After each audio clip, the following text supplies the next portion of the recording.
So I've had a bad run of games lately. I don't like being so relentlessly negative. One of the big reasons I'm doing Famidaily is because there's games that I feel never got a fair shake. Games that might not be the best, but there's something interesting about them, and you can find fun in them. The previous game to cross that low bar? Heracles no Eiko. And before that, it was Family Jockey. So my past few weeks have been a real slog of games that turned out to be even worse than I was anticipating. And that brings me to Zombie Hunter.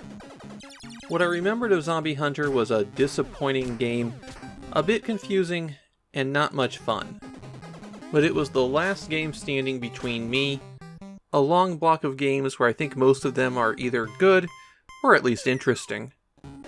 Now maybe it's the fact that I've been playing terrible games for weeks, but this time, I enjoyed Zombie Hunter. I wouldn't call it a great game, it's got some pretty severe flaws that we'll get into. But it also feels like one of the better attempts at action-adventure that we've seen on the Famicom so far. They might not have done it quite right, but it's a big step forward. The publisher of this game is High Score Media Work. As a game publisher, they're pretty small. They published 4 games total, only 2 on the Famicom. But they were actually a game magazine, and were embroiled in a legal battle at the time of Zombie Hunter's release that's interesting enough for a brief mention. In February 1987, they published a photograph of a pretty early game location for Dragon Quest II. Just one small part of a larger article. Dragon Quest II, of course, had been released the previous month. Enix had ordered magazine publishers not to include pictures of that area, and so Enix sued High Score. The developer Elnark is much less interesting. So far we've seen their Bird Week and Mahou, so it's not like they have a great pedigree. The concept behind the game is about as simple as you can get. Dolgo, the evil final boss, has risen from his grave at the center of a deep labyrinth. Since Dolgo is sending out evil hordes everywhere, you, as the Chosen One, have to go down and stop him. To do that, you go through 6 stages of side-scrolling action. The first thing that makes Zombie Hunter different is that the fights are more like RPG encounters than action platforming. You'll walk along, some monsters will appear, and you have to defeat them all to get a chest. If the last monster escapes off the screen, then you get experience for the ones you kill, but no gold and no potential item. There are 31 of these encounters in each level, and you'll have to get a key from one of them to open the door at the end of the stage. You can backtrack as far as you like, though. Every encounter has exactly 1 item that it can drop, and it could be weapons, armor, or a consumable. The biggest problem with Zombie Hunter, though, is that the drops are kind of rare. Maybe a 10 to 20% drop rate. So yes, you'll get some items as you walk through, but if you want to make real progress in the game, you need to walk back and forth, repeating encounters until you know what kind of item it has, and possibly collecting extra things that you might need. You do level up, though, so trying to find those items also counts as grinding. Something interesting about the combat is touching enemies doesn't hurt you. It's only their projectiles. I think it gives the combat an interesting twist where you have to dodge the shot, get in close, and hit the enemy. Monsters have life bars that appear in the lower right, though if you're in the dark, you won't be able to tell what monster they are. You can still see their silhouettes though, so it doesn't make that much of a difference. For items, armor is the easiest to understand. You use it to equip it, and it makes your stats a little bit better. The number below the armor in your inventory is how strong it is. That way you don't equip a level 2 helmet if you had a level 4 helmet on. Armor pieces are relatively uncommon, and they're the most useful thing for you to grind for. There's an absolutely huge variety of weapons. You choose which item from your inventory you're using as a weapon by hitting select. Anything can be in your weapon slot, but if it's not a proper weapon, you're not going to do much damage. The standard sword is what you begin with. For this weapon, and only this weapon, the number below it is how strong it is. For the other weapons you pick up, the number is how durable it is. And those weapons will be things like fireballs, beams that trace along the ground, or bombs that you can place. I found a list of about 20 weapons, and I think I found 5 of them while I was playing. Some monsters are more vulnerable to certain weapons, but in my experience it didn't make a very big difference. The last type of items are the consumables, and for those you have to bring up the menu to use them. The number below them in the inventory is how many times you can use them. Food and potion recovers health. It's always a random amount, but in general, potions recover more health than food. They're the other item that you'll probably want to stop and grind up for. From stage 2 on, the levels are dark, and so you'll need candles for those. The numbers below the candles tick down as they're used. I didn't find the lights going out to be a real hardship, though. The last usable item I found was this hourglass, which freezes enemies in place. You have a limited number of inventory slots, but you can drop things from the menu. Or if you find a place where you can jump high off the screen, you'll go into a shop where you can sell them. Shops don't seem to be very common. I couldn't find one until the 3rd stage. If you fall off the screen, you're still not dead. You just go into a pit where you have to defeat a group of enemies. Beat them and you're just popped right back out again.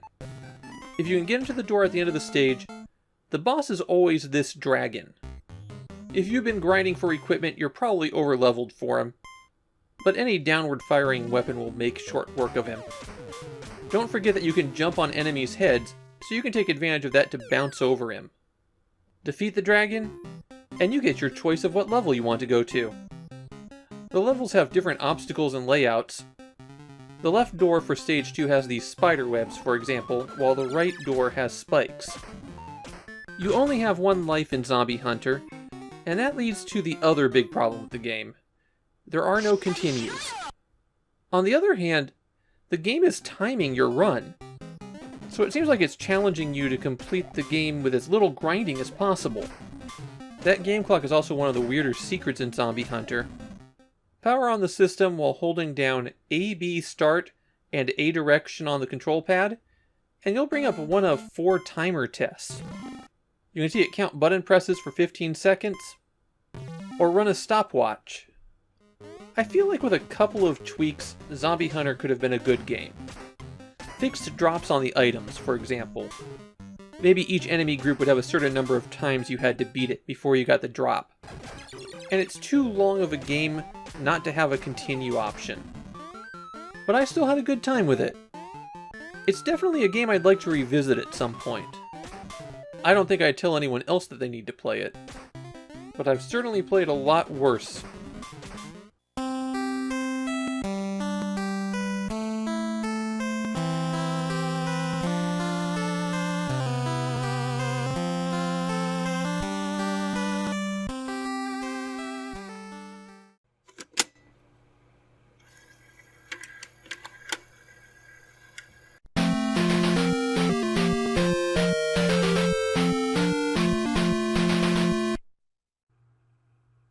There's a very tiny little subtitle on the box for Jikai Shounen Metmag.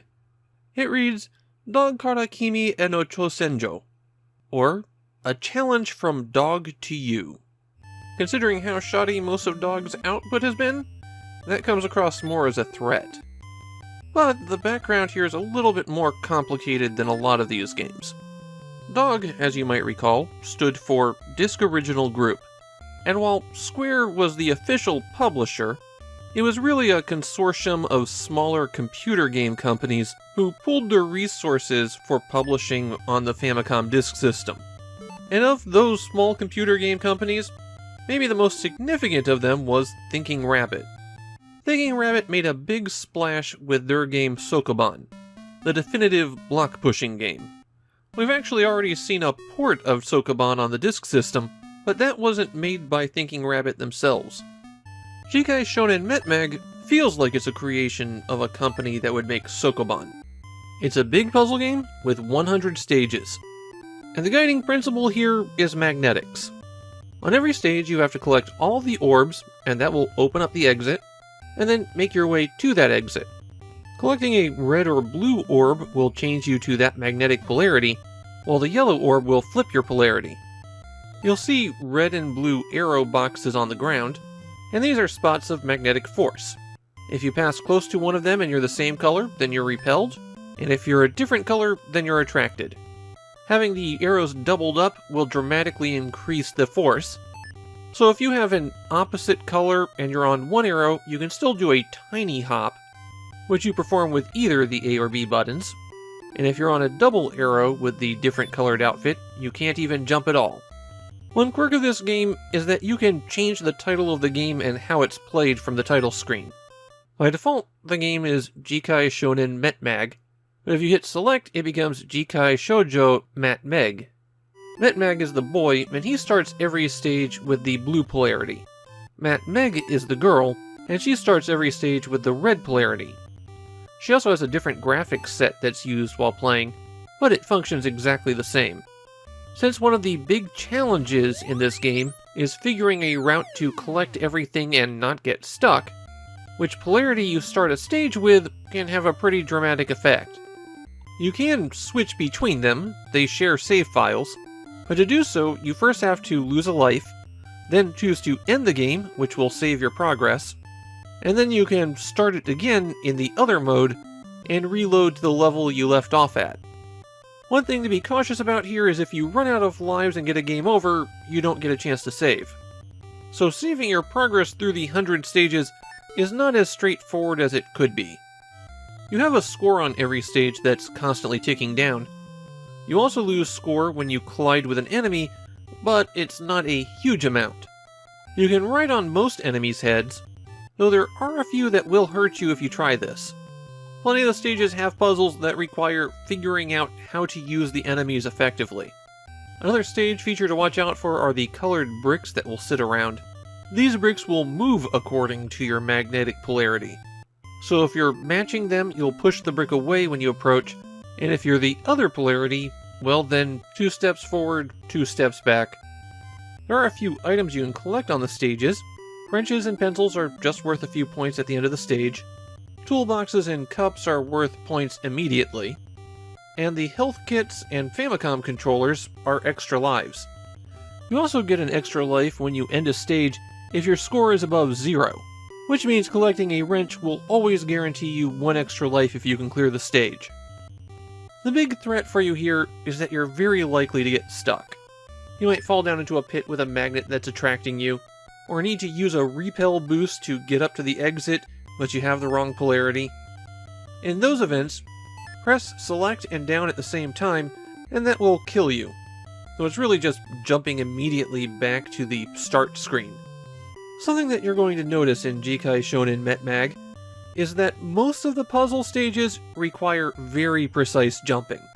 You'll often have to go to the very edge of a platform, moving most of the way off it before you jump. And using magnetic repulsion to boost your jumps can be a bit finicky, particularly with the double magnets, since if you go over those you'll hover in the air, and while hovering you can't jump. Instead what you have to do with those is start your jump just barely off of the platform, and if you time it precisely right, the magnetic field will catch you as you move up, giving you that big boost. Moving the blocks around is also fairly finicky, but at least you can't get crushed by moving platforms. In fact, trapping moving platforms to manipulate timing is vital to some puzzles. After 5 stages, there's a bonus stage, and here your goal is to collect all of the diamonds before time runs out. There's an enemy kicking the block across the bottom of the screen that's going to cover up the exit when it hits 0. This is mainly just another opportunity for an extra life. From what I've been able to find, Jikai Shounen Metmag is effectively unknown in Japan. I've gotten used to coming across obscure games where the online commentary in Japan about them is so small that I can't draw any conclusion at all, but this is an instance where it's 0 comments everywhere. This game has been completely memory holed. And it's honestly kind of a shame. I'm not going to say that this is a brilliant puzzler. It's a little bit too finicky, and it's a little bit too reliant on perfect jumping, but as an early physics puzzler, it's an interesting game. I don't think I'd have the patience to play 100 levels of it, but it's not something that I think is worth completely abandoning. It's definitely worth a look.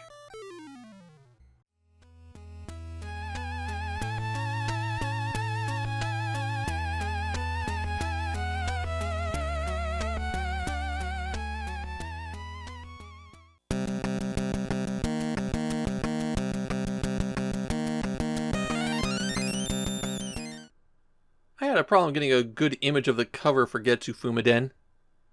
Every single picture I could find, including ones from auction sites where they just photographed the box, made it look like the picture had been blown up from 100 by 60 resolution. And then there were a couple that had completely different images for the cover. Then I finally noticed the seam along the edge of the box. It turns out Getsu Fuuma Den has a lenticular cover. One of those where there's two images that alternate in and out depending on what angle you're viewing it from. As far as I know, it's the only Famicom game with a lenticular cover. And I think that means I'm going to have to upgrade to a box copy at some point. Getsu Fuuma Den's a bit of a weird one, since if you asked me to pick out 5 Famicom games that got a reputation outside of Japan despite never being released outside of the country, it would probably be at the top of the list. When I got my first Famicom, it was one of the big games I was looking for. In this game, you're Getsu Fuuma, one of 3 samurai brothers who controlled the world in the far future. Unfortunately for you, the Demon King Ryu Kotsuki has revived, and he starts doing what Demon Kings always do. The 3 brothers ride out to confront him, and only Fuuma survives. So now Fuuma must fight through the demon-controlled world to get his revenge. Getsu Fuuma Den is often compared to Castlevania, though I think it's an unfair comparison. Fuuma is far more agile, and he has a large non-linear world that he has to explore, and find key items that will let him access new areas with his abilities. So yeah, it's kind of like a Castlevania, but I'd go with Castlevania Symphony of the Night. Okay, there's fewer objects to collect, but they do affect how you play. The key to Getsu Fuuma Den is you walk around on an overworld map, and when you collide with something, you switch to a side-scrolling action stage. And that action is pretty good. The stages aren't too long, but there's an awful lot of them. I played about 15 different ones when recording this video, and I didn't quite reach the 1/3 mark of the game. The bar in the upper left is your sword strength, and as you gain experience by defeating enemies, that bar will increase, and you'll do more damage. Even with a weak sword, you can do something. Enemies get stunned for a second when you hit them, and it's possible to time a follow-up strike exactly right so that you keep hitting them, but they can never hit you. I couldn't quite get the timing down myself, so it seems like it takes a bit of practice. There's 2 things you'll pick up when you defeat an enemy. This spirit ball, which refills a little bit of your life, or a money bag. Naturally, some of the huts that you find in the overworld are stores. There you can buy items to help you out.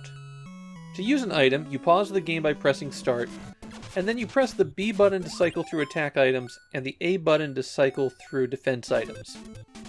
When you unpause by pressing start, whatever you have selected is used. All of the defensive items are consumables. The potion has a pretty obvious use, and this flaming sphere surrounds you with balls that destroy enemies that get too close. Most of the attack items are permanent. They're new weapons with special effects for you to use. The sole exception to this is the cloak. It makes you invulnerable for about 4 seconds. Not nearly long enough for how much it costs. Your first goal in the game is to get an attack item from a store. You'll have to beat a few stages first and then head south to it. There you can buy the rock-crushing sword. Without it, you can go a long way, but you'll get blocked off eventually. As you might expect, the sword is used to smash rocks. With it, you can get this drum. It's your first long-ranged attack. It'll be weaker than your sword, but still very useful. With those items in hand, you go to this hut, and there you fight a boss to get an island pass. The boss arena is a stage, and so you can just walk off the edge of the screen. You probably don't want to do that. The other pickup I saw were these dolls which are extra lives. I saw them placed with level hazards, but even this one down a pit is useful because you can grab it on the way down and effectively refill your life. That brings me to my biggest problem with Getsu Fuuma Den. While the visual design is great, I also feel like it doesn't necessarily tell you what's dangerous. These things look like background vines. They're actually spikes that hurt you. And trudging through this stuff hurts you as well. A little bit better signaling on those hazards would be nice.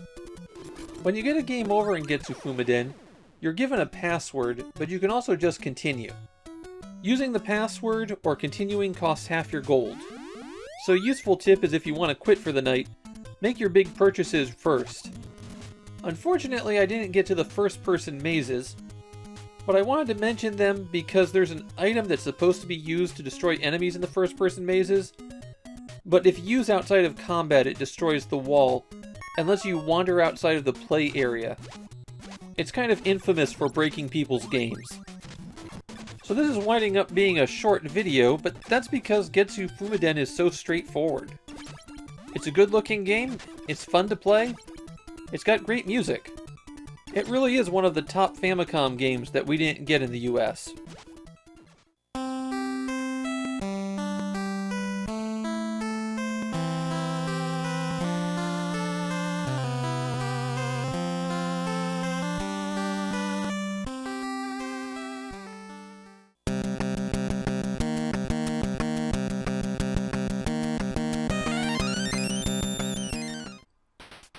Alright, get the snickering out of the way.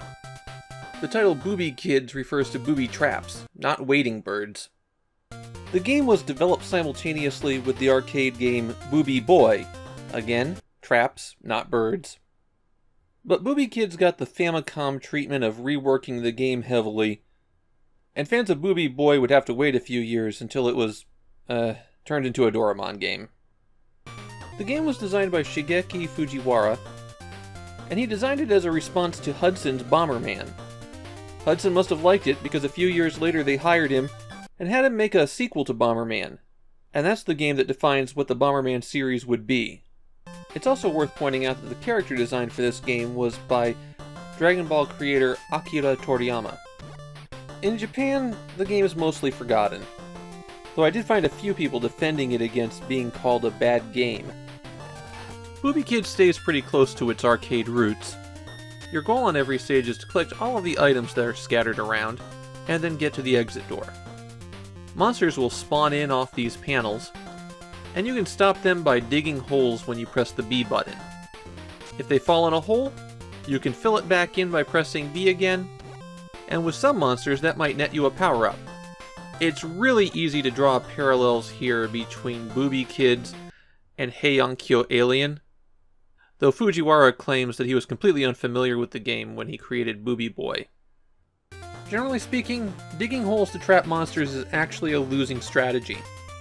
The spots where you bury the monsters have a little mound left behind, and you can't dig in those places anymore.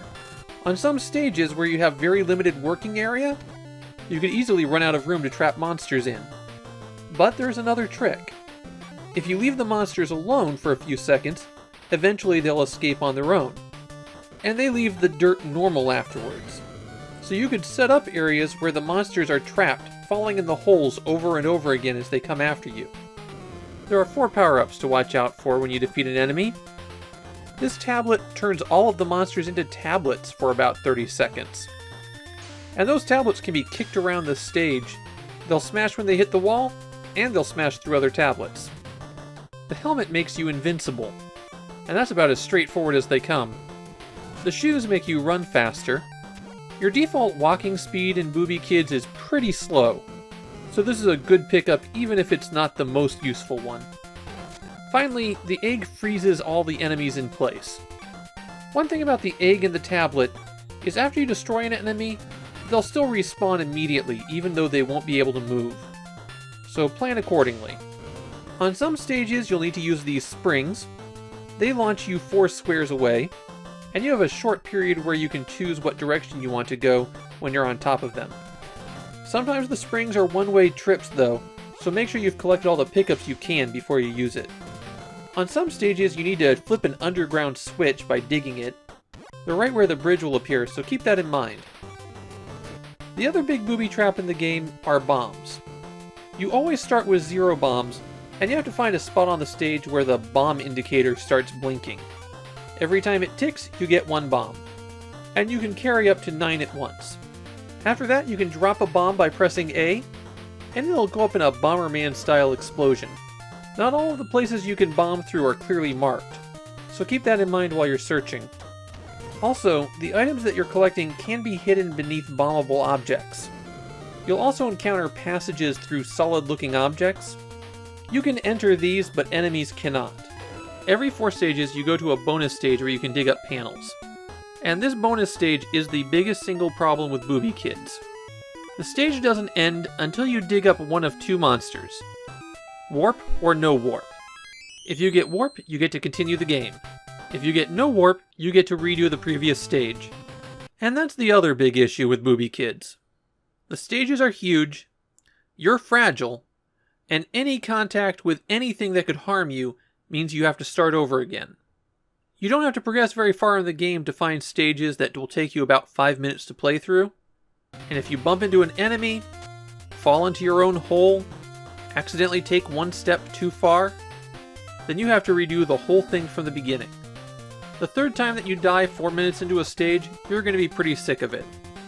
I'm of 2 minds with Booby Kids.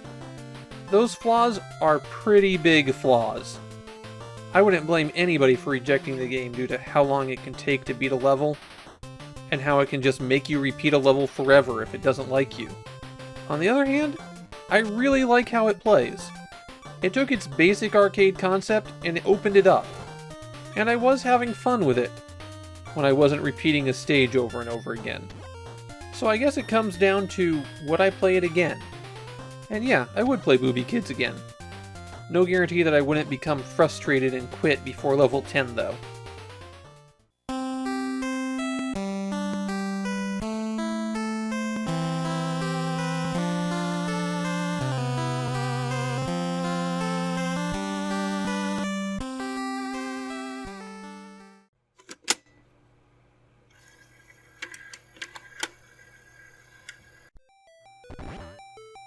Welcome to the most watched video in this year of FDS project. Yume Koujou Doki Doki Panic is a title that, even if you don't know Japanese, if you know classic video games, you're familiar with it. And yet, most people only know the game by what it became, not what it was. And the first thing you'll note is that Doki Doki Panic was published by Fuji Television, not Nintendo. I've actually already done this once before with All Night Nippon Super Mario Bros., the variant of Super Mario Bros. That used performers from a popular radio show and was only available as a contest prize or special item purchased directly through the Fuji TV shop. Doki Doki Panic was published by Fuji TV because it was a special production for Fuji TV. And it all comes back to the first part of the title, Yume Koujou. So what exactly is Yume Koujou? This gets a little bit complicated. In the early 80s, Fuji TV was basically running on inertia. Ratings were way down, people didn't care about Fuji TV programs anymore. To fix this, Kanoichi Haruo was made head of the network, and he triggered a creative revolution in the network in the mid-80s.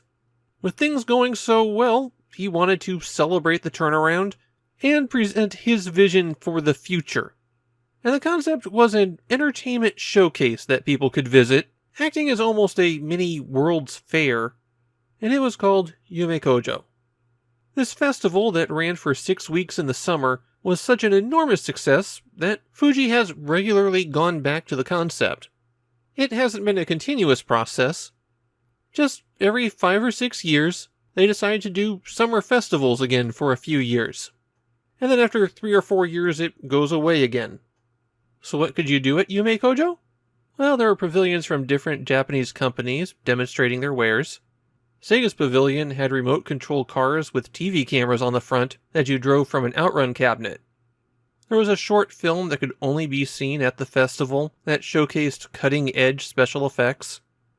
The debut of a new musical group that was named after the festival. And of course, the reason that we're here, a new game for the Famicom disk system.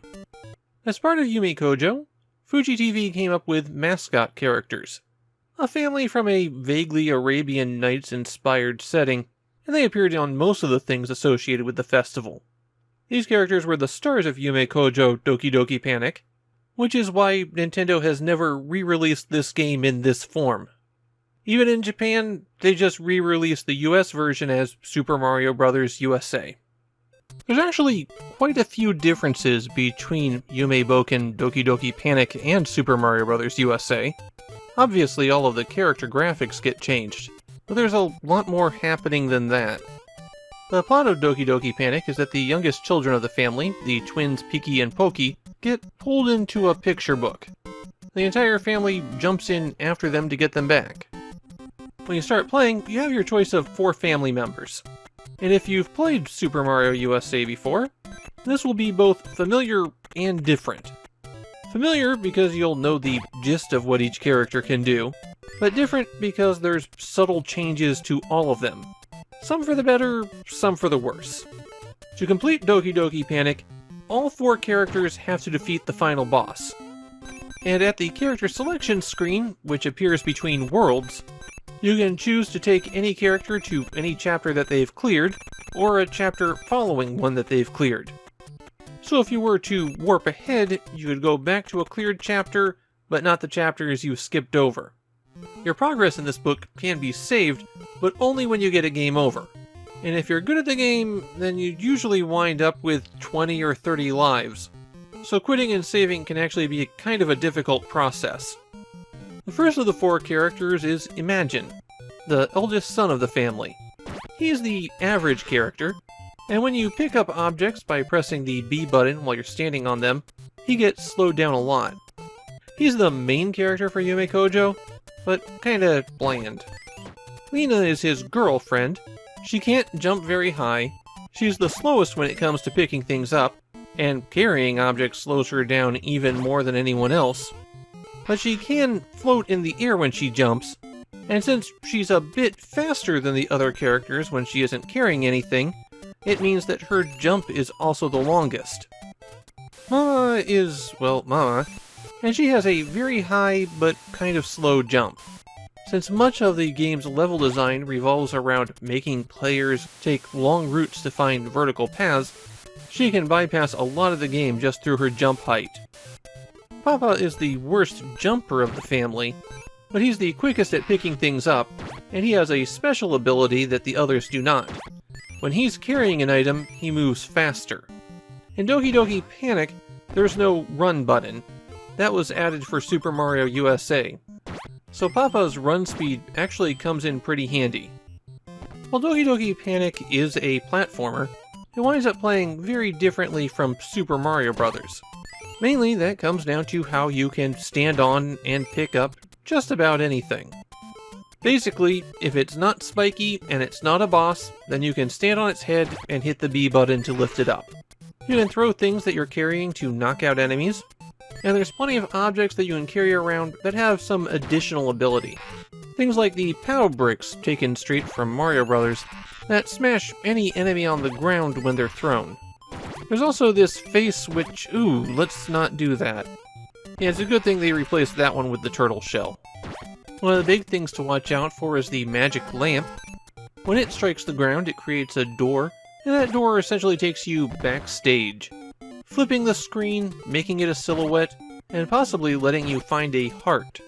The hearts increase your maximum health by 1, as well as completely refill your health. Typically, there's 2 of these hidden on every stage. And you'll want to find them because you always go back to a maximum of 2 health when you start the next stage. Also, while you're through the door, any plants that you find can be picked up for coins. And these coins are used when you complete a stage to play a much more primitive looking slot machine than you might expect that can grant you extra lives.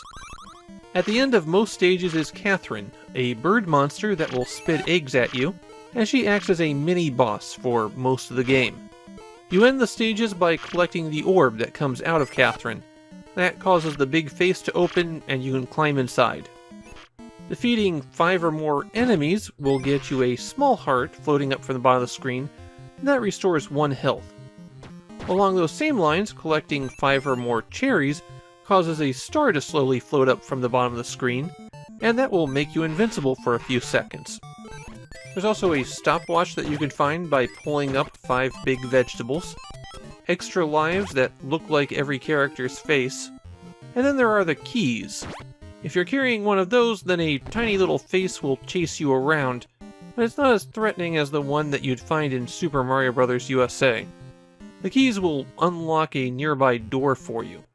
The final stage in every chapter, which will be the third stage for all of them except the last chapter, ends with a boss where you'll normally have to find things in the environment to throw back at them.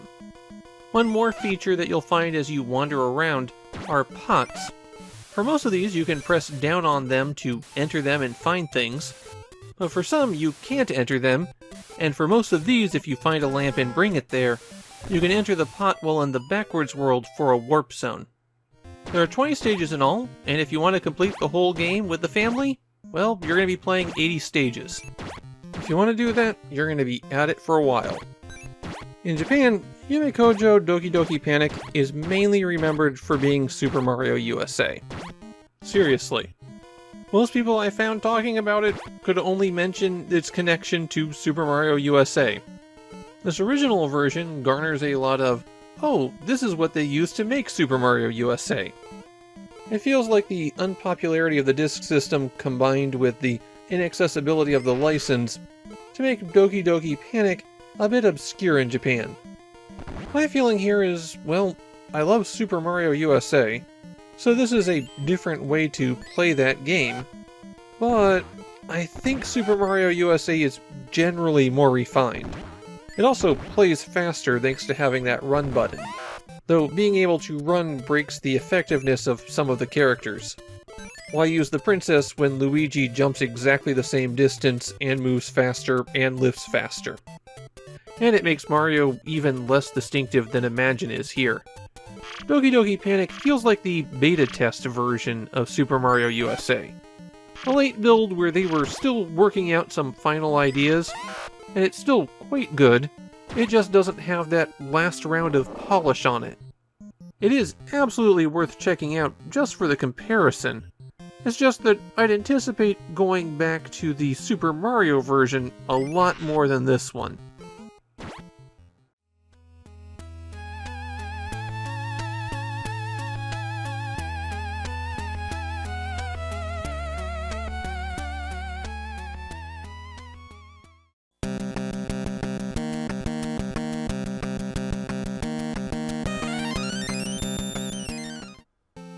For a long time I thought that Hector 87 would be a natural end point for my Famicom collection. We've crossed the Famicom's 4th birthday, and we're entering a phase of the system's life where the arcade-ish action games that dominated the first few years are becoming less frequent. So it seemed like a nice dividing line to go from getting every single game to just getting the ones that I wanted. Of course, since I now have 850 Famicom games, I didn't stick with that. Hector 87 also marks the end of an era in a different way. This is the final Hudson shoot-'em-up that we're going to see. Naturally, it was used in the 1987 Caravan competition, but it's also the last time that a Famicom game would be used for that. And next year they switched to a completely different style of game. Hector 87 was known for being excessively difficult. So difficult that the competition allowed players to bring in their own Hudson Joy card to use. The thing is, Hector 87 is about as simple as you can get in a scrolling shooter. There aren't any power-ups to collect, there's not many bonus items to find, it's just move forward and shoot. There are 2 complications. The first is that every other stage, starting with the second, is side-scrolling instead of top-down, though the 5-minute caravan mode skips the second stage. The other thing is that you have a ground attack and an air attack. The ground attack doesn't work like other ground attacks we've seen. On the overhead view, it just continues onward forever, so it winds up being kind of redundant. However, I found the ground targets to be much more aggressive than the aerial enemies in Hector 87. They linger on the screen longer and get off a lot more shots. But they also open and close, and they can't be hit while they're closed. On top of that, it's not uncommon for the ground targets to all be placed in a line. So if the front one closes, you can't hit the ones behind it. The few extra items you can hit are also ground targets. Shooting rocks might make a sign appear, and if you shoot the sign, a letter will appear for extra points. While shooting statues enough times will make them pop out capsules that refill your life bar. That life bar might seem generous, but one solid collision is still likely to take you out. Another bit of cruelty in Hector 87? There are no checkpoints. If you die, you have to repeat the stage from the beginning. Hector 87 offers 3 game modes.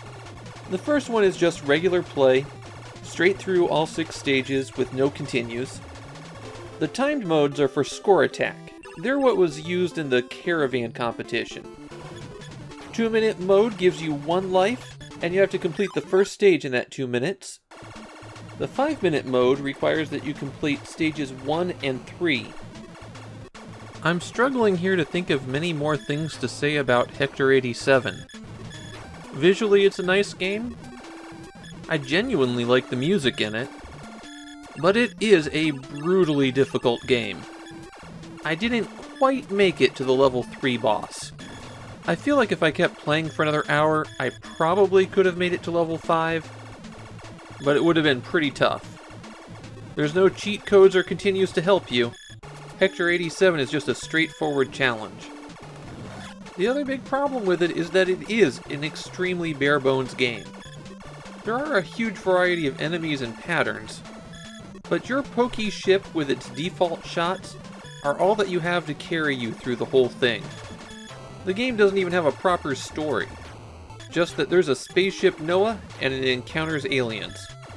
Which I guess all sums up to Hector 87 being solid, but not remarkable. And Hudson's about to take their shoot-'em-up skills to a whole different platform.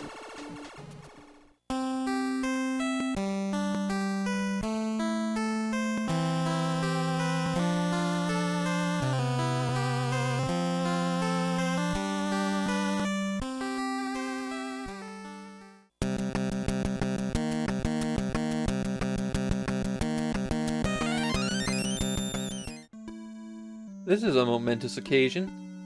Welcome to the Famicom, Nihon Falcom. On Japanese computers, Nihon Falcom was the company for making action RPGs. And their flagship series, up until 2 weeks before this Famicom port was published, were the Dragon Slayer games. As you might guess, the games were about people who had to go adventuring to find the means to destroy a dragon. The release of Dragon Slayer 4 on the Famicom is going to open the Nihon Falcom floodgates. We're going to see quite a few of their games ported to the system over the rest of 1987. But despite being a publisher on computers, Nihon Falcom never releases anything on the system themselves. And they don't hand things off to just one partner publisher either. Namco has this game, but we're also going to see ports distributed by Hudson, Tokyo Shoseki, and Victor. The full title of this game is Dragon Slayer 4: The Drassel Family. The family is a family of adventurers who live in the Highlands of Scotland. I'm just going on what the strategy guide says for that one. There's a dragon making trouble, so they need to collect 4 crowns which will let the chosen one get access to the Dragon Slayer sword, and then defeat the dragon. There's 5 family members, so 4 of them have to obtain a crown, and 1 of them gets the sword. You start out in the family house where you have to select a character, and just by the nature of how I record, we're going to be seeing a lot of Pochi, the family pet. Each family member has different abilities, and getting through the game often requires that you use one family member to get equipment for the next. Pochi happens to be the one that you'll need to use first, and it took me about 45 minutes to complete her segment. Pochi's ability is that as a monster, she isn't harmed by the other monsters in the dungeon. Instead, she can walk on top of them without getting hurt, and that lets her get to high places. Pochi has a rapid attack with a very short range. Pochi's other weakness is that she can't use a lot of the items that you can collect in the dungeon. Pochi's greatest risk is fall damage. Everyone takes it if they go just a little bit too far down, and you'll often see it happen when you jump down 1 step. If you can run off the edge and land on those, you're better off. Zem is the father in the family, and he has high attack power with a pretty weak jump. A piece of equipment that's only available for him are the gloves, which let him shove bricks around. The gloves are also very difficult to use. They're activated with the jump button, and you have to hold that button down while pushing into a brick. You can only push the bricks, you can't pull them, and there's a lot of points that require pixel-perfect movement to get a brick to go the right way. I'm not showing off speedrunning tricks here. This is required. Meina, the mother, is able to fly if the correct item's located, and she can also get a staff that lets her spend 1 magic point to open any locked door. Lil is the daughter, and she can jump high. Find the right shoes, and she can jump even higher. Finally, there's the son, Roas. He's the character that once you know what you're doing, you'll use the least. There's no reason to use him until the other 4 collect all their crowns, and it's a short jaunt for him to collect the Dragon Slayer's sword and win the game. If you need to save your progress, you can talk to Grandma. She'll give you a password, and Grandpa will let you enter that password. The mechanics of running around the dungeon can be a little bit confusing. You have 4 meters: life, magic, keys, and money. The top bar in each of these meters represents 10, and the bottom is the singles, so you can have up to 99 of anything. Health is easy enough. If you run out, you're dead, unless you're carrying an elixir, in which case you go back to full health then. Magic is consumed every time you fire your weapon. If you run out, you can't attack until you get more magic. Most enemies take multiple shots to defeat, especially with the weaker characters, so you could find your magic depleting pretty quickly. Enemies respawn from these glowing spheres. You can't hurt them until they pop in, but they also can't hurt you, so you can walk right on top of them. Keys are used to open both chests and doors. You're always going to need more of those. Finally, money is not only used to purchase items in the dungeon, it costs 10 gold to stay at an inn, which refills your magic and health to full. You're probably going to want to do that a lot. Enemies drop different things for each of these meters, but they can also drop a scroll that will make you run fast. Getting multiple scrolls stacks as well. There's also this ring that makes you invincible. Watch out for these potions with a skull on top. They hurt you if you collect them. The problem is, they are often in the way, and it takes a long time for them to fade away. So you can eat the damage, or you can stand there for 15 seconds. If you're full on money, enemies don't drop any money. If you're running out of magic or health, they tend to drop that. There's a wide variety of items to collect in the dungeon, and before any of them can be used, they have to be equipped. The only times you can do that is after sleeping at an inn or when you're leaving your house. Then you can put the items into your upper right-hand bar, and you're able to select which one you're using by pressing the select button and hitting left and right. You press select again to continue playing, and if what you've selected is a consumable, it's used right then. The potions refill your health or magic when they run out. The knuckle and the wand increase the effects of your attack at the cost of magic. The armor lets you defeat enemies by running into them, though again, it costs magic. And using the crystal teleports you back out of the dungeon instantly. And the dungeon in Dragon Slayer 4 is huge. It's 16 layers deep, 4 zones wide, and each zone is about 4 screens across. Large chunks of the dungeon are gated off behind things that require special abilities to get through, and secret passages abound. You will need to map if you're going to have any hope of navigating this. As you explore, you'll find these treasure chests, and they'll have items in them. These chests don't respawn, and there are some that are accessible to everyone, so you might want to leave some things behind in order to be collected later. Especially the money, where the bags inside chests are worth 50. What you're really looking for in those chests is a crown, and collecting that crown will teleport you into a boss arena. Defeat the boss, and you get to go back to the surface. I feel like Dragon Slayer 4 is a fun concept that isn't implemented very well. Not the platforming or the combat, that's fine. Puzzling out which characters you have to use, in which order, and where in the vast maze you have to take them, that's a bit of a headache. And I'm not sure it actually adds a lot to the gameplay. Once you're on the correct path, things tend to be pretty linear. It's finding that path to get started on that's the problem. And mechanics like block pushing and jumping off monsters' heads feel very finicky. It never seems to work quite the way you want it to. That means you could try the right solution and have it fail with no feedback on what you're doing wrong. So you just wander off to try something else. You pretty much have to play Dragon Slayer 4 with the guide in hand. I wish the game leaned into those puzzle elements more, and did a better job of implementing them. As it stands, I found Dragon Slayer 4 to be interesting, but kind of frustrating to play.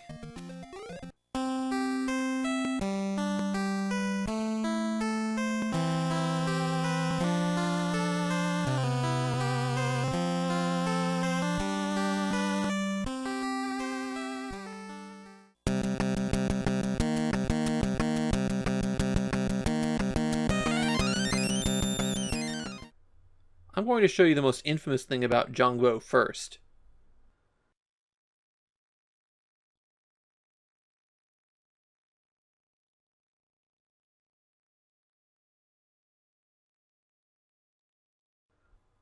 That is a lot of load time before we get to the game. Jongbou was initially an arcade game by SNK, and you might recall that K Amusement is an arcade machine distributor that had a relationship with them. So they seem to publish SNK's Overflow. The port itself was developed by Micronix, which will not come as a surprise. That long load time really resembles what they did in Athena, so I wonder if SNK was planning for this to be a Famicom Disk System game, and at the last moment switched it over to a cart. Unlike with Athena though, I couldn't find any advertisements for Jongbou that said it was going to be an FDS game. Jongbou is a strange mashup. It's an Arkanoid clone mixed with a Mahjong game. Mahjong winds up being a very popular subject for Famicom games, and there's actually quite a few that mix the tabletop game with some other genre. In Jongbou, you can clear a stage by wiping out all of the tiles, but that's the hard way to do it. Or maybe I should say, harder way to do it. The intended way to complete a stage is to complete a Mahjong hand. These hands follow the structure of Riichi Mahjong. That's the version of Mahjong that's popular in Japan. In that version, it's not simply enough to collect sets and runs. You have to fulfill certain extra hand requirements, and the more difficult those are, the more points they're worth. If you don't know anything about Riichi Mahjong, the most basic ones to help you play Jongbou are 4 sets of 3 and 1 extra pair, 4 runs of 3 and 1 extra pair, or 7 pairs. Collecting 7 pairs is actually pretty difficult to do in the real Mahjong, but the way Jongbou works, it's one of the simpler options. As you bounce the ball around, when you hit an upside down tile, you flip it to reveal it. Hitting it again dislodges it, and if you collect that falling tile with your paddle, the game freezes while you decide which tile to discard. And here's where we get into the major problem with Jongbou. Collecting tiles is terrible. Half of that is due to the controls. You can press a button to speed up the paddle movement, but if the dead center of the tile doesn't hit the dead center of the paddle, you're going to miss it. And because those tiles are so limited, and your requirements are so specific, missing a tile could mean your stage is ruined. That also means that you might have to prioritize collecting a tile over deflecting the ball. And that's a bad place to be in with an Arkanoid clone. The other issue is that the tiles drop at almost the exact same rate as the ball. They are very slightly faster when the ball is moving at a low speed, but most of the time if a ball dislodges a tile as it's moving down, you're going to have to choose between the tile or the ball. The result of all this is that Jongbou feels intensely unfair. Now that's an unfairness that's built out of the randomness of the game, but it doesn't justify it. There are a few pickups that can help you. They're usually hidden in the point tiles that you also have to destroy. The blue crystal puts up a force field that slows the ball down and makes it drop straight down when it passes through it. This is by far the most useful pickup. In fact, I'd say it's almost required to have it in order to complete a stage. Getting the red crystal teleports the ball back to your paddle, and when you fire it off, it goes straight up and through everything. It sends all the Mahjong tiles down too. I actually found this one to be pretty difficult to use effectively. Collecting this tile will make all of the Mahjong tiles flip, and the up tile is an extra life. Collecting this tile adds barriers to the edges of the screen. They'll help keep the ball in play longer. You can only have one of these power-ups at a time, so collecting another one disables the previous one. You'll also see number 5 tiles that are colored red. Those are extra points if you complete your Mahjong hand. There's 32 stages in Jongbou, and they just loop forever. Not that I would know, of course. I think the furthest I got was the 3rd stage. Complete a big hand and you'll warp ahead multiple stages. And if you finish a stage by completing a Mahjong hand, you go to this bonus stage. It's an opportunity to earn some extra lives. Maybe the worst aspect of Jongbou is how the ball behaves. It has a tendency to accelerate very quickly, and the acceleration is greater the fewer number of tiles that are on the screen. So if you lose the ball when there's only a few tiles left, it'll launch again at a slow speed, bounce once, and accelerate to high speed. Jongbou is 2 games mashed together, and it does neither of them well. The controls for the block breaking and how the ball behaves makes it tough to play. And trying to build a Mahjong hand when you also have to play another game results in bad Mahjong play. Jongbou is only remembered in Japan for being a weird bad game, and it's definitely earned that reputation.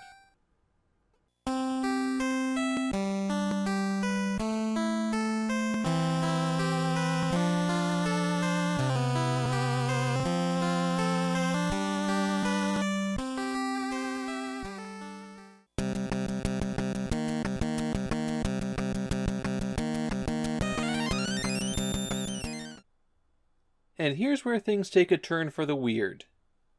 It's our first Sega game on a Nintendo console. Of course, Sega has their own console. Several of them, in fact. The SG-1000 released the same day as the Famicom.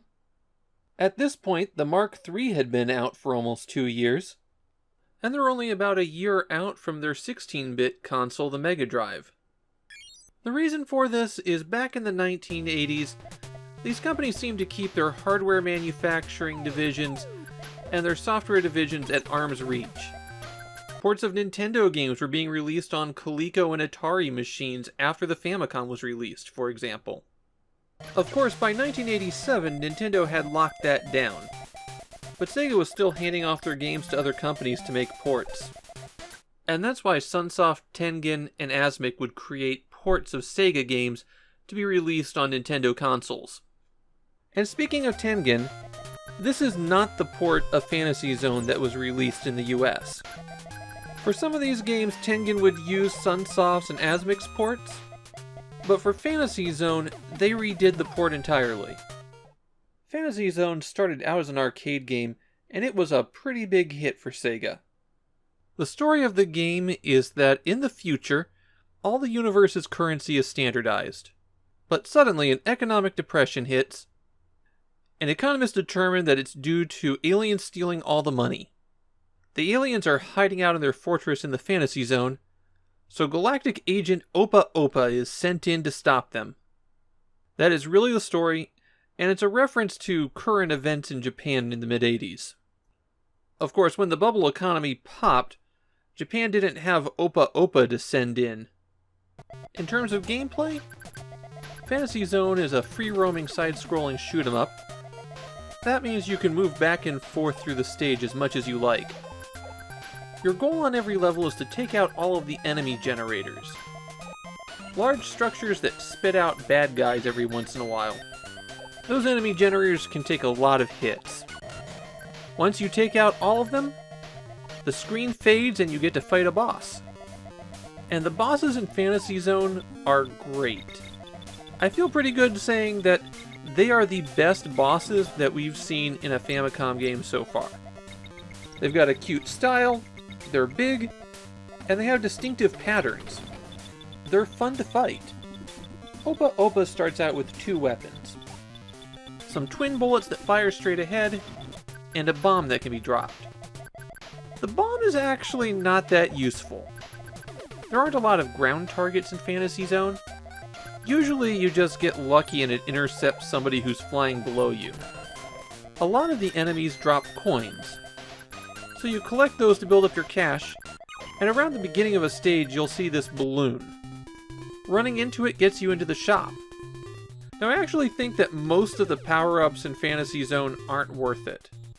The guns all have a time limit from the points that you purchase them, and the good bombs are ones that have one use every time you buy it. And prices always go up on items that you've purchased. So I would avoid depending on any of those things. The important thing to get in the shop are extra lives and engines to make your ship go faster. To go faster you can get the big wings or one of the engines. Those are reflected on Oppa Oppa as you fly around too. I'd get the small engine. That speed feels about right to me. I don't think it's worth saving up for the bigger ones. For the weapons, the wave shot shoots a wave in front of you. It's wider, but it's also only as strong as your regular shot. The laser concentrates your fire, and it can really cut through some of those tougher enemies. But if you really want to do some damage, get the 7-way gun. Rapid firing that will clear out a level pretty quickly. For the bombs, the twin bomb just lets you fire 2 bombs. And the fire bomb is dropped like your regular bomb, only has a bigger explosion. The smart bombs destroy everything on the screen. Useful, but not something I'd go out of my way for. The 16-ton weight is the bomb that you really want. It destroys anything that it lands on, and can even cut through bosses pretty quickly. Naturally, you lose everything when you die except your money. Progress through the level is retained though, including damage that you've done to the enemy generators. And sometimes the shop balloon will appear after you die, so you could always pop in to get another engine. Fantasy Zone may look cute, but it can be a pretty cruel game too. When you change directions, you have a tendency to be really close to the edge of the screen, and enemies can pop in right on top of you. Those bullets can also get to be pretty fast. Yeah, it's not too hard to beat the first stage, but by the time you're at the 3rd, you're going to be having a tough time. And there's 8 stages total in this version. My biggest complaint about Fantasy Zone is that there's no continues. It's a very challenging game, and it really could have used something to let players pick up where they left off. I wound up getting stuck trying to get the rhythm down on the level 3 boss. It's not that hard, it just takes a lot of precision, and Oppa Oppa dies with 1 hit. I like Fantasy Zone a lot. In fact, I have 5 different ports of Fantasy Zone. And between all of them, the Famicom port's the one I'm least likely to go back to. Not because it's a bad port. In fact, I'd say it's a really solid port of a good game. It's just the Master System is more colorful, the PC Engine is closer to the arcade original, the Sega Ages port has more levels and options, and I've got 2 different ways to play the arcade original if I really want to. But if I didn't have those, I'd be pretty happy with the Famicom port. So if I'm playing Famicom Fantasy Zone, I'll go with the unique sequel that they made for the system.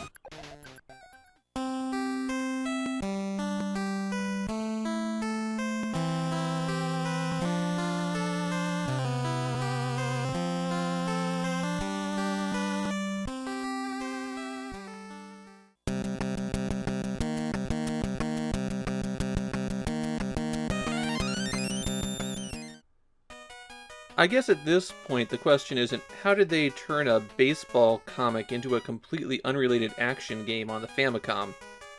It's how did they do it twice? Bats and Terry was a comic about 2 high school punks who happened to be good at baseball.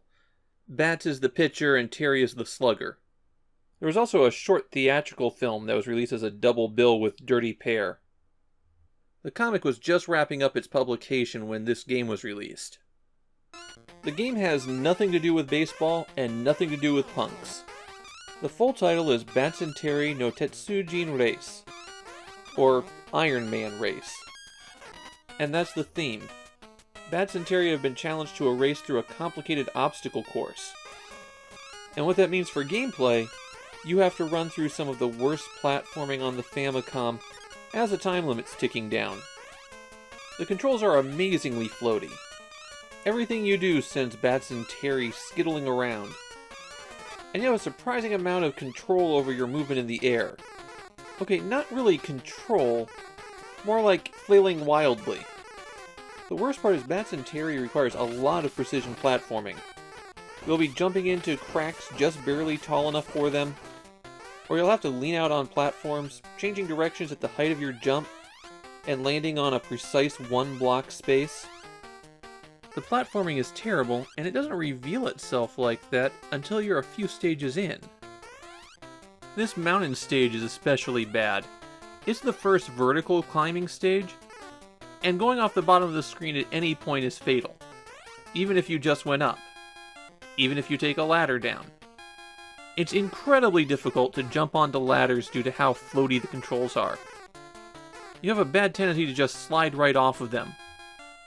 And then there's one of the more nonsensical health systems. You start being able to take one hit. That's what these symbols are on the left. Whenever you destroy an enemy, you get one hit back, up to 5. There doesn't seem to be any invincibility frames, so when you get hit, your life just kind of drains away. If you run out of health on one character, then the other character steps in, but usually that means that they're instantly dead. Bats throws baseballs as a weapon. They're kind of weak, but they do bounce off of things. By default he throws them slightly downward, but by pressing up you can make him throw them slightly upward. You start out playing as Bats, and if you hit select while you're jumping, then you become Terry. Terry swings his baseball bat around. It's got no reach, the hitboxes on everything are terrible, but it does do extra damage and can hurt some things that Bats' balls can't. That was a really confusing sentence. The baseball bat has one special property. You can knock enemy attacks back at them. But this doesn't do any extra damage. You'll still probably have to knock back several attacks before you take an enemy out. Enemies in Batsuteri have a lot of hit points, and they don't react to getting hit. So a lot of the time you won't know if you're doing anything or not. It's a very poorly thought out idea. One of the stranger things in Batsuteri is that there's very few level themes, and the level geometry is reused constantly. Even on the later levels, you'll see the exact same structures that you were seeing in level 1. They even repeat the world bosses. This dragon's waiting for you every 4 stages to get beaten up. There are 6 worlds consisting of 4 stages each. And if you get a game over, you can continue by holding down A and pressing start. That'll take you back to the start of the current world. Fortunately, there are a lot of cheat codes in Batsuteri. You want to start out with 99 lives, level skip, get 99 hearts, full health? Well, there's a code for each of those. The hearts are something worth an extra mention. If you collect 100 of them, you get an extra life. There's probably about 10 per stage, and they're always hidden inside terrain that you can walk on. You have to either smash it with an attack, or jump up and hit your head into it. Really, it feels like Batsuteri desperately is copying Super Mario Bros., but they didn't understand why some things are the way they are in Super Mario Bros. Batsuteri is a game that I feel barely crosses the minimum threshold of acceptability. It's pretty bad, the controls are terrible, and the visual design makes everything just so muddled. Are these supposed to block you? Are you supposed to jump on them? But at the same time, it's a game that's functional. Batsuteri is doing the bare minimum of what is necessary to be a platform action game on the Famicom. It's bad, but not so bad that you couldn't play it. It's the kind of thing that I could see myself completing on a dare. I'm never going to go back and play it on my own, though.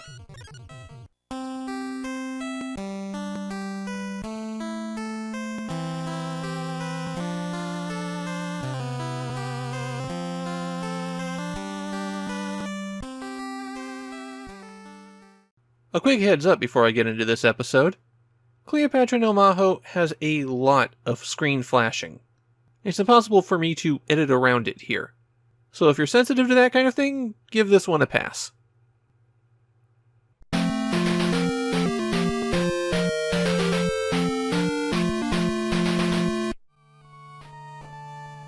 Things are getting bad when I'm going, aren't I out of dog games yet? And the answer is no, there's 3 more left. I think Cleopatra no Mahou is the worst dog game so far. To keep myself on schedule, I record about an hour of gameplay footage for every episode. In Cleopatra no Mahou, I have about 5 minutes of actual progress in the game recorded, and 55 minutes of standing in one location fighting the same enemies over and over again. This one's rough. The plot of the game is that Daisuke Kusano has been summoned to Egypt by his archaeologist father. His father thinks he's discovered the location of Cleopatra's secret treasure, but there was an evil spirit there that possessed him, and now Daisuke has to revive Cleopatra in order to save everyone. The interface for Cleopatra no Mahou is pretty standard for adventure games on consoles at the time. You have the menu of commands, you select them by hitting the A button, and if the menu is too long to be shown there, you can press the B button. You can't back out of a command after you enter it, so you'll want to be cautious about that. Some commands also don't appear until you take other actions, like you have to look at the cat before you can pet it. Moving around is trickier than it should be, because after you select the move command, you then have to hit B to cycle through directions that you want to move. And even though you have a first-person perspective of the area, you're always facing the same direction no matter which way you go, except at one location where you've rotated to face 90 degrees away from what you normally do. Basically, if you turn left or right, then you're still facing the same direction, unless you go to one shop, in which case you've turned to face it. You arrive in Egypt with nothing except 200 gold, which of course is the standard currency in Egypt, and the first thing you have to do is buy a weapon, because as you're wandering the streets of Cairo, you'll be accosted by various ethnic stereotypes. When this happens, you can choose to fight, use an item, or run away. And if you don't have a weapon, you can't do any damage to them at all. So step 1 is to buy a weapon and then start grinding. There is no armor in the game. The only thing you can do is upgrade your weapon. Instead, your defense is solely handled by your hit points. Those start at 50 and increase dramatically every time you level up. When you do get enough experience to level up, it doesn't happen automatically. You have to go to the inn and sleep. Staying at the inn costs 50 gold. And the enemies that you face in the streets of Cairo drop an average of 15 gold. Also in combat, they do about an average of 15 damage to you. So when you start out, you have to get extremely lucky to not be losing money as you do that initial grind. Once you reach level 2 and have doubled your health, then you might be able to live long enough to get enough cash to buy some required items. There's a shop that sells rice cakes that you use to recover health. Those cost 100 gold each. And a shop with goods that will be used in the adventure game portion, which also cost several hundred each. Getting a better weapon is way out of your reach because that's 2,000 gold. So the way you have to do this is just stand in front of the inn, interact with something. I recommend petting the cat, because every time you choose a menu command, it could trigger an attack. When you get past the level up threshold, save your game, and then keep going until you're able to buy the equipment that you need to continue the quest. Once you've done all that, you get an additional menu command that lets you travel to other locations, like the Sphinx, where you quickly spot a secret passage in the front of it that somehow no one has noticed for thousands of years. Then it's just a matter of picking up anything that's not nailed down, and a few screens later you'll reach a dungeon. And here you can start the grind all over again, assuming you don't get instantly killed by the much stronger monsters that are wandering the halls. Save early, save often. I suspect that the reason they put in this massive grind is because without it, Cleopatra no Mahou would be extremely short. Like 20 to 30 minutes short. And not 20 or 30 minutes for somebody who knew the game's plot, 20 to 30 minutes for somebody playing the first time. The RPG grind doesn't add anything to the game though. It just drags everything out and makes it a lot more boring. Now, despite all of that, Cleopatra no Mahou's reception in Japan seems to have been fairly positive. Or at least I found many people talking about how much they loved it as kids. Maybe it gets better after you've grinded for 3 hours. I myself don't see a whole lot worth playing here. What little of the adventure game I could play didn't have anything interesting, and the RPG portions were much worse. And also the vast majority of the game. Cleopatra no Mahou was just miserable to play for me, and I don't see anything here really worthwhile.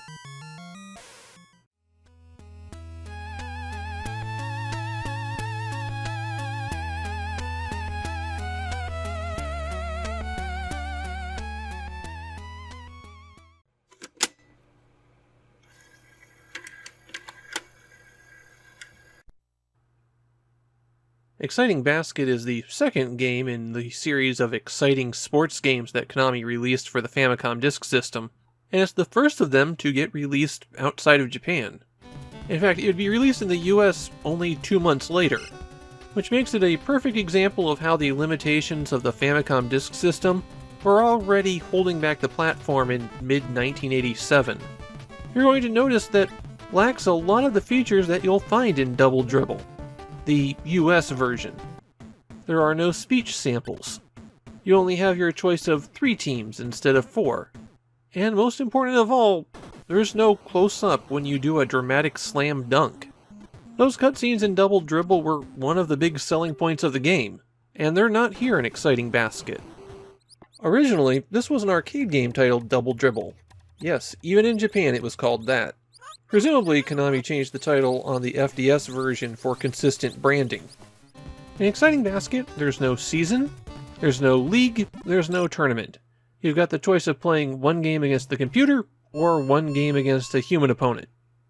You have your choice of teams, which will either be New York, Chicago, or LA, and this only affects what color uniform you're wearing. You can also choose how long you want each period to be, and select one of 3 difficulty levels. When you're ready to start, choose End. On the court, the controls vary depending on whether you have the ball or not. When you have the ball, A passes, and B will shoot. You need to hold down B for a few seconds to do your jump shot and then release when you're ready to throw. There are certain spots on the court that are more effective than others to shoot from, and learning those is part of getting good at the game. If you're ever fouled, then you get to do free throws, and this is handled by having a circle go up and down above the basket, and you hit the B button when it's really low. When you don't have control of the ball, hitting the A button will rotate through which player you're controlling, and the B button will attempt to steal the ball, or you'll jump up to block a shot if one's in the air. One of the strongest things about Exciting Basket is also a bit of a weakness. This is a proper 5-on-5 basketball game. The court's a little bit shrunk, but for the most part, there aren't a whole lot of compromises here. You have 10 players on the court running around constantly. However, the Famicom really can't display 10 players on the court simultaneously. It can't even do 6 players on the court simultaneously. And so to deal with that, you get a lot of flickering. The players in the ball will just flicker away, and this can make the action on the court kind of hard to follow sometimes. You might be trying to steal the ball and not even see the pass that sends it to the other side of the court. I wouldn't call this a game-breaking problem. It occurs because Konami is trying to keep the action as fast-paced as possible, and they really succeeded there. Let's just call this one a technological limitation, rather than an active gameplay flaw. Beyond that, you play 4 periods, there's a halftime show, and then when it's all over, you get a little screen telling you if you've won or lost. Nothing more to it than that.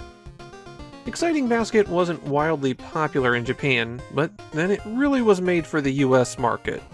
Maybe it's because in 1987, basketball really didn't have a huge following in Japan. Though it does get a bit of a boost in the 90s. Despite that, the people who did play it seem to like it, which really isn't that much of a surprise. This is a pretty solid basketball game. Now that said, I'd play Double Dribble on the NES before I played Exciting Basket on the FDS. It's just a better playing package with more features. But if that wasn't an option for you, this is pretty good. While the competition is admittedly pretty weak, this is the best basketball game you could play through your Famicom.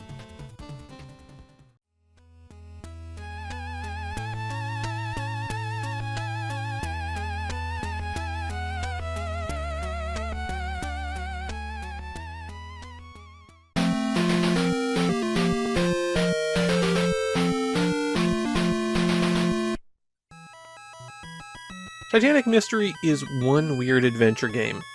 It's not the weirdest adventure game that we're going to see on the Famicom Disk System, but it is up there.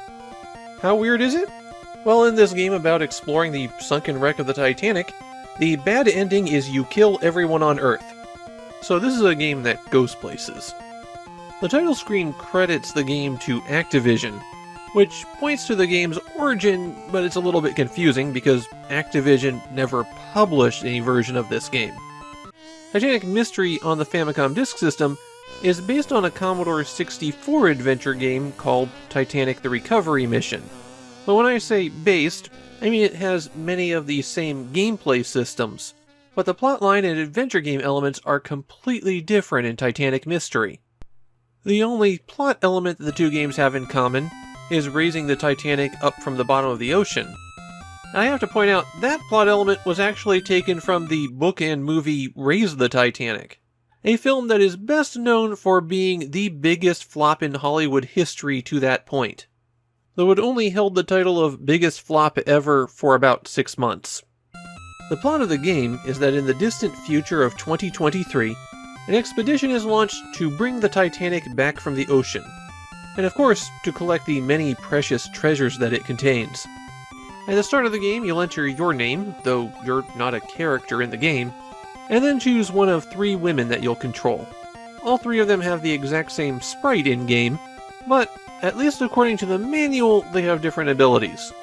Momoko has an easier time finding things. What that means in a game where everything is sitting out in the open, I'm not really sure. Reika is good at dealing with the press, and Marine has high stamina and is able to handle collisions with obstacles well. Not that there's any obstacles to collide with. Marine is also the woman on the box, the sprite that you'll see, and is depicted in the comic that comes with the game, which happens to include a topless scene. There's 2 fundamental game modes in Titanic Mystery. You have your actions on board your surface ship, and you have your explorations of the wreck. On the ship, there's 4 doors that you can walk into, and you enter those by pressing the B button.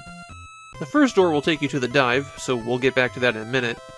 The second door is the communications room where you can call your investors. If you've brought back treasure from the Titanic, they might want you to sell it to them, and every day they'll give you some more money based on your performance. If you have 0 money at the end of the week, then the game is over. Though there is a significant bug with that. If you ever reach $0, which you almost definitely will, then the money can no longer increase. Next door you have the press room where reporters from around the world will pelt you with questions. How many hearts are next to the reporter tells you how much they like you, and how much they like you affects how much your investors like you. When a reporter asks you a question, you have a lot of options for answers. There's yes and no, but there's also, maybe, of course, not at all, thank you, and quite a few more. The best answer to give isn't really obvious in most cases, and most people wind up with this essentially randomized. However, treasure's a lot more valuable to your investors than reporter opinions, so you really don't need these reporters. The final room is the bedroom, and you go here to save your progress and advance the game a day. At 5 o'clock, you automatically come here. If the calendar reaches September 1st, then it's game over. So you are on a deadline. And now it's time to get into the diving. Here you explore the hulk of the Titanic while wearing a skimpy skin diving outfit. Now some of you might be going, the Titanic is under 4,000 meters of water, and since it was founded in 1985, they knew that when this game was made. How is she surviving down there? Well, don't worry, the manual has an answer. It is not that she is actually a robot, though some players apparently think that. The reason these women are able to dive down that deep is because they take special drugs. The way that you navigate around the ship is that the Titanic is a series of connected rooms, and as you swim off the side of the screen, you're actually rotating the direction you're facing 90 degrees.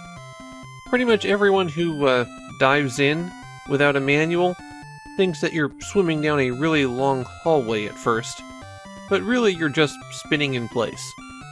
If you're in a room where you can go up and down, then you move off the top and bottom of the screen to change between decks or go to the surface. Usually it's the smokestacks where you can do this, but there's a few other places where you'll find holes between decks. Every time you descend to the Titanic, it costs money, and at the start of the game, you don't have enough to do 2 dives. So if you do resurface and go right back down, you've just given yourself an eventual game over. If there's a passage between rooms, then you swim through it by hitting the B button, and you'll find objects scattered around the ship that you can pick up and use, and you interact with things by hitting the A button, which will extend your hand out and you can maneuver around a little bit. If you're carrying an item and you want to put it away, you can hit the Select button, and then press A to put it into one of your 3 inventory slots. And you can put an item down if it's in your hand by pressing A again, though there are a couple of items that you can't put down again after you've picked them up, such as this metal bar that you find as the very first item in the game. If you have that in your inventory and you take it back to the surface, then one of your investors identifies it and forces you to purchase a Geiger counter immediately. That Geiger counter costs 12 times your starting cash, which means that if you touch the very first item that you find, you've just about rendered the game unwinnable. You will need that Geiger counter eventually, just after you've done a bit on the ship and earned some money. The Geiger counter automatically takes a spot on your status bar, so it's always there to let you know about radiation leaks in the Titanic's reactor. The puzzles in this game are really, really rough. On some rare occasions, they make a bit of sense. There's a chain on the door, there's a hacksaw in the next room, you use the hacksaw on the chain. Unfortunately, much of the time it just involves carrying the right item, which you'd have no way to identify, to the right space, which you'd also have no way to identify. Carry a battery that you found that has no other use in the game to this nondescript room, and there's an earthquake that opens up a passage.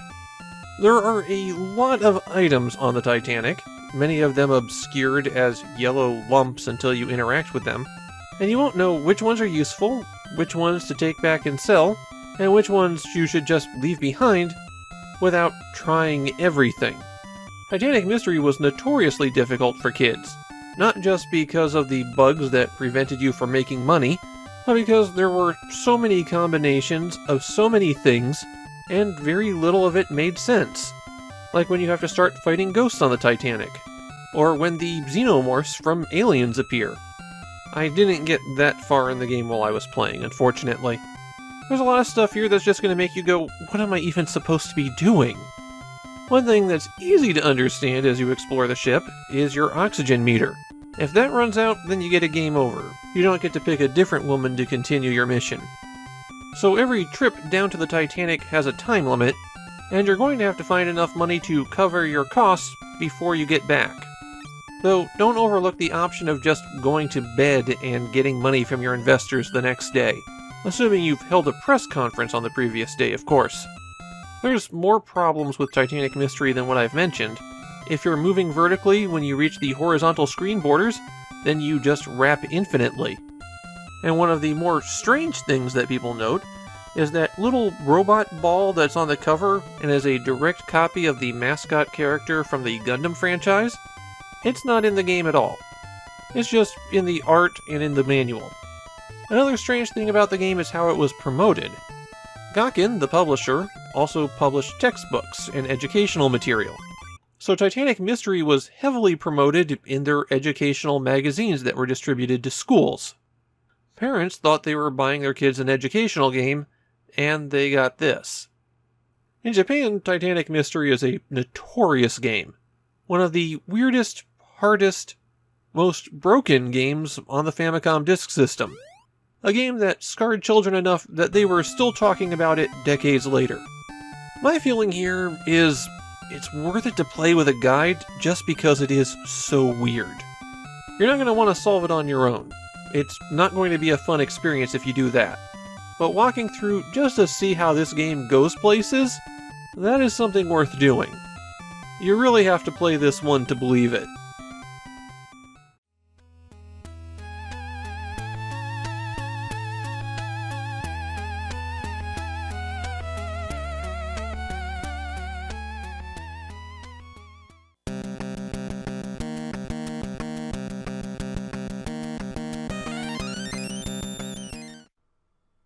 I sat down thinking, yeah, I've been meaning to get back to playing Chesterfield. A nifty mid-range action-adventure game that never got much attention outside of Japan, but a solid game. And then while I was doing my background research, I noticed that there's no Japanese Wikipedia entry for it. And less than a page of Google image results for it. And no entries for it in any of my regular Japanese sources. Yeah, it turns out I was thinking of Romancia. We'll see that one in about a month. The full title of this one in Japanese is Chesterfield Ankoku Shin Enno Chosen, or Challenge the Dark Gods. I'm not sure who the Dark Gods refer to, since the story doesn't mention them at all. The lengthy introduction and ending are completely in English in Chesterfield, something that's baffled Japanese players for a long time. The gist of the story is, the good king dies, his evil general takes over the country, and his daughter and a loyal knight go to the island of Chesterfield to seek aid. They're ambushed, the princess is kidnapped, but a local boy, Kaim, assists the knight, and decides to take up his quest. Chesterfield is a side-scrolling action RPG divided up into 8 stages. As you're roaming around, the B button swings your weapon, the A button jumps. Select brings up this option menu, where you have the ability to switch which weapon you're using. There's no equipment management, all of that is handled automatically. You start out with 100 health, and your maximum health is 200 points. That maximum does not change with what level you are. The enemies that you fight may drop potions or hearts that will give you a little bit of life back, or they could drop money bags. And unsurprisingly, you're going to have to grind for a lot of cash. You've got to buy your weapons and armor upgrades, and those are not cheap. Plus, it costs a lot of money to just get your password. Each stage consists of an overworld and a dungeon, and neither of them are really straightforward. The overworld has doors you can go into for shops, getting advice from people, or a guy who won't let you continue until you defeat the boss. There's also a boss at the end of every overworld area. Though if you defeat it and haven't collected the treasure from the dungeon, you're going to be in real trouble in the next section. There are 4 shops you have to worry about: a weapon shop, an armor shop, a medicine shop, and the inn. Rather confusingly, nobody seems to want to get straight to business in Chesterfield. You go into these places and the person talks to you, and then you have to talk to them again to get them to offer to show you their wares, and then you have to say yes, you would like to see them, and then you can select the item that you want by hitting left and right and choosing take. At the inn, the woman first offers to let you sleep for 2 hours, but if you reject that, then she offers a room for the night. Both of those heal you to the maximum 200 hit points, but only staying overnight gets you a password. Armor is equipped automatically, so we don't need to talk about that. The alternate weapon you can get, though, is a mace, and that is something you have to switch on and off on your status screen. The game seems to alternate giving you maces and swords. They're identical when it comes to enemies, so just use whichever one's stronger there. The advantage of the sword is that it can stab upward or at an angle. The mace's advantage is that it can smash through bricks. So obviously, it's required to get through some areas. It's also required to find some shops, because people have been bricking up their stores. As you wander around fighting, you'll find that enemies always spawn in the same place, and if you walk a little distance away, they'll respawn, so that's how you'll have to do your grinding for money. When you're hit by enemies, you kind of freeze in place for a moment. It looks a bit odd, and falling down holes in the overworld is instantly fatal. There's a complication there because the game moves in a really jerky fashion. It feels more like an MSX game than a Famicom game with how jerky it moves. That also makes the platforming kind of annoying. Especially these moving platforms. You have to land on them dead center and jump off them before you rotate around. When you die, you go back to the title screen, and there is no continue option, but pressing start takes you to the beginning of the stage where you died, and half your money has been taken away.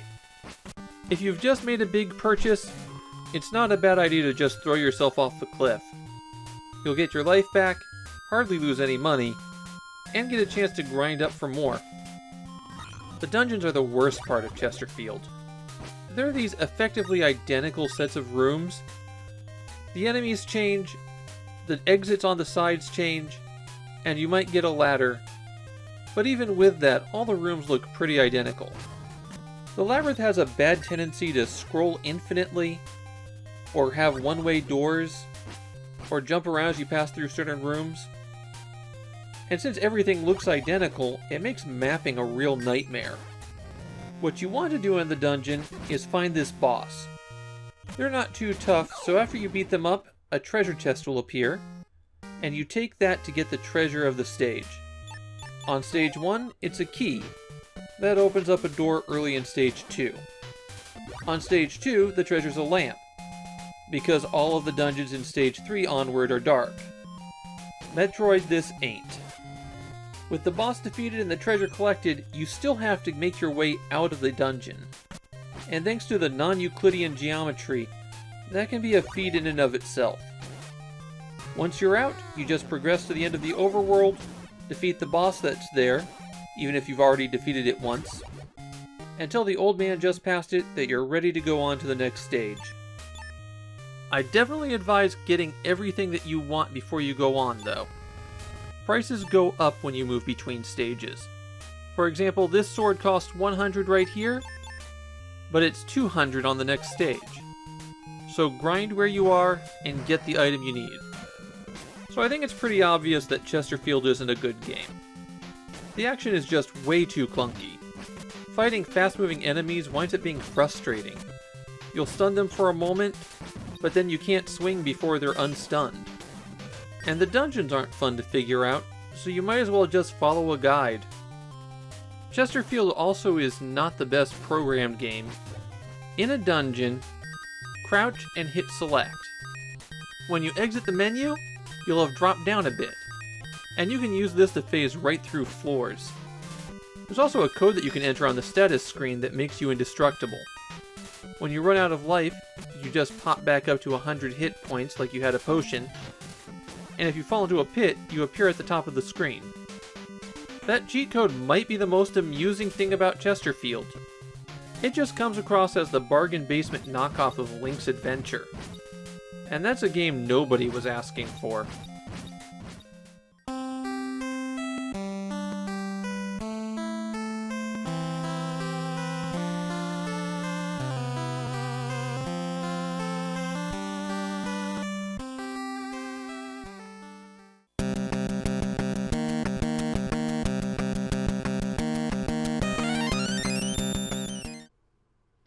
Well, Merry Christmas!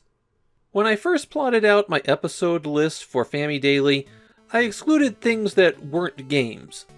The reason for that is there's a few edge cases for Famicom software that people argue about whether or not they count.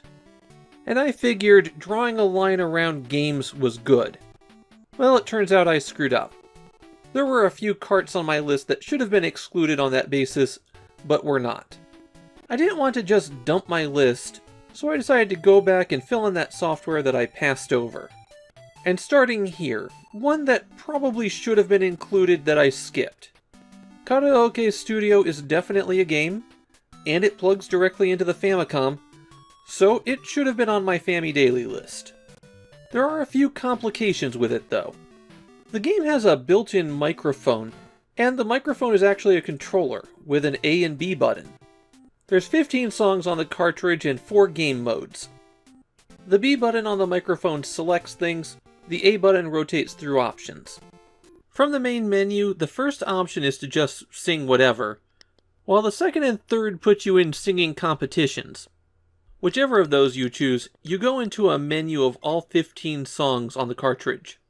Those songs include Ichinensei ni Natara, Inu no Owari-san, Hataraku Kuruma, Desired Jonetsu, and so much more.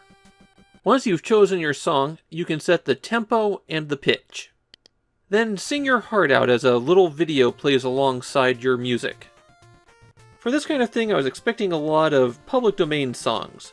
Traditional folk songs, nursery songs, that kind of thing. And there are a few, but most of that list were relatively recent songs. TV theme songs seem to be pretty overrepresented, but I think it's safe to say that those were popular choices for karaoke. And look, we've got Gegege no Kitaro. We've seen Kitaro a couple times from other Bandai games. The microphone copies your voice over to the television, but it doesn't work very well. Let's have some Christmas music, and I'm going to apologize up front for this one.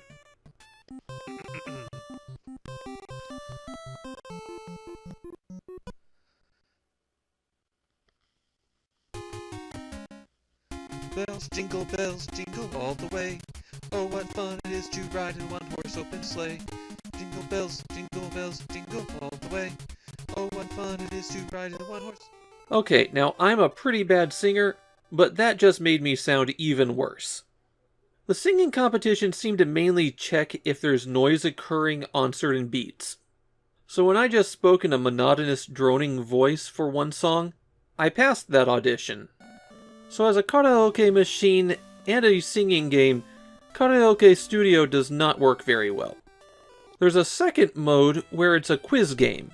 Here you're given roughly the first second of a song and have to buzz in and pick out which one it is. Get 4 right before you get 3 wrong, and you win.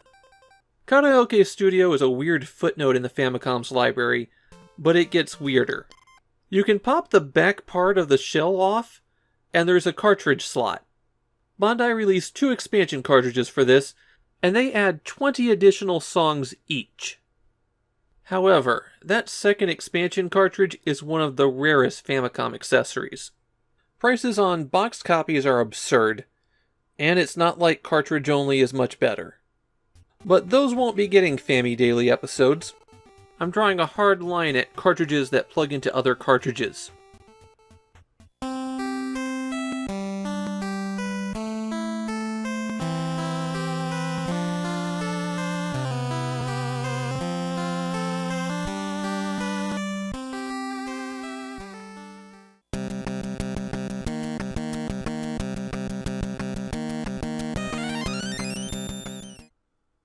I've mentioned a few times in these videos games that have inspired this project, but if there's one that inspired this fool's errand more than any other, it's Meiro Daisakusen.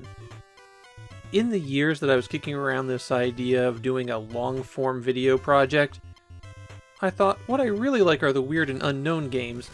Why don't I just try to work with those? And if you go back into my old videos before Famidaily, you'll find a few where I explore something funky. And the last one of those I did was Meiro Daisakusen, an odd game where there were hardly any videos documenting it at all, and none that were a complete documentation of it. So I started to record the game, only to have my family trainer die when I was about a third of the way through it. And it was after that, as I was building my own family trainer, that I decided to just go for it and catalog the whole Famicom library.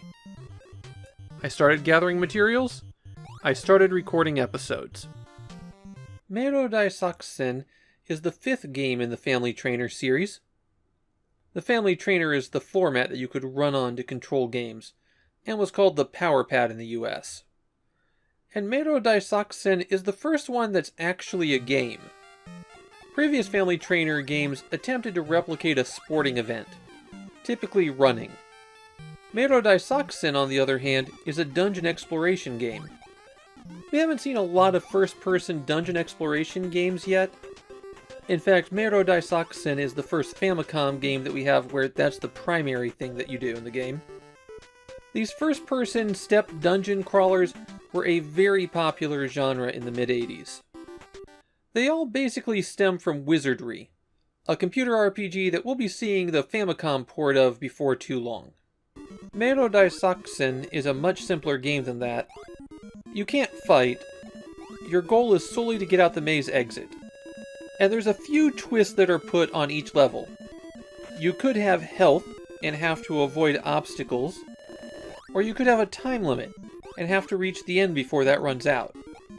The maze might also have a key, and naturally you'll have to locate that before going through the exit. Not all floors have keys though. Although you can see the big block design of the maze, there's actually a finer bit of control than that. There are 3 steps to every block, and that affects how you move through things. There's also 3 lanes, a left, middle, and right, and mainly you'll use that to avoid obstacles. You turn by putting one foot in front of the other, and you'll turn in a direction based on what row you're in and which side you're stepping on. You can also move backwards by walking on the back row of the mat, and if you put your hands down on the 2 squares in front of you, you'll crouch down. That's used for avoiding some obstacles. Most of the monsters in the mazes either take away a bit of life or stun you for a second, but watch out for these hands. They'll teleport you to a random part of the maze. Your position in the maze is shown in this square at the bottom of the screen. Some walls have doors on them, and if you slowly approach them, the doors will open up. Naturally, the doors could be the exit, but they might also have a radar that shows you where the exit is, or a ring that grants you more time, a lollipop that gives you some health back, or you might find the key that will let you out the final door. If you're playing the standard game, and you make it to the exit, you'll face one final obstacle course before you complete the stage. These always have you running down a long corridor, and you'll have to either evade obstacles or jump over gaps. A major problem with Meiro Daisakusen is that the sense of perspective on these is terrible. Things never scale right, so you're always getting hit by things that look like they're a little bit ahead of you, or you'll fall off in a way that makes it look like you're falling through the floor. The game seems to try to make up for this by making these segments not very technically difficult, but that lack of perspective is a killer. There are 28 stages in the regular game, and at the end of each stage you get a letter. That letter helps form a sentence, and that partial sentence is the password. There's also the extra stage mode. That gives you a set of mazes that you can run against the clock. Your goal in all of these mazes is to collect all of the checkpoint balloons, and then get to the exit. There's no monsters in them to avoid. It's just running the maze. I'm playing on my custom Family Trainer controller, and that uses buttons rather than pads, so that can account for some of the jumpiness you can see as I play, but not all of it. I had very similar problems when I was playing on the real Family Trainer. Meiro Daisakusen is the best Family Trainer game we've seen so far. Unfortunately. It's still not fun to play though. The control scheme's a mess, and it's hard to do things like get your character to make only one step, or turn from a dead stop, not to mention the perspective problems. After this, all I can say is, at least I'm halfway through the Family Trainer games.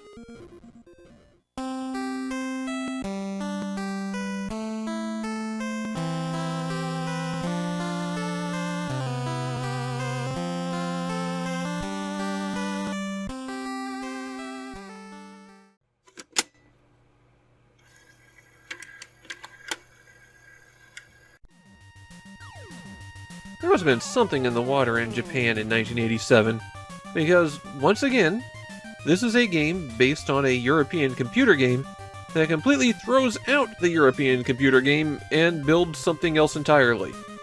At least Monty no Doki Doki Daisassou, or Monty's heart-pounding epic escape, is a halfway decent game.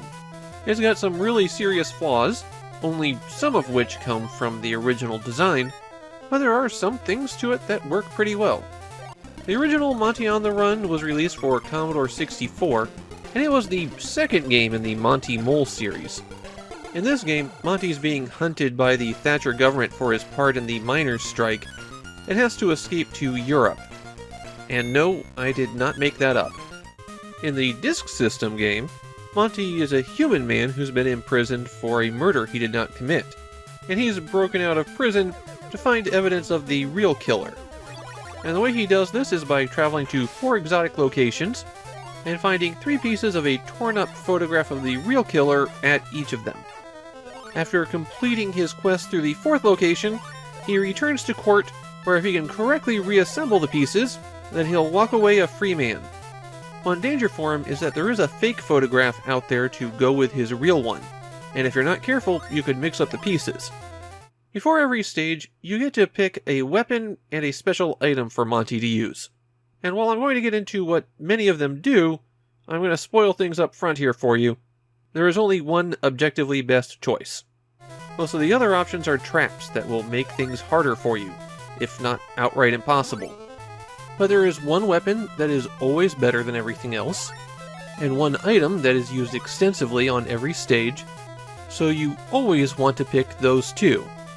I didn't do that while I was playing. I wanted to get as varied footage as possible, and I almost completed level 4, coming just 1 photograph short. So you don't have to play optimally, but if you do, you're going to be a lot happier.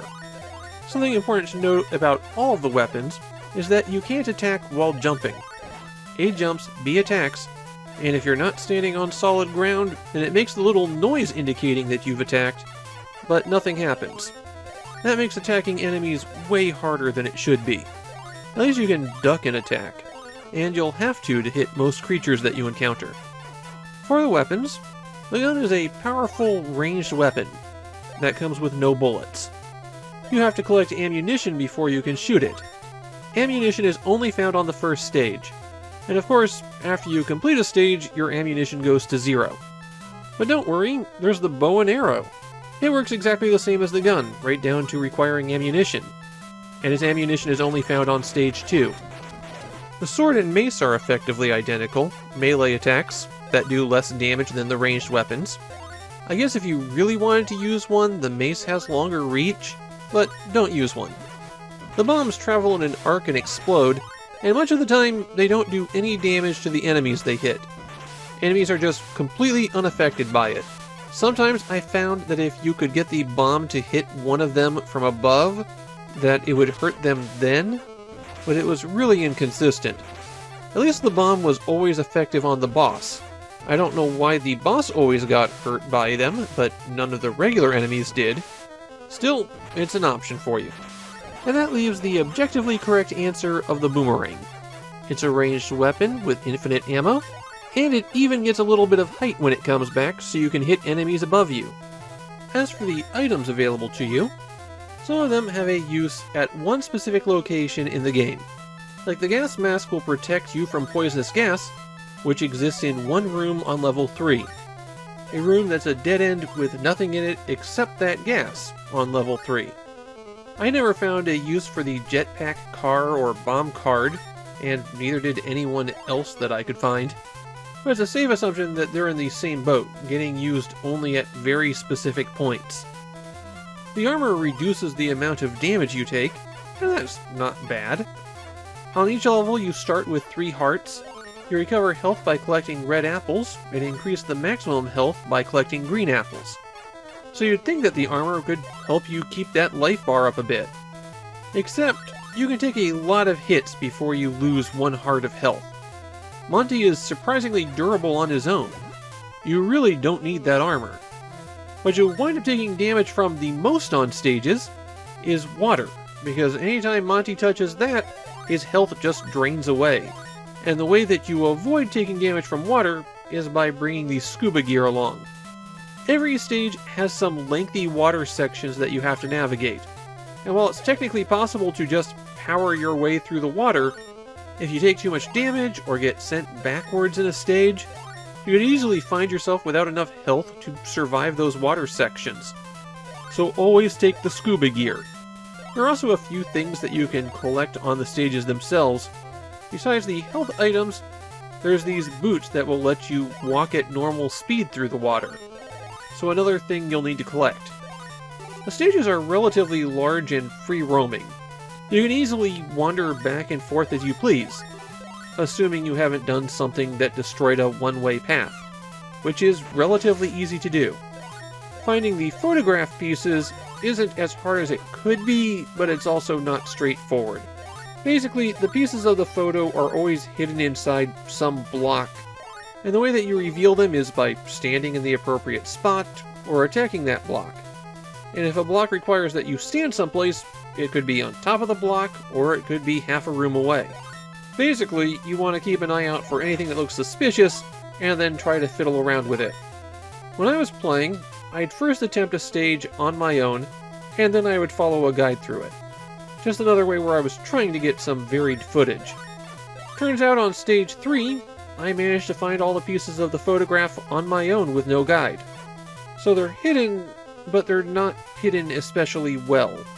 Particularly once you understand the stage layout enough to spot the things that look kind of off.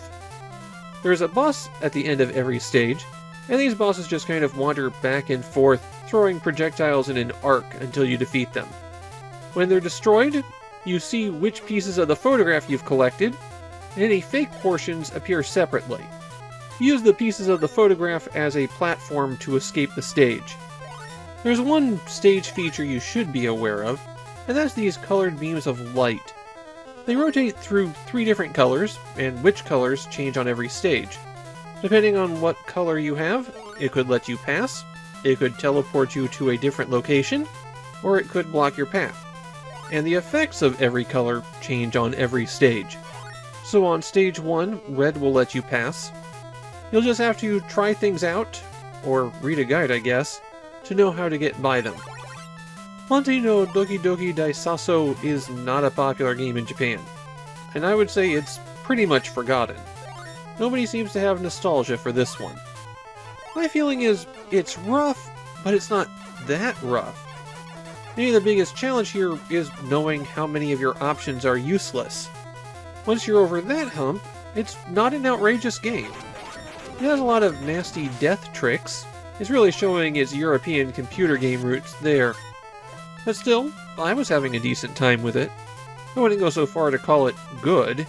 The game's too much of a mess for that. It's just that there's a pretty good variety of things you can do here. And despite hiding everything, it isn't that difficult to figure out what you should be doing. The game might be free-scrolling, but you'll notice that a lot of the obstacles are set up as though they were individual rooms. And from that, you can figure out a lot of what you need to do in the game. Overall, Monty no Doki Doki Daisassou is a weird little mess, but you can have fun with that kind of thing.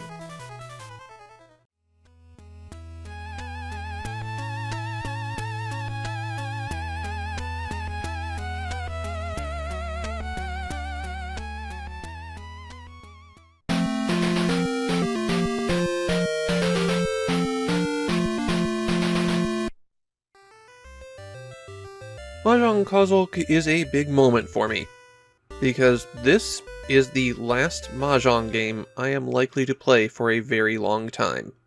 Or at least my plans through 2025 don't include any Mahjong games.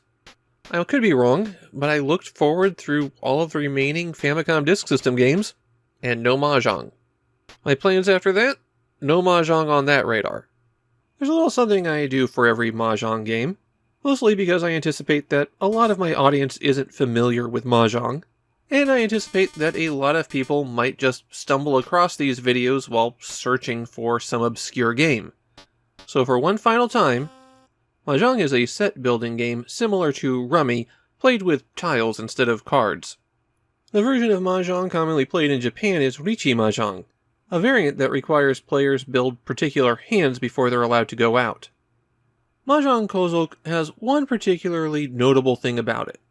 The title means Family Mahjong, and it was released 7 days before Namco released Family Mahjong. Namco's game was developed by Nichibutsu, who had already developed quite a reputation for Mahjong video games. Irem's game was developed by Irem. One of these 2 games was a major success, and it wasn't Irem's. Mahjong Kazoku comes across like one of those movies you find at the back end of the streaming site, with a title that's just similar enough to a popular film to try to trick people into watching it. And just like those movies, Mahjong Kazoku is not nearly as good as what it's imitating. For what it's worth, there was also an arcade game that went by the title Mahjong Kazoku that was released at roughly the same time, but the arcade game is absurdly rare and it was released by a US company, so I think there's no connection between those two. The problems with Mahjong Kazoku start showing up right from the box, which depicts a 4-player game of Mahjong, with a human playing against what must be the Mahjong robot family, and then when you're actually playing, it's a 2-player mode. The 2-player variant of Riichi Mahjong was often used for video games in the 80s because it was easier to display the tiles. The interface as you're playing is a little bit different from most Mahjong games. While the A button will draw the next tile from the stack, you have to hit up and down to cycle through the various commands. If you want to draw a discarded tile to make a set of 3 or to make a run, you have to pick that option from the list of commands, then press B. Then it will ask you to confirm that you want to do that by pressing B again. And when a match is over, you have to press Start to advance to the scoring. Mahjong Kazoku just winds up feeling kind of awkward to play. There are 4 game modes here. The first one is the standard Mahjong play.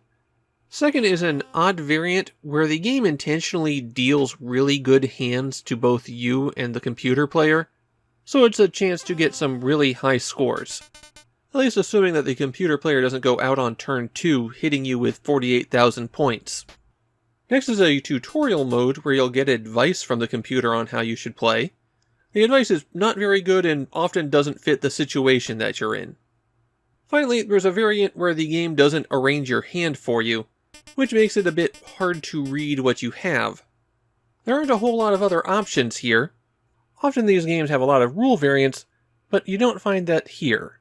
The only one that I encountered was making your opponent play with an open hand with all their tiles revealed, when you declared that you were 1 tile away from going out. Now I know to people who will never touch any of these Mahjong games, that any one of them looks pretty much like any other. However, I can tell you, even as somebody who's terrible at Mahjong, that Mahjong Kazoku is pretty bad. It just feels like a chore to play. A good Mahjong game goes fast. It pulls you through the game as quickly as possible, smoothing things over to let you play as many hands as possible. And you don't find that here. The only thing that Mahjong Kazoku has going for it is that name, which might have fooled some people into picking it up instead of the actually decent Namco one.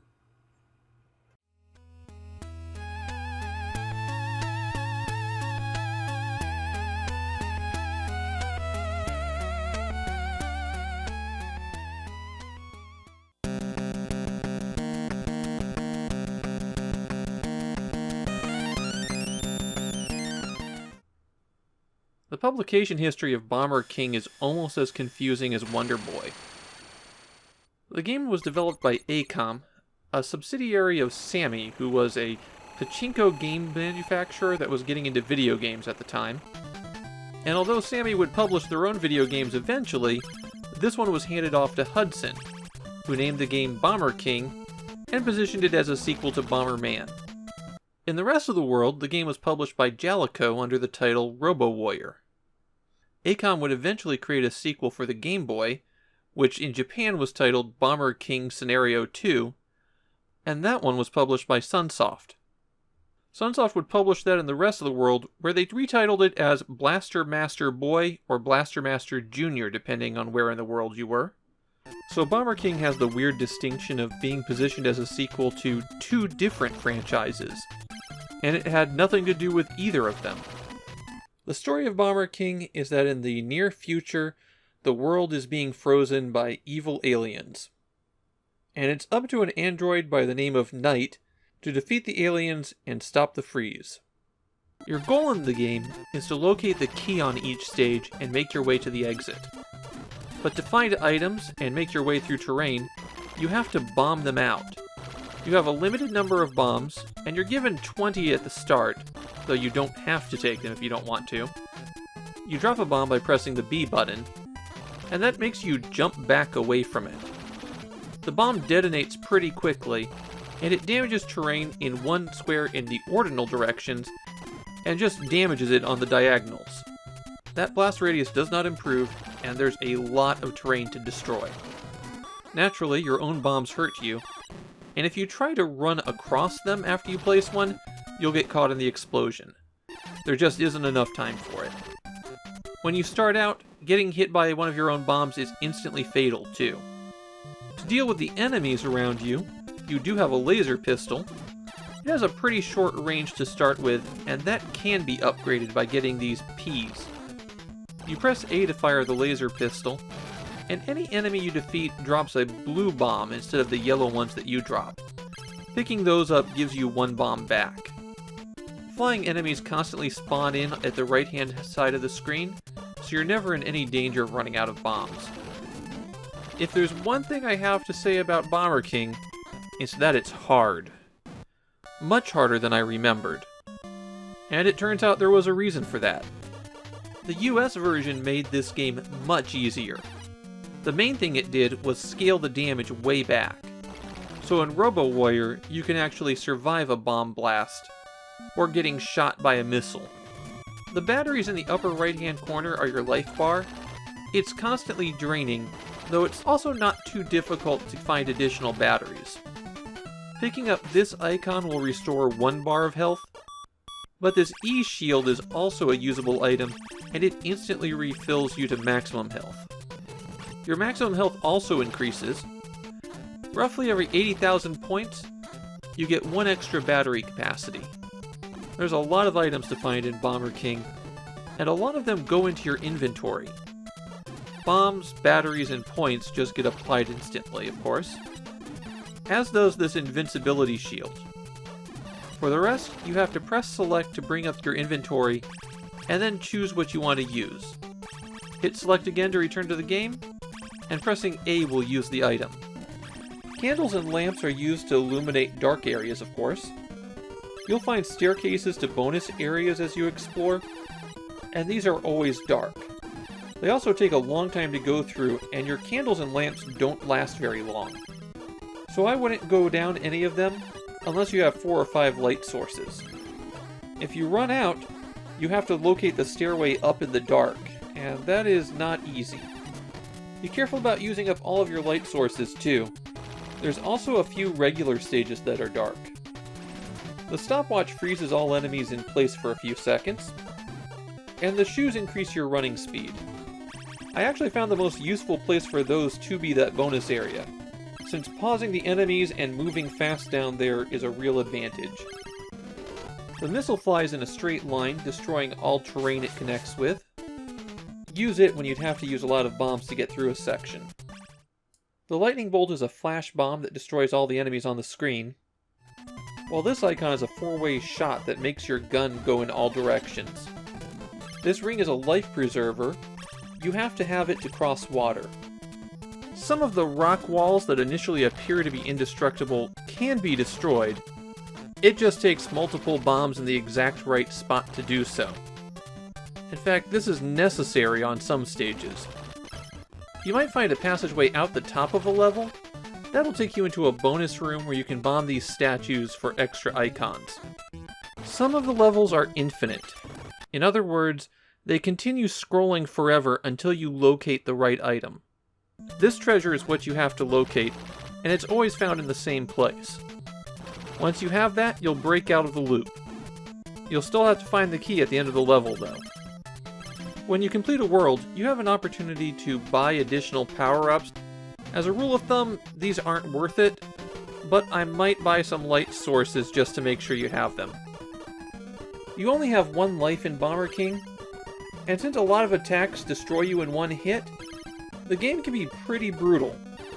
1 slip up and you have to start all over again. You can continue from the main menu, but you lose all your health increases since your score resets to 0, and you lose some of your power-ups.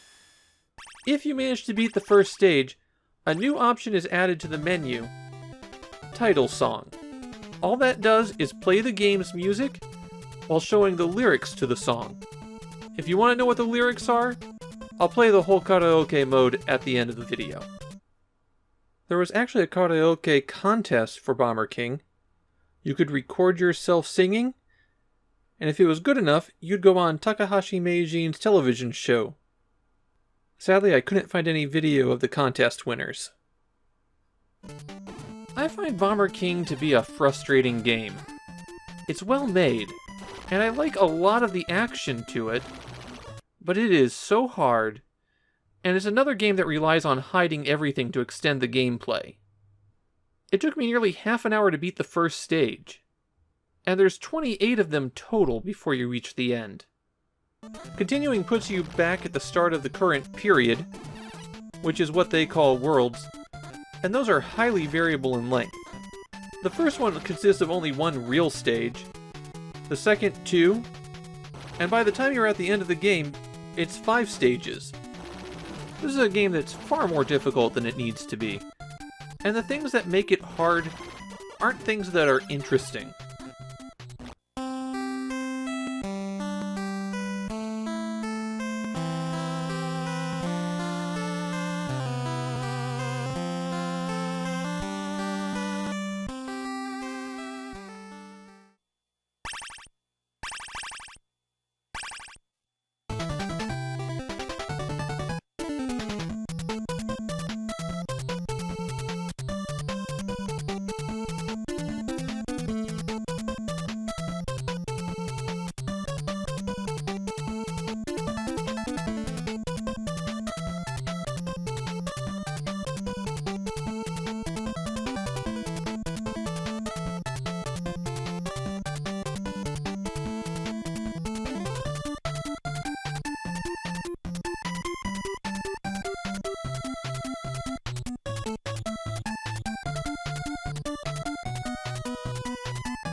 I hope you enjoy seeing the first stage a whole lot. When it comes to Miracle Ropitt, we need to have a pretty serious talk about game difficulty.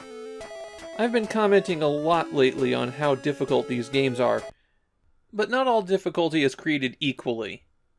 Some of these are difficult because they are games of skill, and that takes practice to complete, something which I just don't have any time for. And that's fair. These games might be notable for being difficult, but I'll still want to play them because I enjoy the act of playing them. And then there are games that are difficult because of randomness, poor controls, that force players to repeat basic actions for a long period of time until they do it perfectly, and those games are difficult in a way that aren't fun. The only reason to look at those is masochism. Miracle Ropitt falls into the second category. It's a quintessential example of a game that's difficult through cruelty, and I am never going to play it again after this. There are 3 parties responsible for this train wreck. King Records published it as their entry into Famicom games. They're only going to publish 3 games, and the other 2 will be adventure games that are better received. The title screen references Animation 20, and I haven't been able to figure out who they are. The name's just too generic to be searchable, and my Japanese sources for Miracle Ropitt don't mention them at all. Since Miracle Ropitt isn't based on anything, my best guess is that Animation 20 was a company that designed characters. but there's probably some strange story about them in this game that I just can't seem to find. And then we have the studio that developed it. Good old Micronix. Honestly, I think this might be their most technically competent game yet. I didn't see their trademark flickering. If you look at still screenshots, or maybe just a short clip, the game looks fine. Of course, when you actually try to play it, you'll quickly realize what a disaster it is. It's still more than we've seen from them in the past. The story in the manual is pretty complicated, so I'll boil it down for you. In the future, a young girl and her brother are kidnapped by aliens and taken to another dimension. She slips away, meets a friendly robot, and together they set off to rescue her brother. To do that, they have to complete 2 loops of 12 levels, and they have to do it all on 3 lives. There are no continues in this one. So when you lose a life on stage 1, just hit reset. You start out by controlling Ropitt, and it can run, jump, and shoot. If Ropitt drops from too great of height, its legs get smashed up into its body, and it can't jump very well. You have to walk around for a little bit, and then jump to restore its height. This winds up just being irritating instead of an interesting game mechanic. Inevitably, all it does is slow you down for a few seconds. If Ropitt gets hit, then the girl emerges, and no, the girl is not given a name. The girl can only live for 30 seconds without the robot, so she has to go out and collect a power-up capsule and return to the robot before that time limit runs out. This is virtually impossible for multiple reasons, so if Ropitt winds up getting hit, you're probably already dead. Without power-ups, Ropitt can only have 2 shots on the screen at a time, and the shots are very slow. So if you miss, you're probably dead. Naturally, because this is a very cruel game, the girl can't attack at all. Let's talk about those power-up capsules, because unless somebody tells you how to do it, you'll never figure out how to get them. You see, enemies sometimes spawn from these spheres, but if you spot a red sphere, you can jump on top of it. Sometimes. Sometimes it just turns into an enemy and kills you anyways. When you jump on top of the sphere, it splits into 3. And then those 3 open up into power-up capsules. Collecting 1 will give Ropitt a rapid-fire gun. Collecting 2 gives it a 3-way shot. And collecting 3 will let it fly. Once. You fly by holding down the jump button past the peak of your jump. And then little flame jets come out. I've read that enemies can be hurt by those flame jets, but those same sources also say it's almost impossible to do. If the girl collects 3 power-up capsules, she can fly indefinitely. There's also this green triangle, and if you land on it, you become invincible for a short period. As for the enemies, well, virtually everything that you see can hurt you. That debris coming from the top of the screen kills you. The waterfall kills you. These bricks that spawn directly on top of you if you happen to be standing in the wrong place, or even if you happen to be standing in the right place, kills you. The doorway at the end of the stage kills you, unless you jump through in the brief period where there's nothing flashing there. Not all obstacles are instantly fatal, though. These jets stun you for a moment, as does this plant, and sometimes if you just step in the wrong place, a quake occurs and you get thrown backwards. Of course, that's fatal if you fall into a hole. And sometimes if you get hit, it's while you're on a moving platform, and so the girl appears right in a place where she'll just fall off the screen anyways. Then there's the falling blocks. They occurred in a few places that I reached, and the best one was at the end of the stage, where they occur immediately before debris falls off the top of the screen.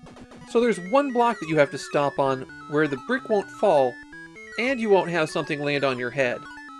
Did I mention that the controls are really sloppy and you have tons of momentum? Because that just makes this segment even more fun. On the first stage, you can take these doors to warp forward and backward, but some of them have earthquakes that occur when you emerge from them, and so if you enter the wrong door, you just get tossed in a hole. The furthest I got in Miracle Ropitt was the second stage, and I got stuck there because fish would randomly spawn beneath my feet, and there were just no ways to mitigate it.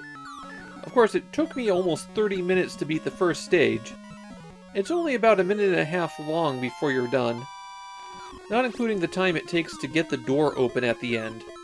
The game is infamous for people not being able to beat the first stage, and part of that is this door, where the method to open it is to jump up and down on the bricks repeatedly until it eventually pops open. For some reason, this game got a remake and a sequel on the Game Boy. They used the title Rubble Saver. Presumably, they didn't want to be associated with this one. Obviously, Miracle Ropitt is a terrible game. It made me absolutely miserable to play it. And I didn't even get to experience the joy of getting a game over somewhere around level 8 or 9 and having to start over again. I don't see how anybody could enjoy this game.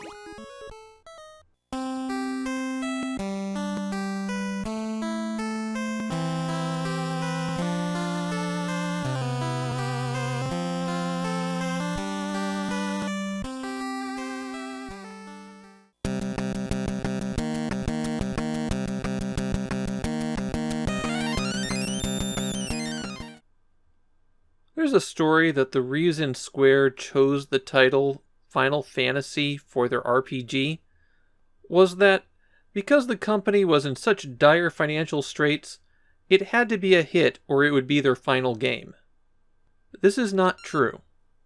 Oh, Square was in serious financial trouble.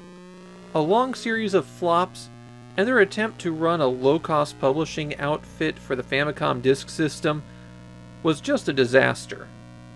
But the game that saved the company wasn't Final Fantasy. It was Highway Star. And it didn't just save the company because it was a massive hit. Highway Star was also the trial run for a new programmer they hired. An Iranian-American who didn't even speak Japanese. That was Nasir Jabeli, and he is one of the most important programmers of the 80s. We haven't seen a racing game like this on the Famicom since Mach Rider back in 1985. But similar to several other games we're seeing in the middle of 1987, Highway Star opens up that genre. This style of racing game never becomes ubiquitous on the Famicom, but we will be seeing quite a few of them, especially with F1 themes.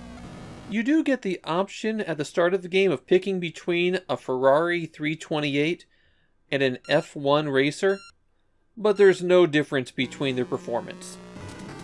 The manual identifies all the vehicles on the road as real-world car models, and I'm fairly confident that they didn't get the license for them. Highway Star is heavily, and I do mean heavily, based on the arcade game Outrun. And this is actually quite a coup, since Outrun was a pretty new game at that time. Like the game it's mimicking, Highway Star is a checkpoint race, where your goal is to complete each segment before time runs out, and when you cross those checkpoints, you get more time. The way that the track goes up and down hills also strongly reflects Outrun. You can even change the radio to 3 different tunes by pressing down on the control pad. There are 3 major differences between Outrun and Highway Star. First, no branching paths. Every course is a straight run, then you move on to the next track. Second, you have a turbo in Highway Star. When your speed is over 100 kilometers per hour, press up on the control pad to go even faster. You'll need to use the turbo to reach top speed. Third and most importantly, when time runs out, it's not game over. In Highway Star, your engine cuts out and you start coasting down. And if you coast across the checkpoint, you get your time refilled and you get to keep going. The traffic that you're racing through is randomly generated in Highway Star, and that can be a little bit of a problem. You will run into situations where 3 cars are completely blocking the road. They can also be a bit aggressive, moving to block you off as you race. Bumping into another car will send your car sliding, and it's not difficult to go flying off the track as a result. If you do go off the track and run into an obstacle on the side, the car will flip for a bit, and you lose time as it recenters on the road. Flipping near the end of a course can be a disaster, since you may not have enough time to build up speed again. The other thing to mention about Highway Star is the 3D. And that brings me to one of the prides of my Famicom collection. A new, in-box, never-before-used Famicom 3D system. It's a pair of goggles with shutter lenses that will flicker 30 times a second. Each one covers one eye, and the screen changes what it's displaying for each frame. Okay, let's break out this 35-year-old piece of hardware, peel the plastic off the glasses, and give it a try. A quick aside here to answer the obvious question. The Famicom 3D system was not a popular accessory, and as a result, new in-box units are not difficult to get. Mine was $70 including shipping from Japan. And I overpaid because I bought it off of Amazon. If I had been able to get into some retro stores, I probably could have gotten it cheaper. So I'm not ruining a rare and precious artifact by opening the package. Besides, the box wasn't even sealed. I hit select to change the visual mode, and yeah, I can see a 3D effect. It's not a particularly strong one, and it might work a bit better if I was playing in a dark room.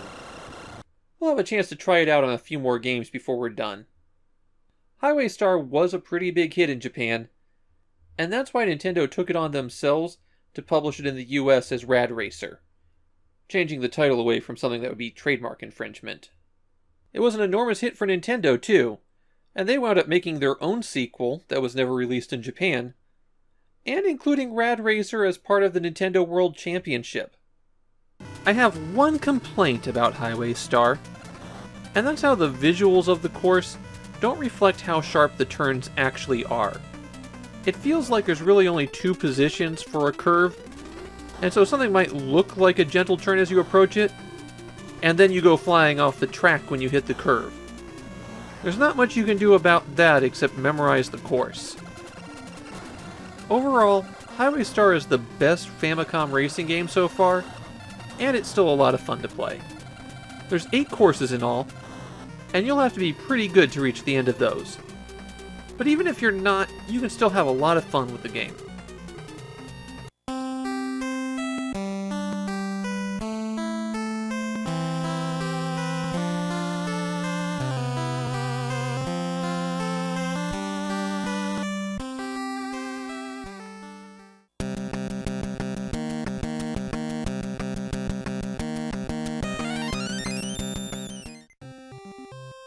Well, this one takes a prize. Elnark no Zaihou is the hardest Famicom game. It's not even a competition. Okay, these days it doesn't seem too bad since you can finish it in about an hour if you follow a guide.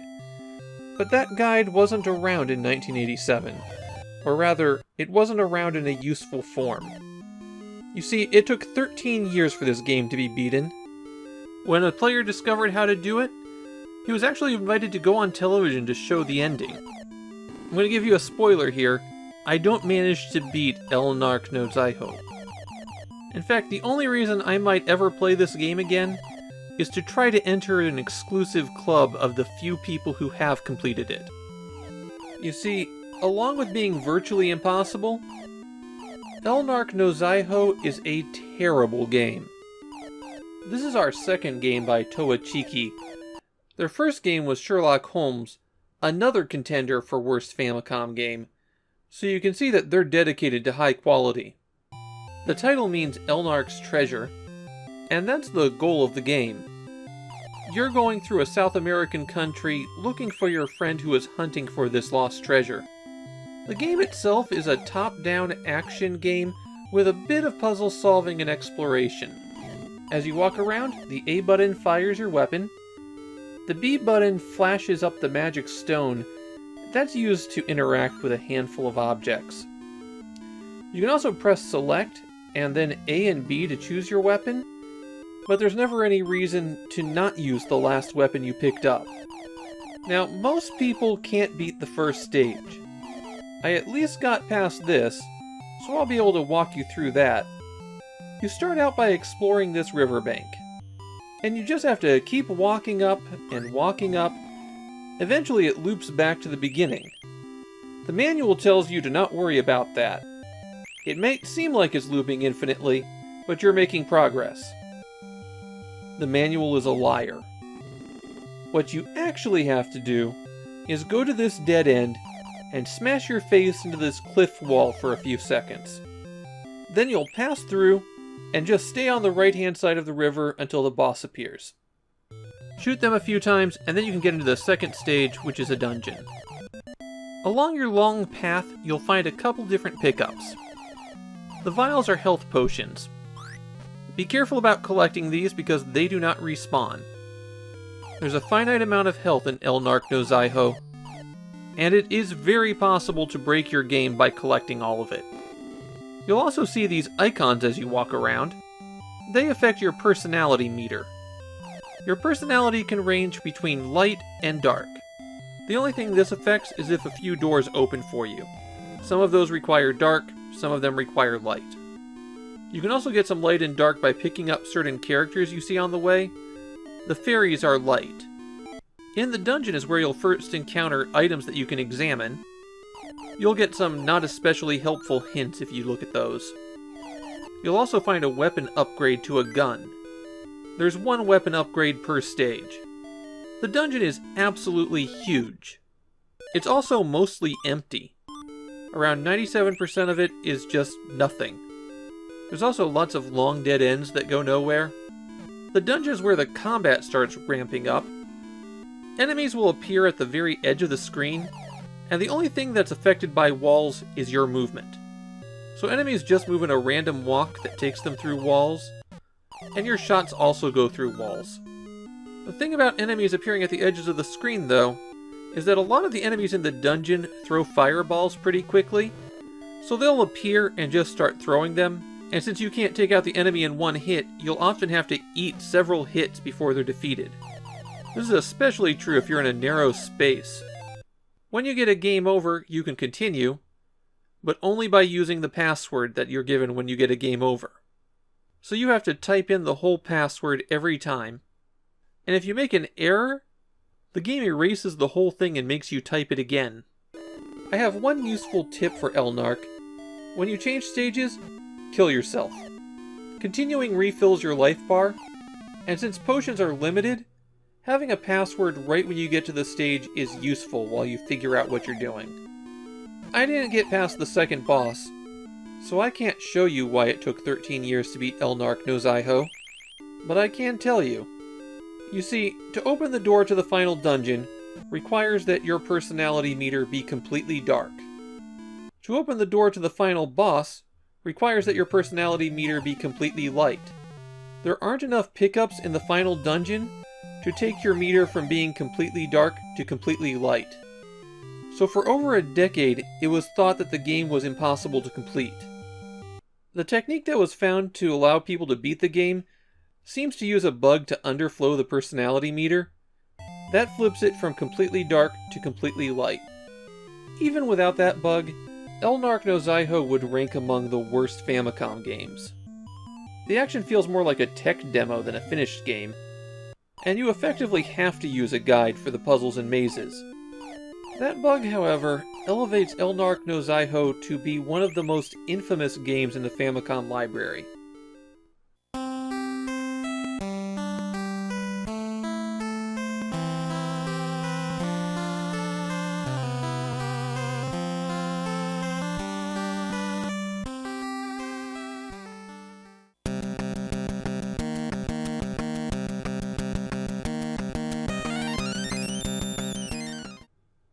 An action RPG from Bandai based on a popular comic and cartoon? Well, you know we're in for a real treat here. Saint Seiya, and yes, that's what the kanji spells out, was one of the big three action franchises of the mid-80s in Japan. The other two being Dragon Ball and Fist of the North Star. It was also the only one of those three to be popular internationally in the mid-80s. Particularly in Europe and Central and South America. That's why it's one of the few NES games that weren't released in the US but were in Europe. As for what it's about, I'll be upfront here, I have bounced off Saint Seiya pretty hard. I'm not entirely sure it has a coherent plot. There's some martial artists and they have magical, maybe, armor that they call cloth for some reason. And they protect the goddess Athena, who's around for some reason. and there's some people who want to do vague things for poorly defined reasons, but there's a lot of fights. My rule of thumb is that when an action show goes into a tournament arc is a good point to reassess if you should be watching it. And Saint Seiya starts with a tournament arc. The game replicates the first story arc of the series, but the cartoon adaptation of it was still in the middle of airing when the game was released. So in order to avoid spoilers, they had a contest in Weekly Shonen Jump magazine to have fans design a new end boss for the game. In terms of gameplay, Saint Seiya is a weird mashup. You have these side-scrolling adventure segments where you look around for the next goal, and you have these RPG-style battle segments that are used for all the dramatic fights. Turns out the game does neither of those well. When you start the game, the first thing that you're instructed to do is put in your birthday. Your zodiac sign determines your starting stats. This winds up being pretty important since not all stats are created equal. You need to raise all of your stats equally, and it's more difficult to raise your weaker stats. So if your zodiac sign has weak attack and defense, you are going to have an extremely difficult time of it. There are 4 core stats and 3 extra stats. The core stats are A power for your attack power, M power for your movement power, D power for defense, and H power for heart. H power controls how effective your skills are. The 3 minor stats are AS for attack speed, which isn't actually attack speed, it's how likely you are to hit. CP for cloth power, which determines if you can prevent damage. And JP, which is jump power, it doesn't affect the height of your jump, it affects how likely you are to dodge. Combat is turn-based and you have 4 options: fight, run, talk, and friends. Talking is extremely important, because that's one of the major ways that you recover Cosmo, which is what is used to power your attacks. Calling in an ally switches your main character out for one of your friends. From what I've read, this is always a bad option. So let's fight. When you choose that, the game determines if you or your opponent gets to attack first. When you attack, you have to fill up the bars at the bottom of the screen for each stat. The more points you put in, the more effective they are. And early on, you really want to fill them up all the way. The more points you've applied, the more likely it is that you'll do a special attack. Then you have to choose whether to do a punch or a kick. It's easier to trigger the punch special attacks, so I would stick with punching. Then you take your swing. In the early portions of the game, it's very likely that one hit will be all it takes, especially if you fill up your bars all the way. And since every round is going to cost you at least some Cosmo, the advantages to ending a fight fast are huge. So burn those resources, otherwise you're going to be burning even more. You always have to apply some Cosmo to an attack, otherwise it will have no effect. If the enemy gets to attack, then you choose whether to defend or dodge. Defending always reduces damage, while dodge is a chance of avoiding all damage. After you win a fight, you get some experience, and for about the first dozen fights, every time you win, you have enough to level up. To do that, once you're back in the action screen, press select to bring up the menu, and then choose the stats screen. The number to the right of each stat is how much experience it takes to increase it. And as you can see, your weaker stats take a lot more experience to increase. Get all of the primary stats to 4, and all of the secondary stats to 2, and that increases your maximum health by 20. Your maximum health keeps increasing every time you increase all of your primary stats by an additional 2, and all of your secondary stats by an additional 1. Also on this submenu, you can choose to put on or take off your cloth. Wearing your cloth increases your damage and defense, but walking around with it on drains away your Cosmo. You can also choose to move to key locations. You have to use this to get to some quest locations. Or you can get your password. The passwords serve a dual purpose. Not only does it let you continue, but each player supplies their own password in the 2-player mode to have their Seiyas fight. Now I can talk about how terrible the action sequences are. You basically walk around, and at certain points in the story there will be enemies to punch. These guys have a bad tendency to appear on top of you, to automatically drop in, to respawn when you close out the menu, to take off running before you can even attack them, to appear from thin air, and to take a lot of hits to defeat. Seiya's own attacks are pretty short range, so you have to have a good rhythm to be able to take out the enemies without getting hit yourself. During these adventure segments, you go and talk to some people, and they'll increase your Cosmo. You can also get healed.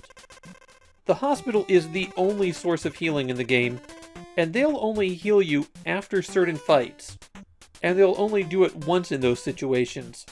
So attempting to grind up some stats is extremely dangerous. When you're defeated, you reappear at the hospital, and you're set back to what your stats were after you defeated the previous major enemy. So if you scrape by with only 1 hit point, you have 1 hit point when you're there.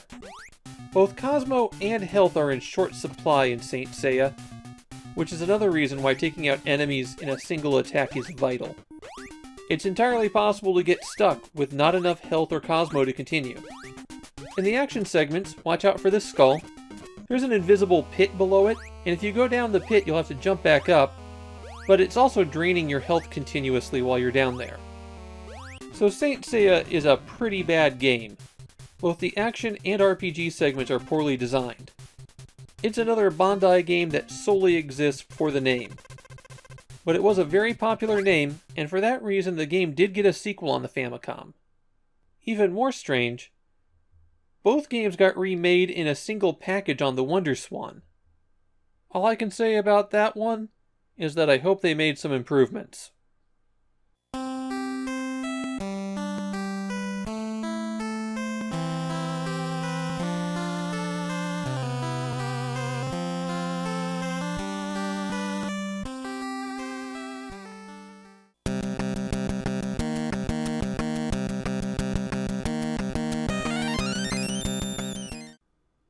I'm going to make a bold statement up front. Kyuu Roban Taikyoku is the most important Famicom game that most people don't know about.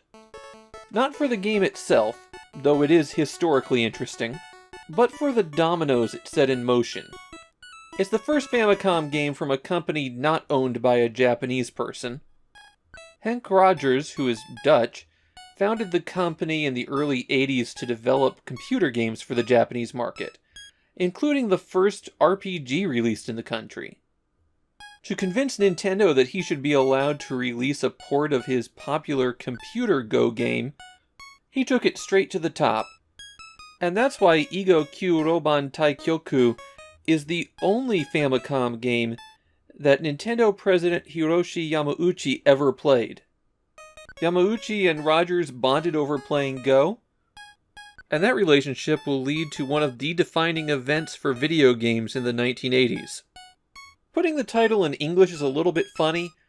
There's no common way to render the Japanese term that the title uses, but I call it 9x9 Go when I'm teaching someone how to play, so that's what I used.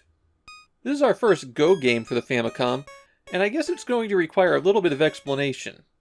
There's actually a very good tutorial on the cartridge that even if you don't understand Japanese, it at least illustrates the strategic concepts very well. Go is one of the oldest board games on Earth that's still being actively played, and the rules used today are only tweaked slightly from what they were about 3,000 years ago. Mainly adjusted to even out the first player advantage and deal with a few strange edge cases. In Go, players each have a set of black or white stones. On their turn, they place a stone of their color at the intersection of a grid. The goal is to surround territory with stones of your color, and completely surrounding your opponent's stones removes them from the board.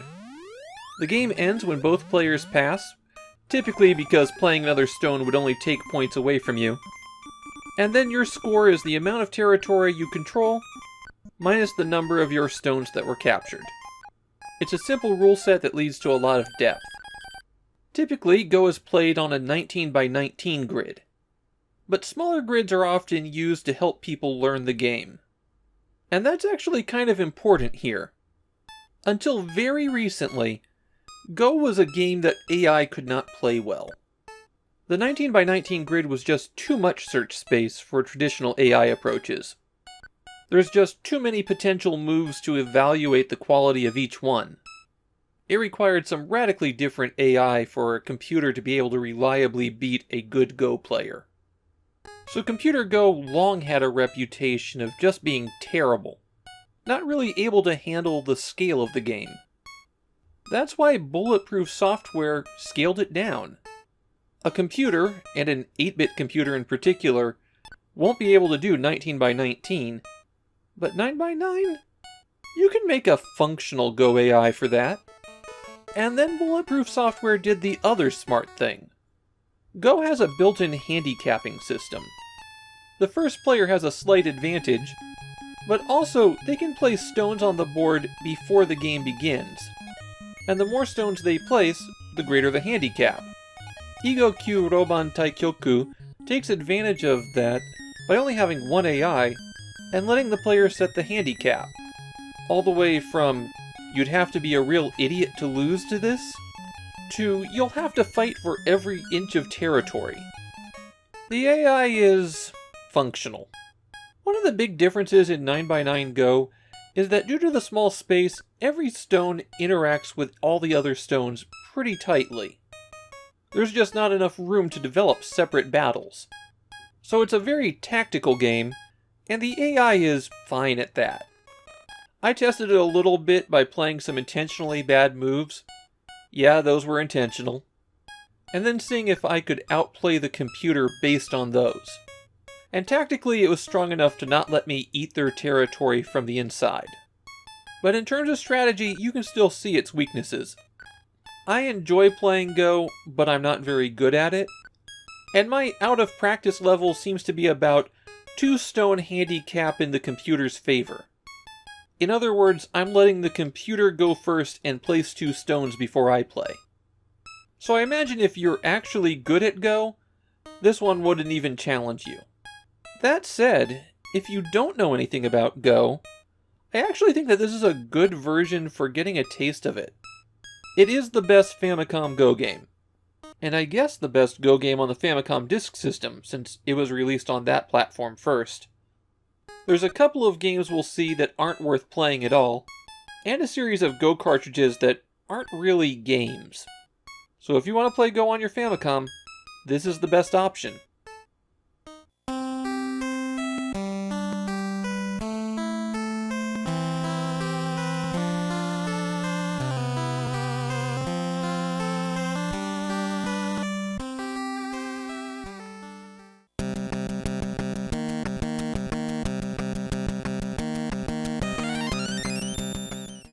Okay, before we get started, this game has a ton of speech at the beginning.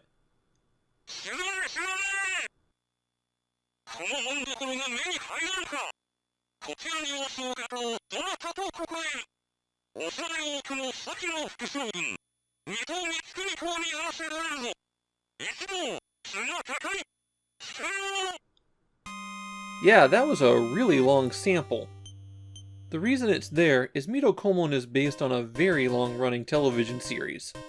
It had been on the air for 20 years when this game was released, and it would be on the air for another 20. The show is loosely based on a historical figure who, after retiring as an official, traveled the country incognito and would uncover corruption in local officials. And that's the way that the show plays out.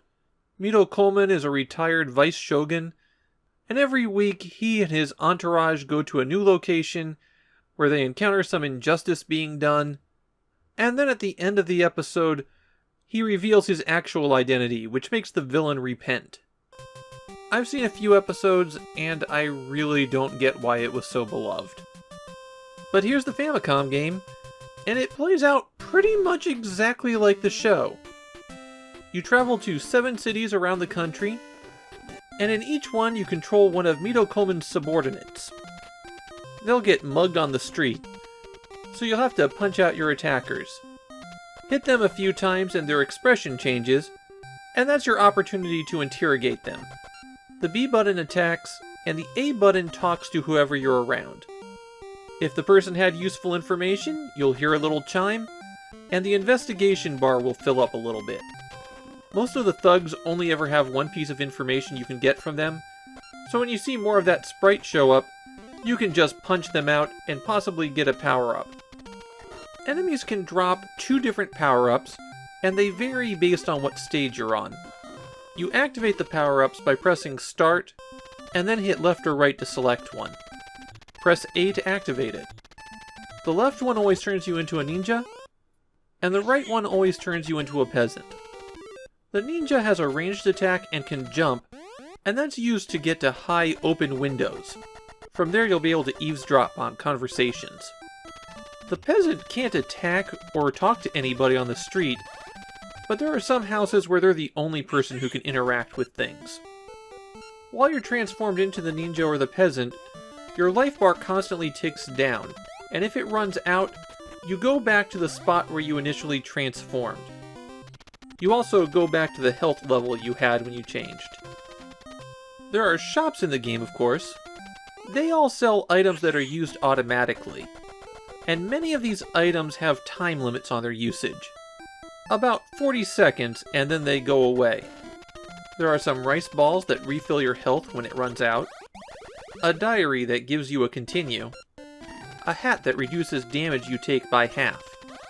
That's pretty handy since enemies do a ton of damage. The sandals are also vital.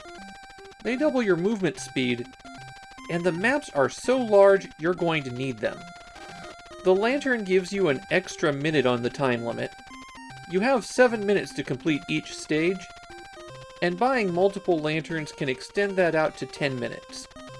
One of the more irritating things in the game is after you kill about 7 enemies, a special enemy spawns in that will chase you down. It'll either be a ghost or the big woman from Iki. If you're caught by them, you're held in place and your life ticks away. But if you have a talisman or a hairpin, then they'll take that instead. You can buy multiples of all of these items, though the price goes up every time you buy one. I strongly recommend stocking up on the sandals and the talismans. You can also go to a soba shop for a bowl of noodles that restore your health, or go to a bar and have a drink. That makes you invincible, but you'll also stumble around a lot. One thing you'll find while playing Mitokoumon is that navigating the streets is hard. Not because the gameplay is challenging, but because you tend to get hung up on every little thing. Your movement's blocked by small piles of rocks, or by 1 pixel of a lantern you're walking above. The game represents its 3/4 view very poorly. While you're walking the street, fighting off the continuous hordes of thugs, if you hit an innocent person, then it just costs you some money. Once you've filled up the evidence bar, you have to go to the hotel where Mitokoumon is, and then he goes to reveal his identity to the official. Really, it's not a very satisfying way to resolve this stuff. With that done, it's on to the next location, where you'll repeat the exact same actions in an environment that looks extremely similar. Which characters you're controlling do change every other stage, though. Mitokoumon is clearly Sunsoft's attempt to do Ganbare Goemon. But this is nowhere near that good. Maybe the most impressive thing in Mitokoumon is the sheer quantity of audio samples and text in the game. But the gameplay itself isn't very good. It's difficult because you have to wander around on a tight time limit, and it only takes a couple of hits to defeat you and let the evil official get away with his crimes. It's not something worth playing, though there is a sequel on the Famicom that's coming, exactly 1 year after this one.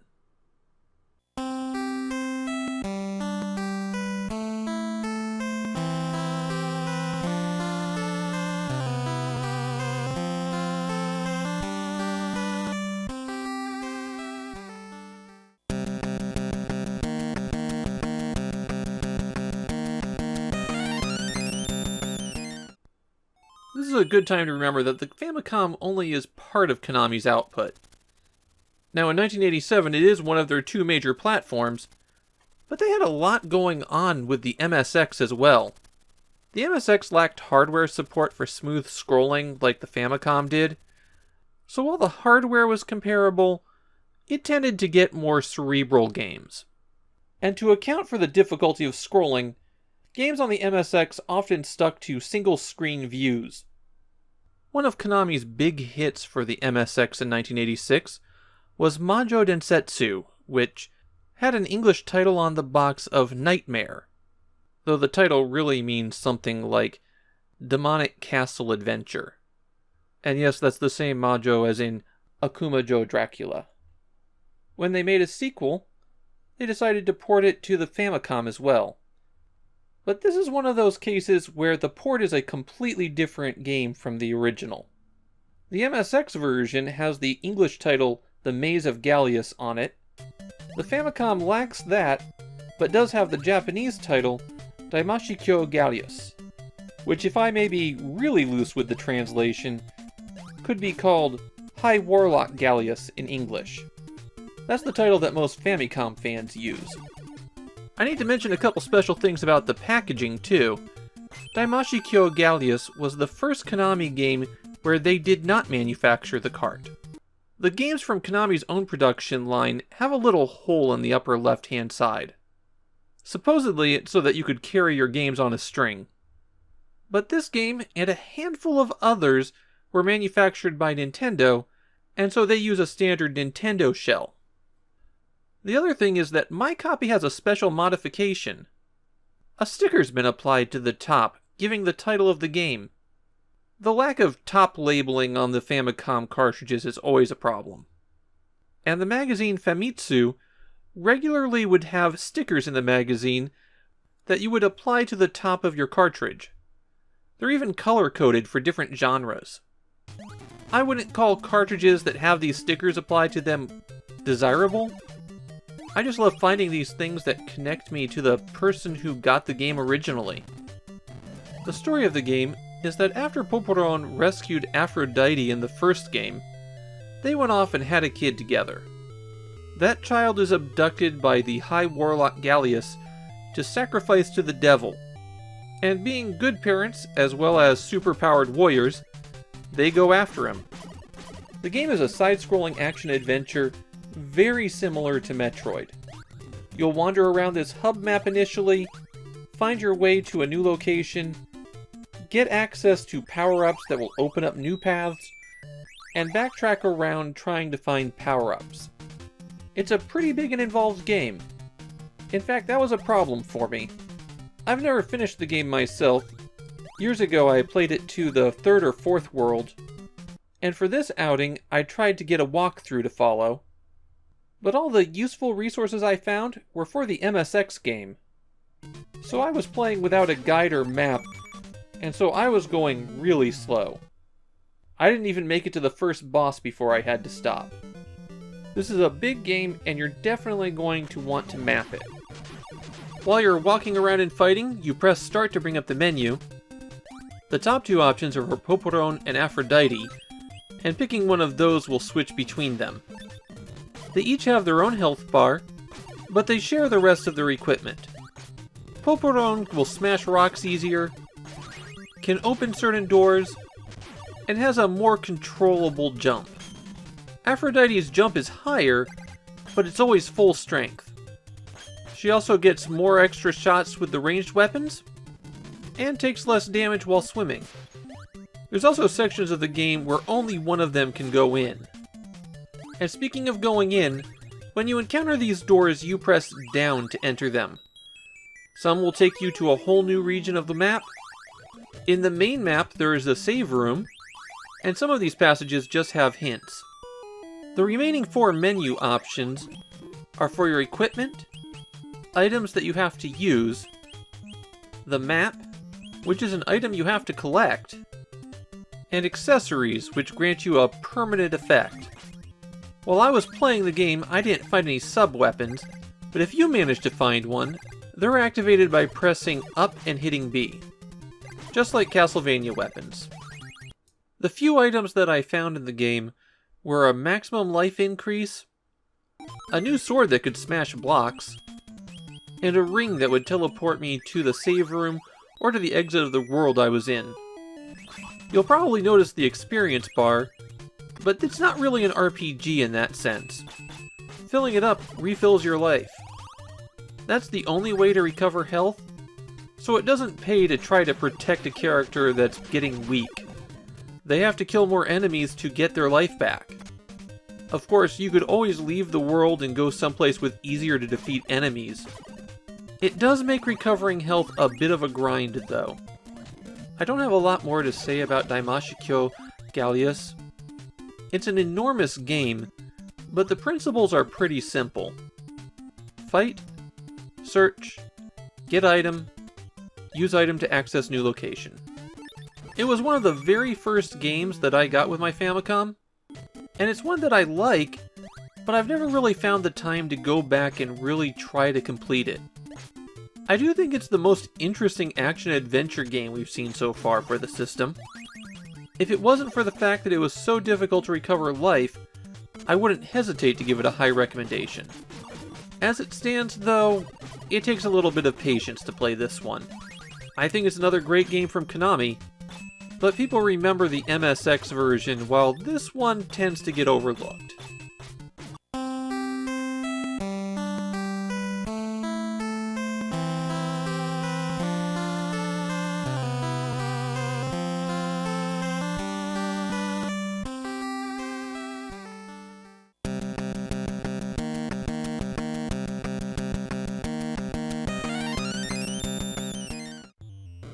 Well, this is going to be a short one. Namco's newest entry in their line of family games is also the first proper Mahjong game not by Nintendo on the Famicom. And just like their Family Stadium, it's the leading edge of a flood of Mahjong games. The most interesting thing about this game is that it was developed by Nihon Busan.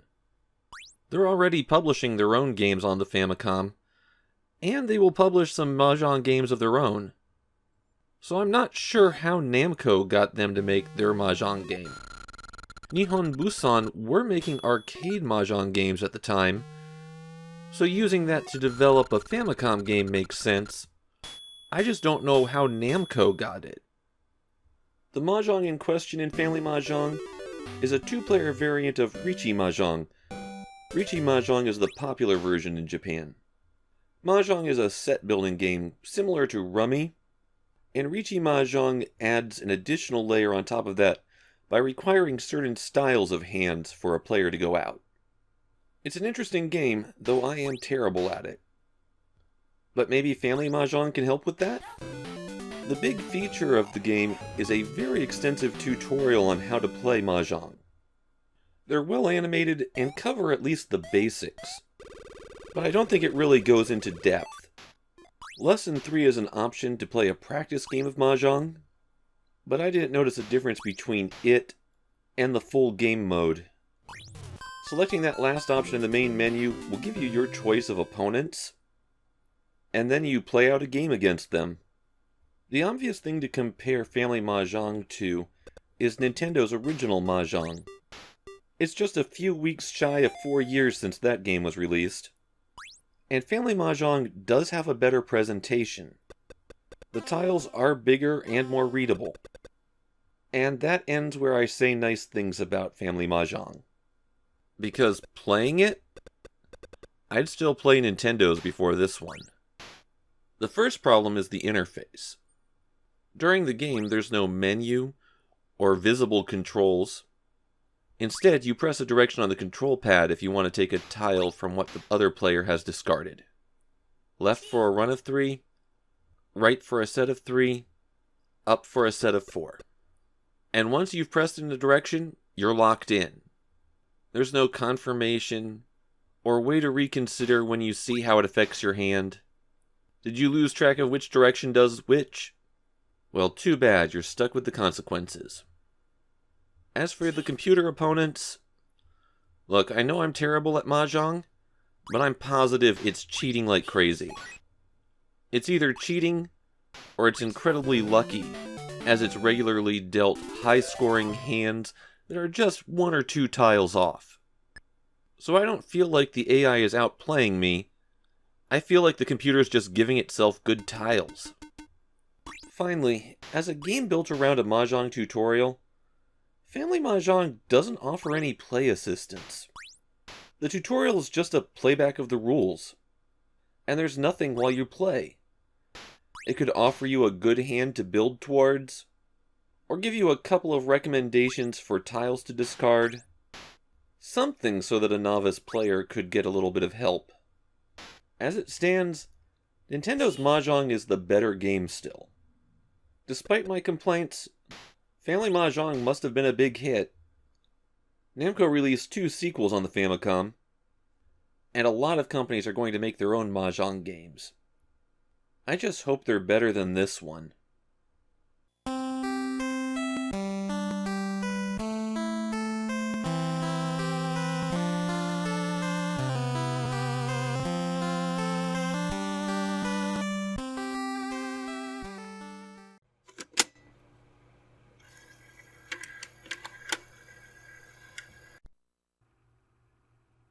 Armana no Kiseki is one of those games where everyone who hears about it gets really excited, and then they try to play it and get really disappointed.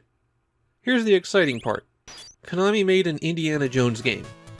Just look at that box art. And then you try to play it, and it's one of the most frustrating things you've ever encountered.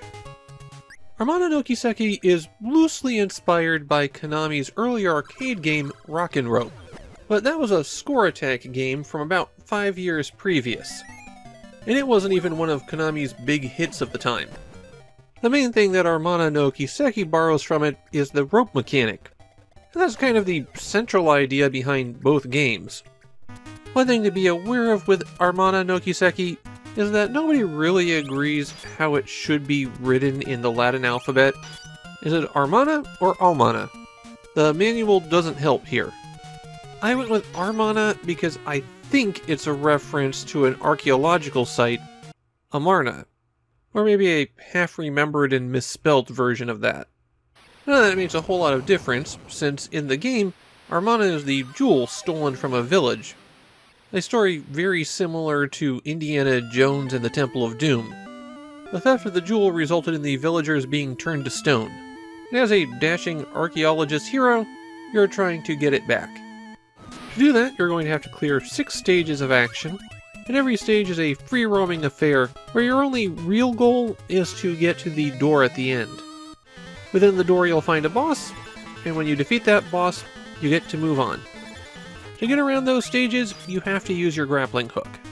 You activate it by pressing up and B, and that drops a post while hurling a rope up at about a 30-degree angle. If the hook end of the rope touches a surface, then you'll automatically cling to the rope and start climbing. Hitting up and down will advance you along the rope. When you reach the top, you try to pull yourself up, and hopefully there's a surface there that you can step onto. If you've hit a wall, though, that's not necessarily going to be the case.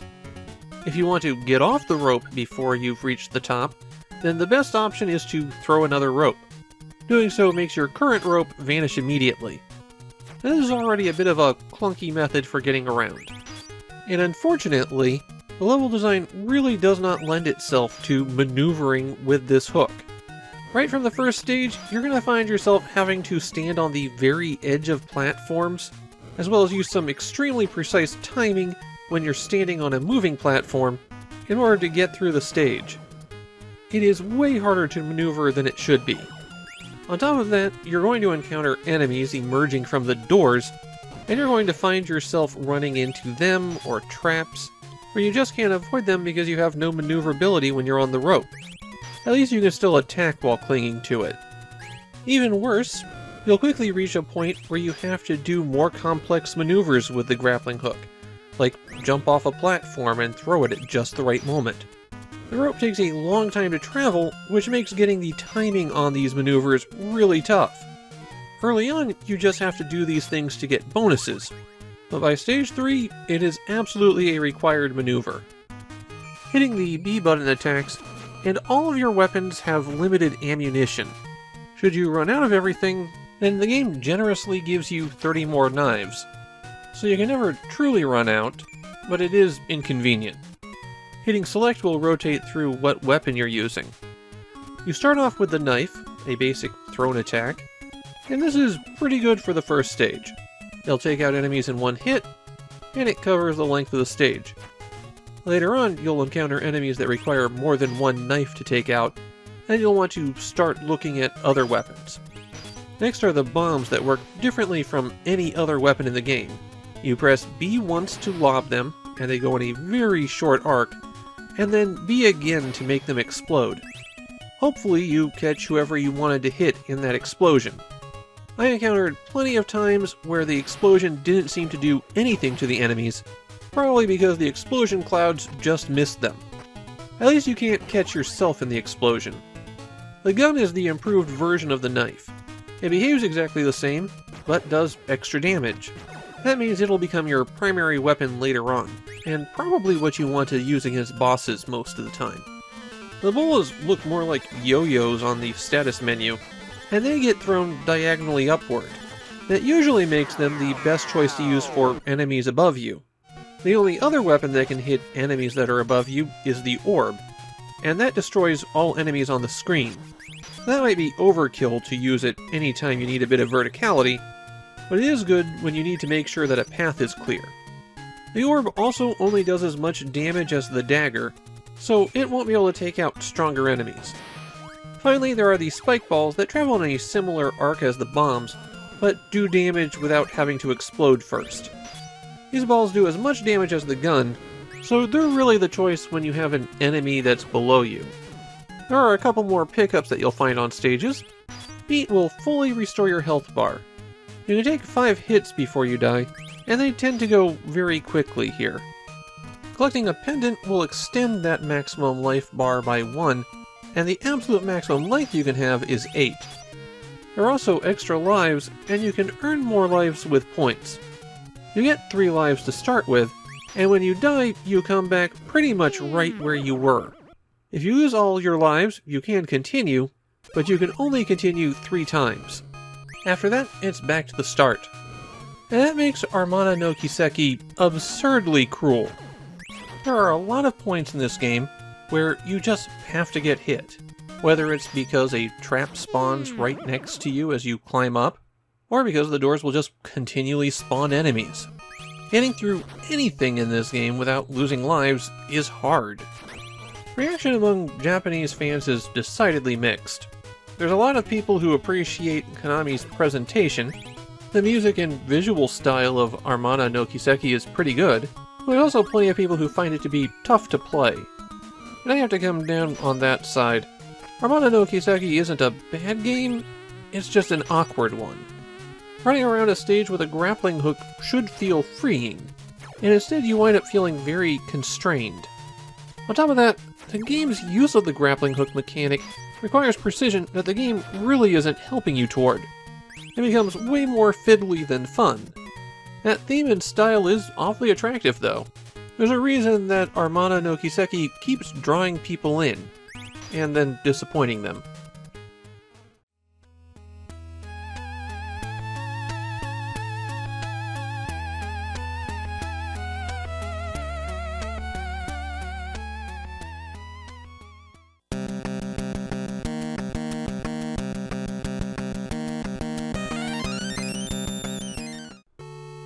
So a little peek behind the curtain. What I often do is record a bit of game footage first, then I go check out Japanese sources so I can make sure I cover all of the things that the game is well known for among those fans. Air Fortress is a game I kind of like, so I didn't feel a need to go out and check the manual before playing. So I popped it in, played for a while, and then did the rounds of my usual Japanese sources. And they had nothing on Air Fortress. Apparently, the game is just about completely forgotten in Japan. Air Fortress is the first game published by HAL Laboratory. If we added up all of the games that they worked on, they'd be a major publisher. But they only distributed 15 games, which puts them in the minor publisher category in my book. I have to say, I love the Air Fortress box art.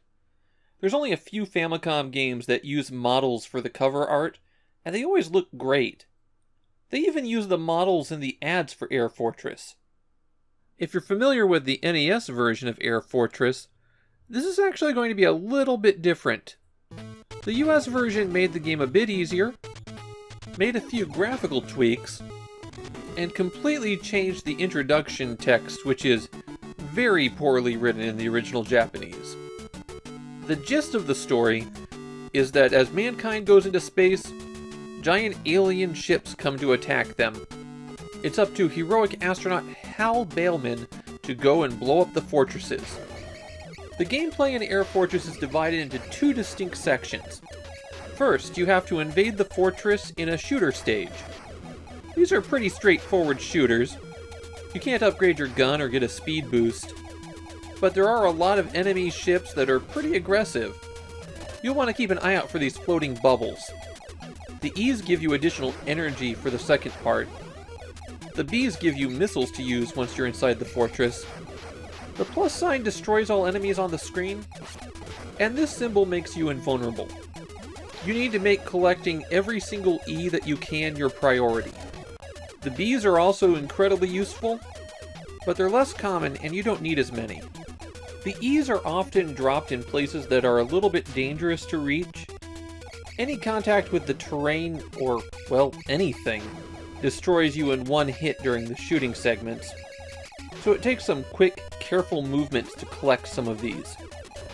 Okay, we've survived the shooting area, now let's invade the fortress itself. The inside of the fortress looks like a platformer, but it's not. It's a low-gravity environment, and you have a jetpack. So whenever you press up, you just keep rising up into the air until you stop. And then you gently drift back down to the floor. Similarly, when you fire your gun, there's a lot of recoil that sends you backwards. All movement and shots that you take cost a bit of your energy. And your maximum energy is determined by how many of those E's you've collected. They increase the limit by 100 each. Getting hit decreases your maximum limit. And recovering energy is easy. Just stand still for a moment. Your goal on every stage is to find the core of the fortress, blow it up, and then escape with your life. The fortresses start off linear, but they do develop branching paths eventually. Mostly it'll be one route to the core and one route to the exit. While you're fighting the enemies, the A button shoots your regular gun, and the B button fires one of your missiles. The missiles are worth roughly 10 of your regular shots, so if you do run out, you can still defeat the core. It'll just take a long time. There are some enemies in the fortress that can only be taken out by the missiles. These turrets that open and close and fire a homing bullet are a good example. So try to save your missiles for those. Another tip, when you change floors in this elevator, you don't emerge until you press left or right. So you can take advantage of that and wait for the right opportunity to step out.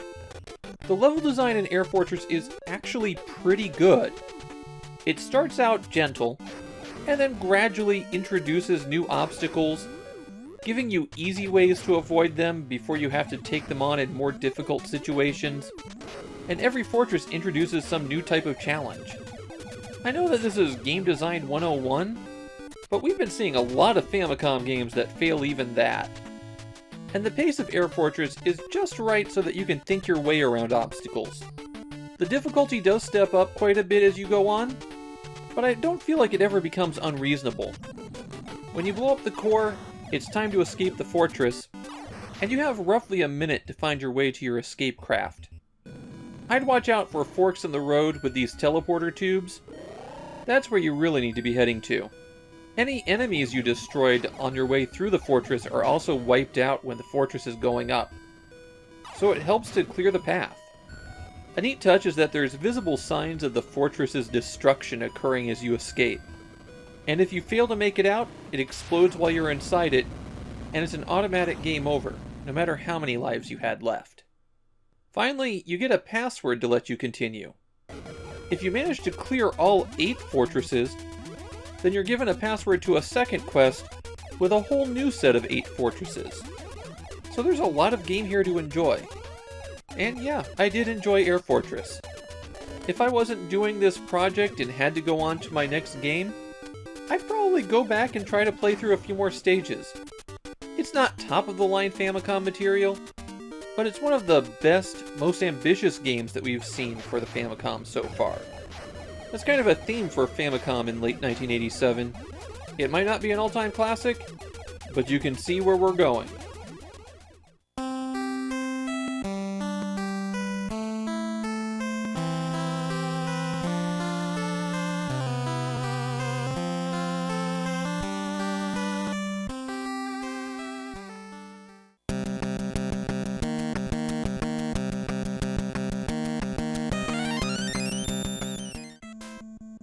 I've never been able to get into the Valis franchise.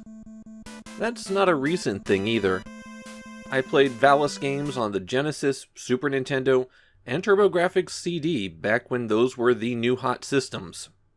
The games always played as bog standard action games to me. I know the series has its followers, and the conclusion I came to was that it was fans of the character, not the games. Mugen Senshi Valis is not exactly the first game in the series. Originally, it was a computer game, and the Famicom version basically recreated the game from the ground up. It was changed from a straightforward action game on computers to a more exploration-focused action-adventure game on the Famicom, very similar to the other action-adventure games that we've been seeing lately. Before we get into the game itself, I have to mention a bit about how it was promoted.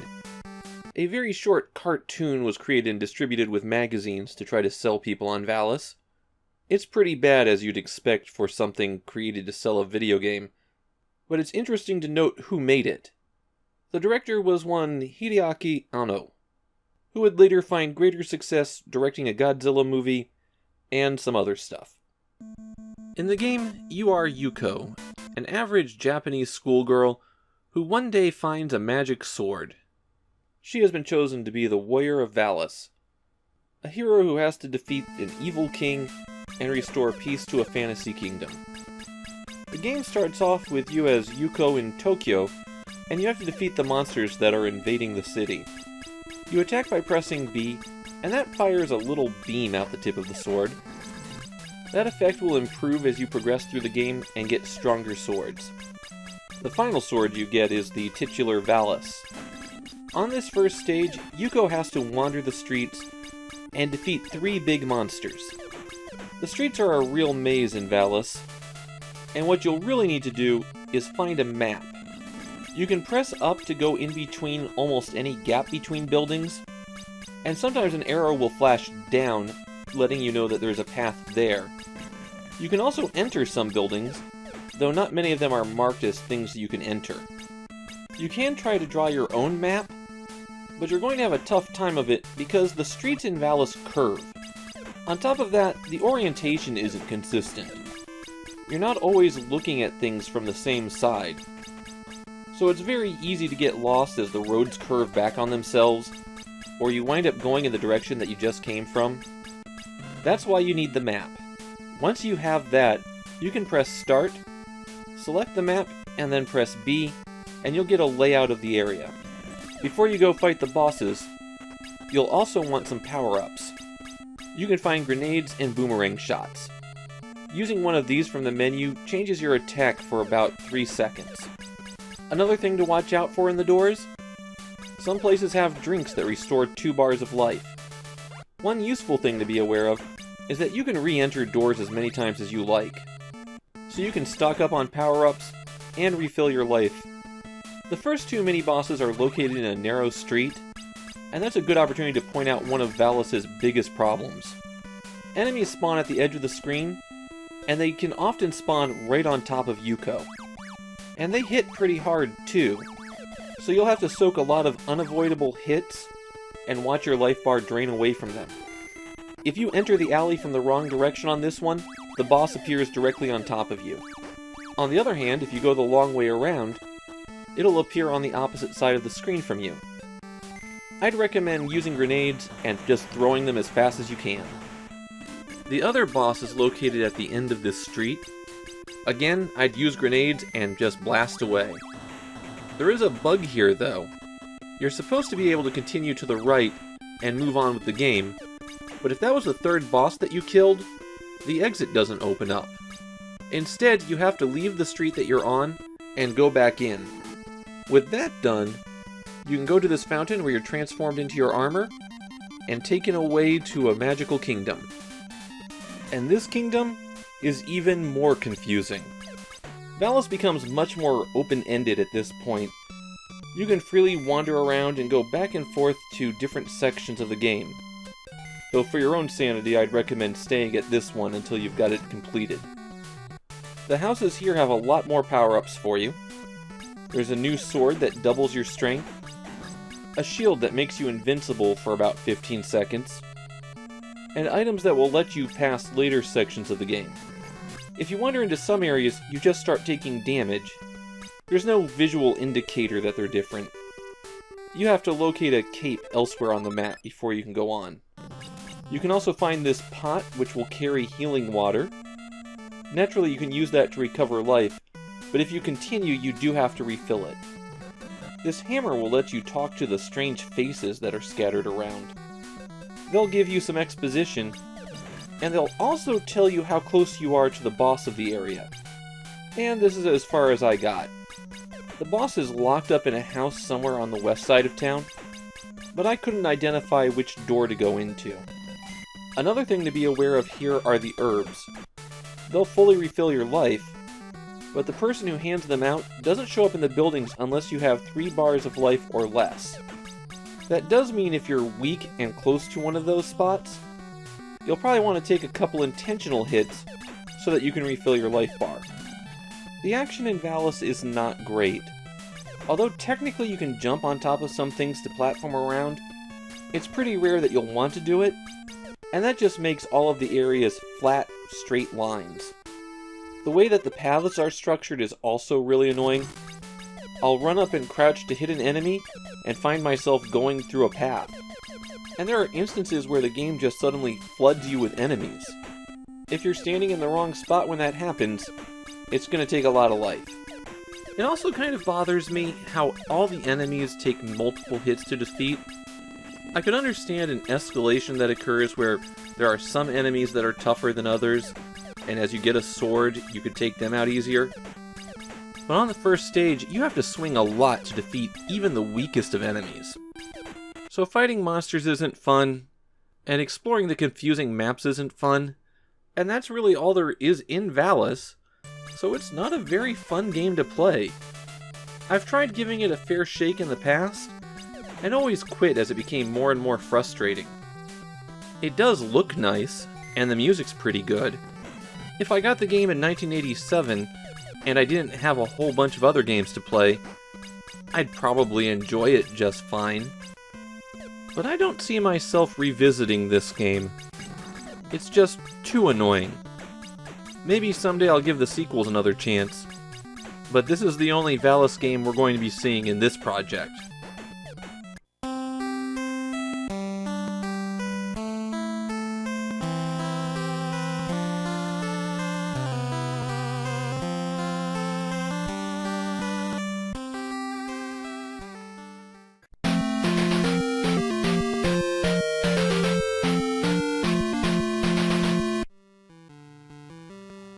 I hope you enjoy a lot of footage of a single stage, because I only reached stage 3 in the hour I was playing Super Load Runner 2. I beat stage 1 pretty quickly, stage 3 stymied me for about 10 minutes, but stage 2, even when you know how it's done, took me 16 minutes to complete. That's 16 minutes for the final time I worked my way through the entire stage, not 16 minutes on all attempts. Super Load Runner 2 is naturally the sequel to Super Load Runner, which was released only a few months beforehand. Irem had gained the Load Runner license for arcade games, and once Hudson had lost the license for console games, Irem quickly released these games based loosely on their arcade games. The principal gameplay of Load Runner remains consistent among all of these versions. Your goal is to collect all of the gold on a stage, and then climb off the top of the screen to the exit. You can dig holes to your left and right by pressing B and A, and you'll fall through these, but the robots that are chasing you will get stuck in them. The holes automatically fill back in over time, and anything that's trapped in it gets crushed. The robots can pick up gold that they run over, and if they fall into a hole, they'll drop their gold. Sometimes. In this Irem version, they don't consistently drop their gold. Something that is definitely not a problem when the stages require that you trap the robots in specific places in order to complete the level. Robots that are destroyed will spawn again at the top of the screen, and you are able to walk on robots' heads. In Irem's Super Load Runner, you can only collect gold when you walk into it from the side if there's a floor below it. Otherwise, you have to fall through the gold in order to pick it up.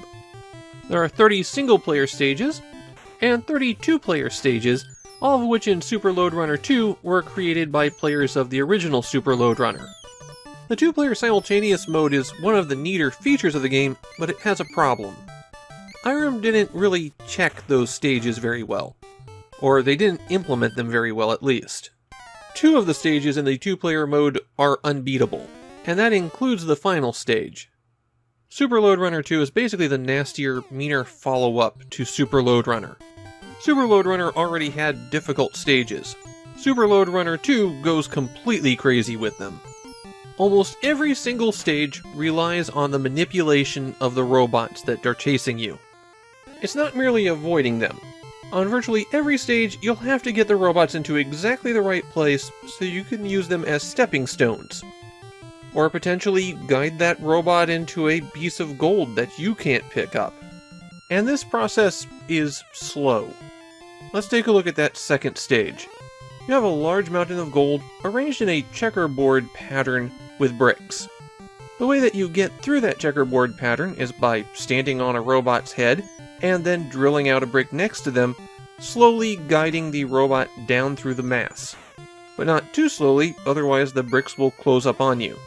After you fall out the bottom, you have to carefully lure a robot back up to the top, a process that requires standing in exactly the right spot and then waiting for about 20 seconds. Then you drop down in the appropriate location, this gets the robot to follow you, hopefully trapping itself again, and then you repeat. And because you have to fall through gold to pick it up if there's no block underneath it, you have to do this process a minimum of 20 times. I wasn't rounding there, you have to drop from the bar above 20 times to collect all of the gold on this stage. There's a reason it takes 16 minutes to finish it. Now while Super Load Runner 1 wasn't especially well known in Japan, Super Load Runner 2 does have a reputation, and that really comes down to it being an unbeatable game. Back in 1987, if you called up Irem and complained about it, then they would tell you the cheat code so that you could skip the unplayable levels and see the ending. The nicest thing I can say about Irem's version of Load Runner is that it's not the worst version of Load Runner. There are a lot of Load Runner games out there. No, seriously, as many Load Runner games as you might think there are, there's at least twice as many. But the level design is atrocious. The things that Irem added to Load Runner, like hiding enemies in bricks, actively make the game worse. And that AI that you have to exploit is significantly worse than it is in most other versions of Load Runner. Super Load Runner was already a rough version of this game, and Super Load Runner 2 just makes it worse. Just pick a different Load Runner game.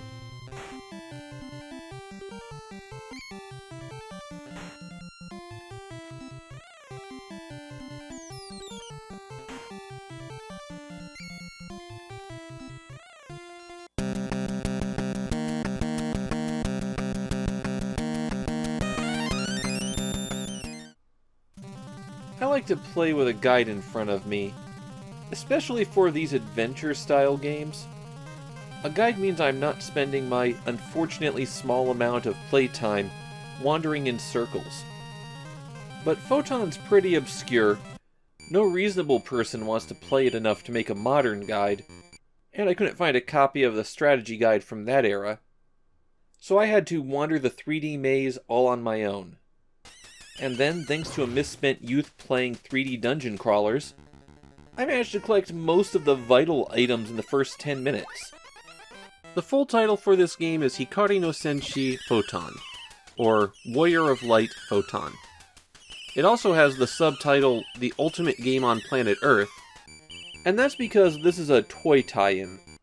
Photon was a set of laser tag type toys, though you wouldn't know it by playing this game.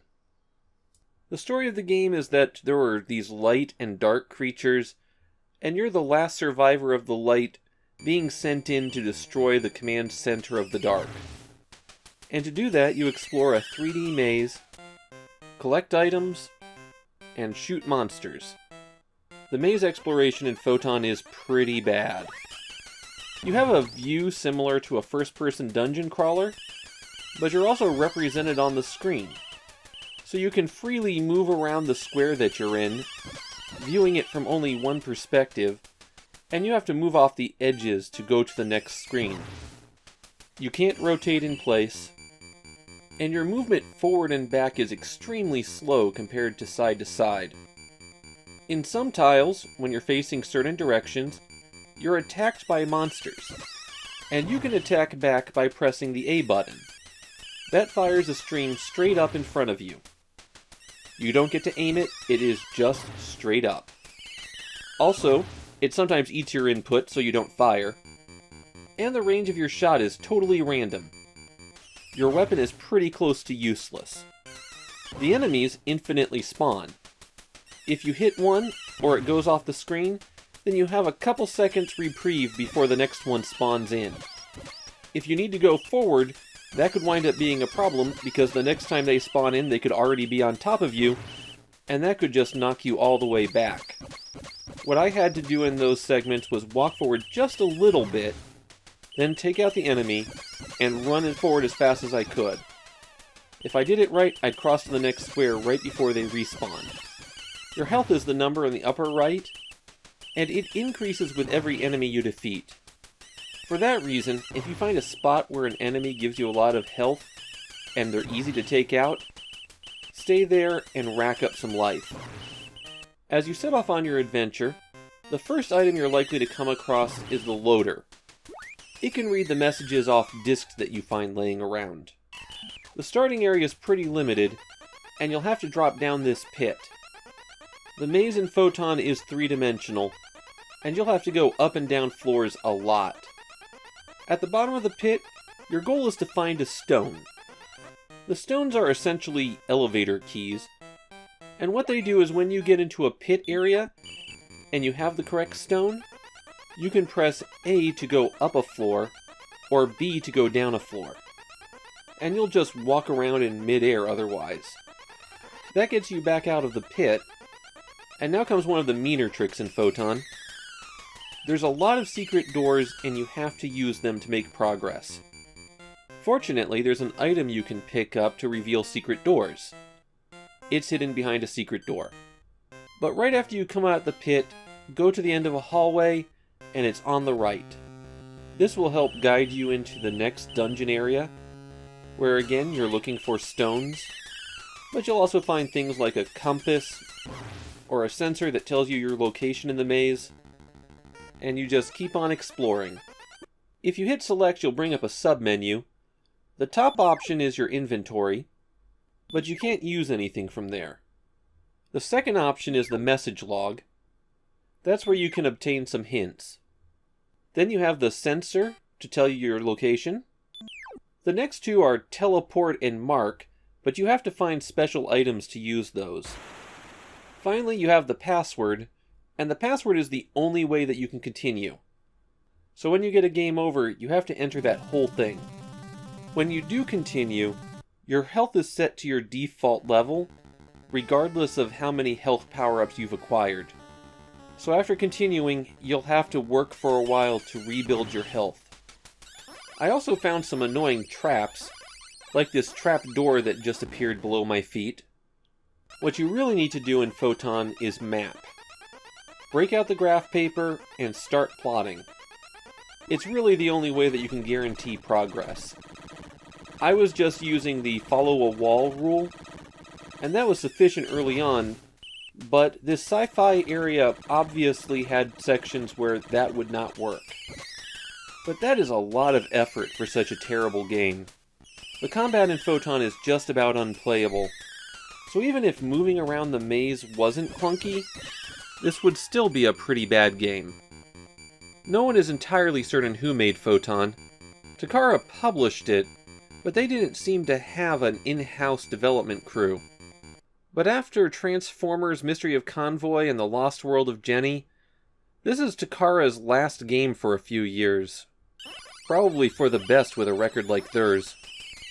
Now, if I've done my math correctly, this episode should be going up on the 34th anniversary of Photon's release.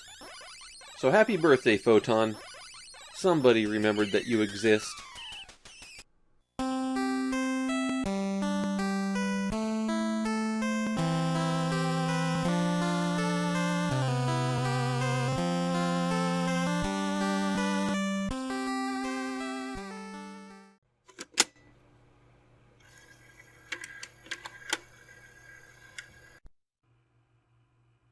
I don't get into the American versions of the games that I talk about very much, because, well, the whole reason I'm doing this is to try to spread awareness of Japanese games.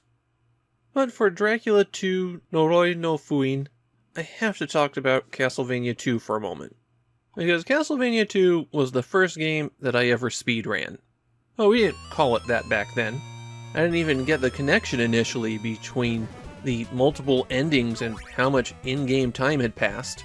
I was just a kid who had 4 Nintendo cartridges, played the games I had to death, and realized that the way Castlevania 2 was laid out to encourage you to play was also incredibly inefficient. Huge portions of the game were optional, and there were quirks of the game design that made some counterintuitive moves the best things you could do. I broke Castlevania 2 so badly that it was over 20 years later when I found out that you were supposed to actually fight Dracula, instead of just obliterating him a few seconds after he appeared. What I'm getting at is, I know this game. It's been a while since I played it, but I still know it very well. Obviously, Dracula 2 is the sequel to Akumajo Dracula, which Konami released 11 months previously. Of course, that was a straight action platformer, but now it's 1987, and everybody has to do action-adventure games. So Dracula 2 is abandoning the evil castle, and getting its hero Simon Belmondo out into the Transylvanian countryside. The plot of the game is that before his death, or second death, Dracula cursed Simon. The curse will eventually kill him, and it will only be broken if Dracula is revived. So Simon has to locate Dracula's scattered body parts, reassemble them at Dracula's castle, and then kill Dracula again for what must be the third time. The subtitle of the game is Noroi no Fuin, which can be translated as Mark of the Curse. Though as far as I can tell, Simon doesn't have any particular mark. One notable thing about the packaging before we get started is that the background drawing of Dracula is taken directly from the cover of Advanced Dungeons & Dragons module I-6, or Ravenloft. Ravenloft is probably the second or third best known Dungeons & Dragons module, one so widely played that they turned it into its own campaign setting. So Konami wasn't exactly stealing from an obscure source with this one. The big thing in Dracula 2 is that now you're freely roaming the countryside. The game is still played from a side view, A still jumps, B still swings your whip, Up and B still uses a special weapon, but you're no longer going through a linear series of levels. There are no bosses at the ends of things. Well, other than Dracula. Instead, you'll need to go to town, buy supplies with the hearts that you've been collecting, and then use those supplies to defeat more monsters, which drop more hearts, so you can buy the next set of supplies, and so on. Ideally, as you're doing this, you're also making your way to the 5 mansions around the country, each of which hold one of Dracula's body parts. When you hit the start button, you bring up a menu that will show you the current time, how many hearts you possess, as well as let you equip various items. There are items that you can hold for special effects, and special weapons that you can activate. The time is important because periodically, the sun will set and the world will grow dark. At night, the monsters become much more powerful, but they also drop more hearts. More frustrating, at night you can't enter any buildings in towns, and all of the people in town have been replaced by monsters. So if you have some business that you need to do in town, like buy a particular item, or getting healed at the church, then you might be stuck waiting until morning. For the relics that you can hold on to, there's Dracula's 5 body parts and a crystal. Dracula's body parts all have different minor effects. The rib, for example, will be used as a shield that can block incoming shots, and the eye can reveal secret items. The effects of the relic only occur if you have it equipped, so you have to keep that in mind as you're making your way through the world. The crystals are all kind of special. You purchase the white crystal in the very first town, and it has the power to reveal invisible blocks that occur in exactly one place in the game. In another town, someone will trade your white crystal for a blue crystal, and at a lake that you'll find as you explore, you can kneel down next to it to reveal a staircase. And then later on, you can trade that blue crystal for a red crystal, and that leads to one of the most infamous things in Dracula 2. One thing they did to add challenge in Dracula 2 is that they gave you a lot of bad information. While there are hint books around that have truthful information in them, there are also townspeople, and the townspeople often lie. So one of them tells you to hit your head against this cliff, and that's where most players got stuck. The actual way to progress relies on that red crystal. Have it equipped, kneel in front of the cliff, and eventually a whirlwind will come down to swirl you up and take you away. This might be the single most infamous sticking point in any 8-bit game. As for the weapons, there's plenty of whip upgrades for you to buy that will let you do more damage, but because there are so many, you're usually better off skipping and doing every other whip upgrade. The holy water doesn't do much damage, but it does break bricks, making it an absolutely necessary item. It's also very useful for finding holes in terrain where there are illusory blocks covering them up. If you want to do damage with an arcing weapon, then the holy fire is what you really need. That makes a pillar of flame pop up. The dagger does better damage than your early weapons, and it's a ranged attack, which means that this is the one game in the Castlevania series where the dagger is good. Though I wouldn't call that one strictly necessary. If you defeat a particular mini-boss, then you can get a golden dagger, which sticks into enemies and does repeated damage. Using it trivializes Dracula. You can purchase laurels, which are a limited consumable item that make you invincible for a short period. These are mainly useful for getting through the long swampy areas of the game, though if you don't have one, you could always jump. Another consumable item is garlic. It can be used in a few places to summon a person who will give you something. It'll also freeze any enemies that cross it, and that includes the mini-bosses. So when you encounter one of them, drop some garlic, and then they can't hurt you. In the mansions, you'll find someone who will sell you a wooden stake, and you have to purchase one of these because it's the only weapon that can be used to puncture the crystal holding one of Dracula's body parts. Something you'll notice after you do this is that the crystal respawns as soon as it's off screen, and that is true for everything in this game, including the mini-bosses. There are no permanent changes here, and you can abuse that to make a much more efficient run through the game.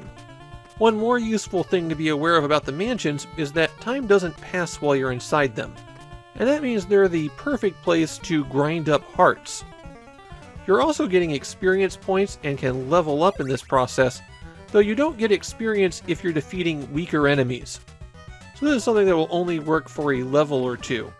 Leveling Simon up gets him, a health refill, but other than that it really doesn't matter.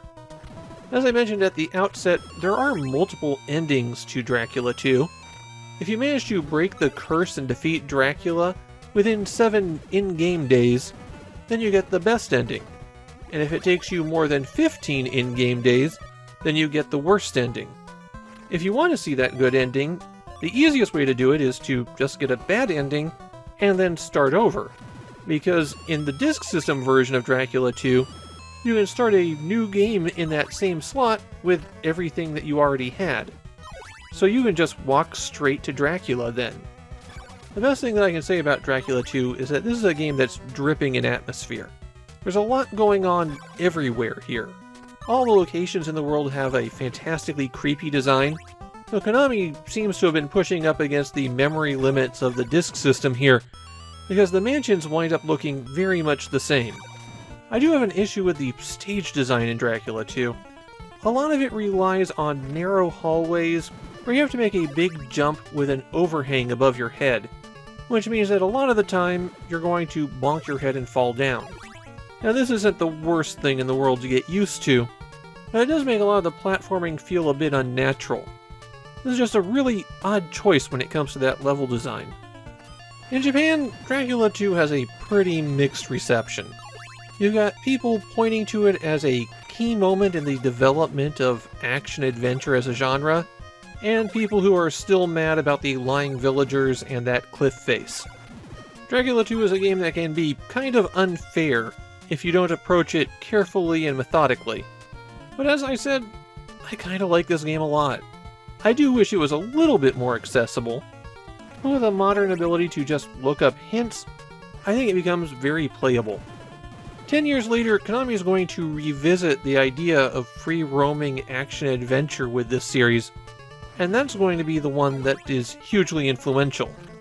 But you don't get Symphony of the Night unless you have this as the foundation.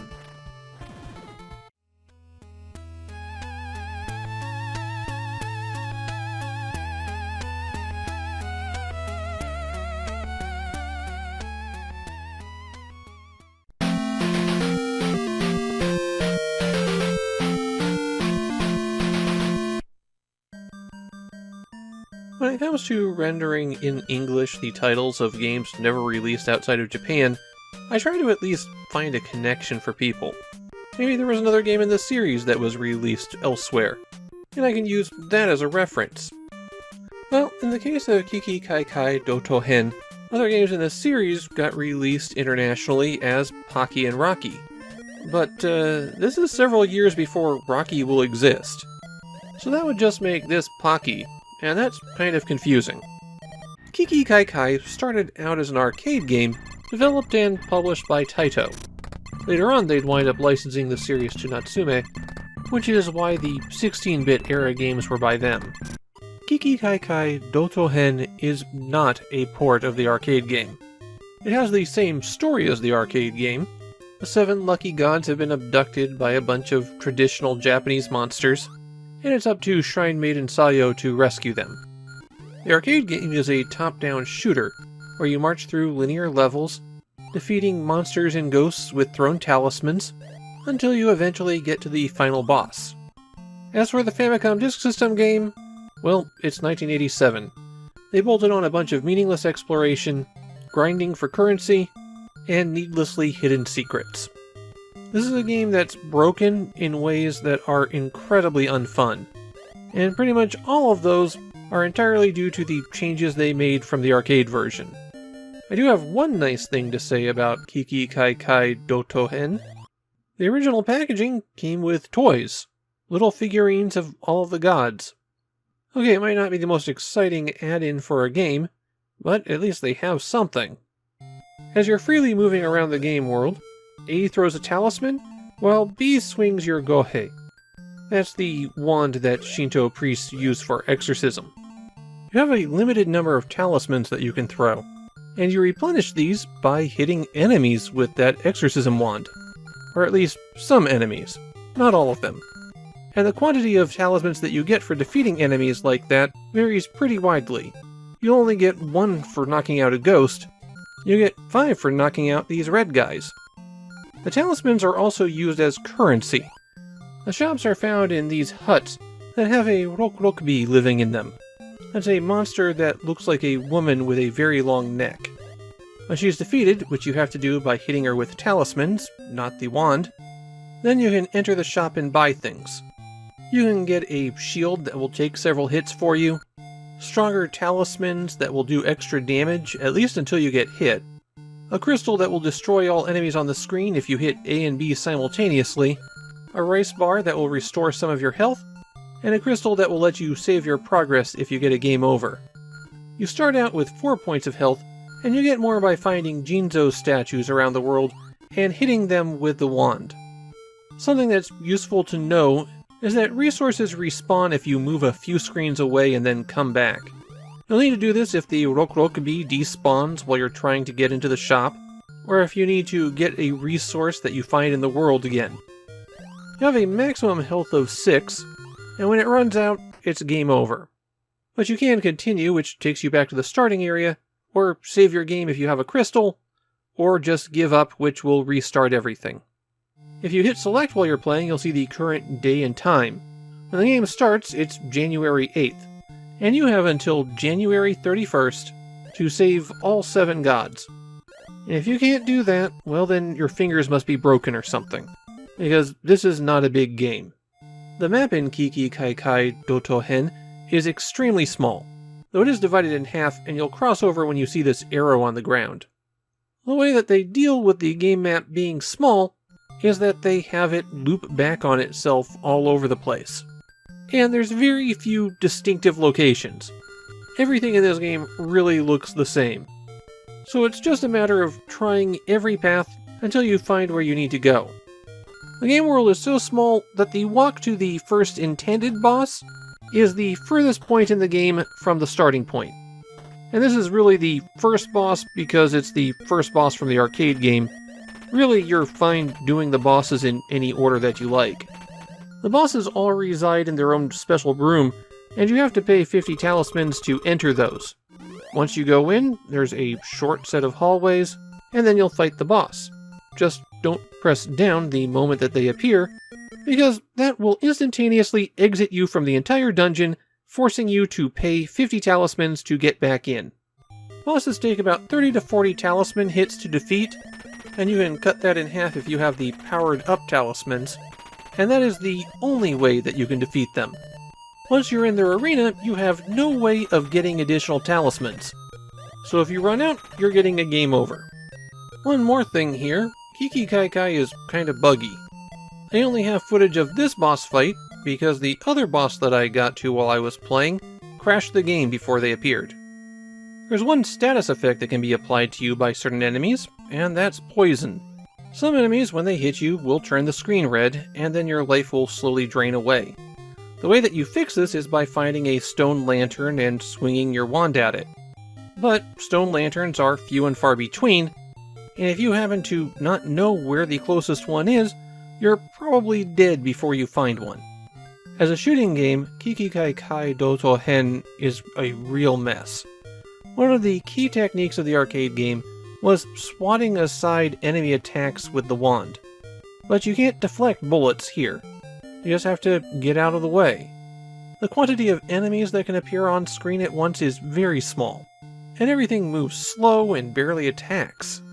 Generally speaking, you're better off running past everything rather than engaging in the actual game systems. The exception is that you need to rack up some talismans. So you just find the place where you can get the largest quantity of those, and hang out there until you have enough to buy the power-ups and access to the boss. It's game mechanics that make everything extremely boring. Making things worse is that your speed decreases as your health decreases, so the action here drags even more as you get closer to defeat. There is a 2-player mode here, but it's just as half-assed as the rest of the game. What you have to do is pause the game by hitting start, and then hit select and you'll change to the 2nd player character, Miki. And then you're just handing over the game to whoever has the 2nd player controller. You can use this to essentially give yourself an extra health bar, but otherwise this doesn't add anything to the game. Unsurprisingly, this is the least popular game in the Kiki Kaikai series. Besides all those problems that I encountered, the game's notable for having a lot of other bugs, typos, and points of frustration. Nobody likes this one. Kiki Kaikai Dotohen was a game that I was excited to play back when I first got it, and then I played it and found out how bad it was. It's a bad game if you don't know the Kiki Kaikai series, and it's an awful game if you do. Play the PC Engine version, play the arcade version, play the Super Famicom games, play the new Switch game. Don't play this one.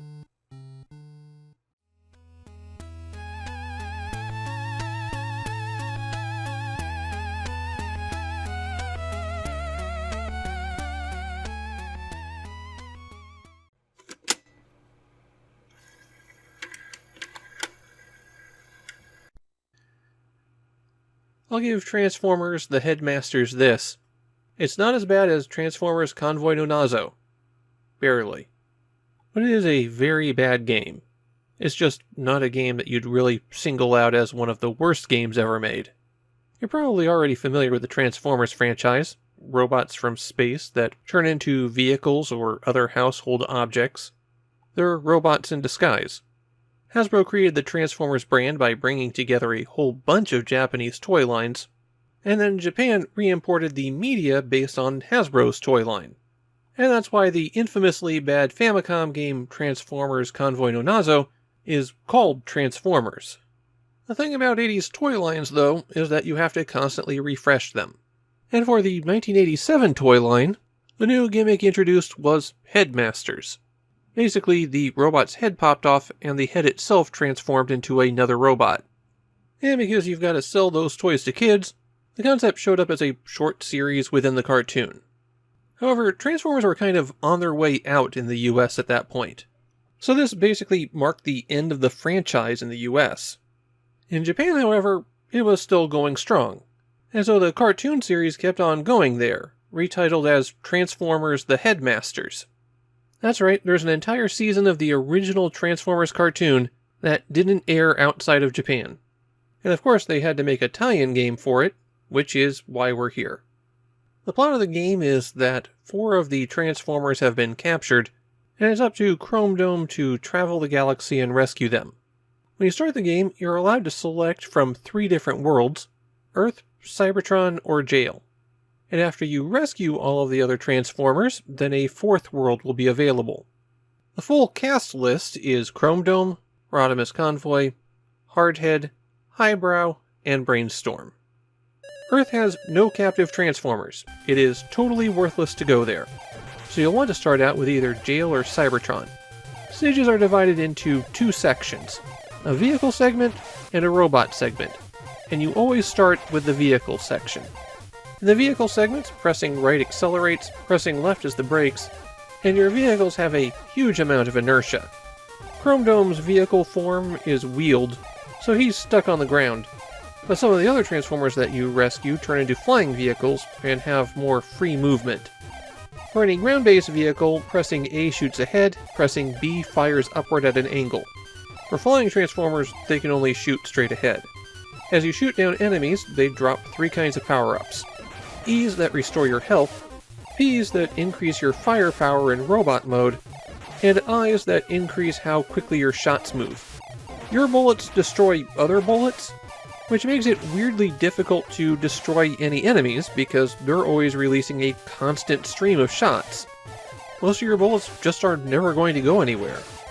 Shortly after you start a vehicle section, on at least 2 planets, a ship will fly overhead carrying one of the captured Transformers.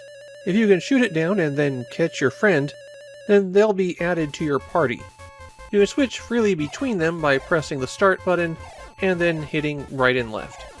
The number on the left-hand side indicates how much health they have, while the letter on the right-hand side tells you how many power upgrades they've received. If you don't save your friend, then the vehicle stage loops forever. Or at least, once it started looping for me, I never saw the transport vehicle reappear. So be sure you get it the first time, otherwise you're going to be stuck. If you've rescued your friend and reached the end of the area, then there's a boss, and this is just a matter of shooting it down. Whichever Transformer is in charge when the boss is defeated gets a full health recovery. And then you go to the robot section. And here's where things get really bad. In robot mode, pressing A shoots your gun, B punches, and pressing up will make you float upward in the air, though if you let go, you'll gently drift downward again. The robot areas are divided up into rooms, and in every room there are holes in the wall where enemies will emerge from. What you have to do is stay in that room until eventually one enemy drops a symbol. This occurs at random. Once the symbol's dropped, then the door to the next room opens, and you progress, and then you repeat this 25 times. A lot of the enemies are immune to either your gun, which means you'll have to punch a lot. But punching's generally more effective than your gun anyways. Your gun fires very slowly. So the best strategy is generally to find one good place to stand, where the enemies can't easily hit you, and then hit the B button over and over again until the symbol appears. About halfway through this set of rooms, you'll find another captive transformer, and you can add him to your party. If you manage to make it all the way to the end of the robot section, there's a boss, and here your gun changes, so your power-up level no longer matters. And in this room, both A and B fire your gun, which fires shots that rebound off of walls. If you're pressing up and down while you fire, then you'll shoot at a slight angle. The rules about shots getting intercepted still apply here, which means you really need to shoot the boss from an angle to have any hope of getting it. If you manage to defeat it, you're back at the stage selection where you can save your progress. Transformers the Headmasters is one of those games where nobody remembers it in Japan. The very, very few comments I found were basically, they made a sequel to that game? And in a weird way, this game suffers by being in Transformers Convoy no Nazo's shadow. That game was so awful that you could feel like you were taking on a challenge just trying to beat a stage. Beating something that bad and hostile to players is an accomplishment that you can brag about to certain weird people who might appreciate that. But Transformers the Headmasters is just mediocre. It's a bad game with nothing really standing out about it.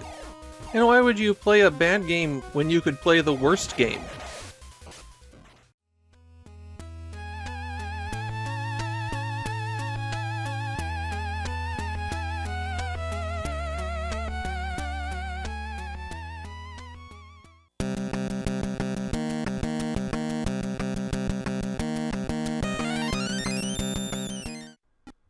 Now here's an episode I've been dreading. Look, all media is inherently political. It can't help it. I'm not qualified to discuss these topics, and this series is dedicated to just cataloging the Famicom games. So I'm not prepared to give you a 15-minute essay on how Mitokoumon ties into the Japanese perception of the noble classes, or the sexual politics of Japan and how they're reflected in Valis. I know enough to recognize the themes. I don't know enough to really talk about them. But here's Manhattan Police, a game about an openly corrupt, violent, racist institution. A game for which it's a real crapshoot if this episode's going to go up at a time right after they've done something particularly horrific. This video can't be about the NYPD, but I also couldn't let it go uncommented on. At least I don't have anything coming up in a couple episodes about the militarization of the police and how it's resulted in growing violence over the years. And before you go down to the comments to start defending this one, it also features racist caricatures. Those were removed in the US version, but I'm playing on the Famicom, so I get to see everything. The good news is that Manhattan Cop is also a terrible game. It has the worst control scheme of any family trainer game we've seen so far. In fact, it's so bad that I would have thought that my homemade family trainer was breaking, except Japanese players also noted it as being especially flaky. The family trainer is Bandai's peripheral that allowed players to control games by stepping on a mat. It was called the Power Pad in the US. The goal in Manhattan Police is to walk around a stage and beat up criminals. You'll see the boss criminal as you start a stage, but they don't appear until you take out all the minor ones. Now let's talk about this interface because it is bad. As you'd expect, you walk in place on 6 and 7 to move forward. That is the only logical control. You might have noticed that the game is played from a side view. There are 3 rows that you can walk down, and you step left or right by stepping on 5 and 8. Of course, which way this takes you depends on which way you're facing. But your on-screen character is never facing the same direction as the player, so this is just crossing the control axis on people. Similarly, you have to step on 2 or 3 in order to turn right or left. That matters for when you're at an intersection, or when you have a building you need to go into. Stepping on 1 throws a weapon that you've picked up, and stepping on 4 swings your billy club. Note that these aren't really inconvenient places to step, so doing them quickly in response to your targets on screen is not really viable. Finally, you reverse what direction you're facing by stepping on 10 or 11. Not 10 and 11, 10 or 11. I found that the cop had a bad tendency to just turn himself around. At the bottom of the screen, you'll see a map of the level. Typically, only one criminal spawns at a time, and you'll have to run them down and then either jump on them, or hit them with a club, or throw things at them. And after you've eliminated the required number of criminals, the boss shows up. And the boss has some gimmick. Like this guy will hide in trash cans, and this guy will charge at you. Once the boss is taken down, you advance to the next stage. The map doesn't show the interiors of buildings, so it doesn't show a path if you have to cross inside a building to get to another area. And criminals inside buildings don't show up either. Some of the buildings have multiple floors too, and you'll have to jump up some platforms to get between floors. You can't attack random passerbys on the street, and I didn't see any penalty for doing that.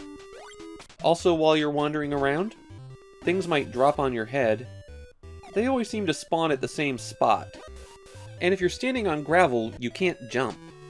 So you have to walk around the obstacles that are there. Most of the power-ups you'll encounter are either health pickups or things that you throw. Thrown objects show up in the lower right. You can also find a dog whistle. If you step on the turnaround button and hold for a few moments, you'll blow the whistle and bring out the dog.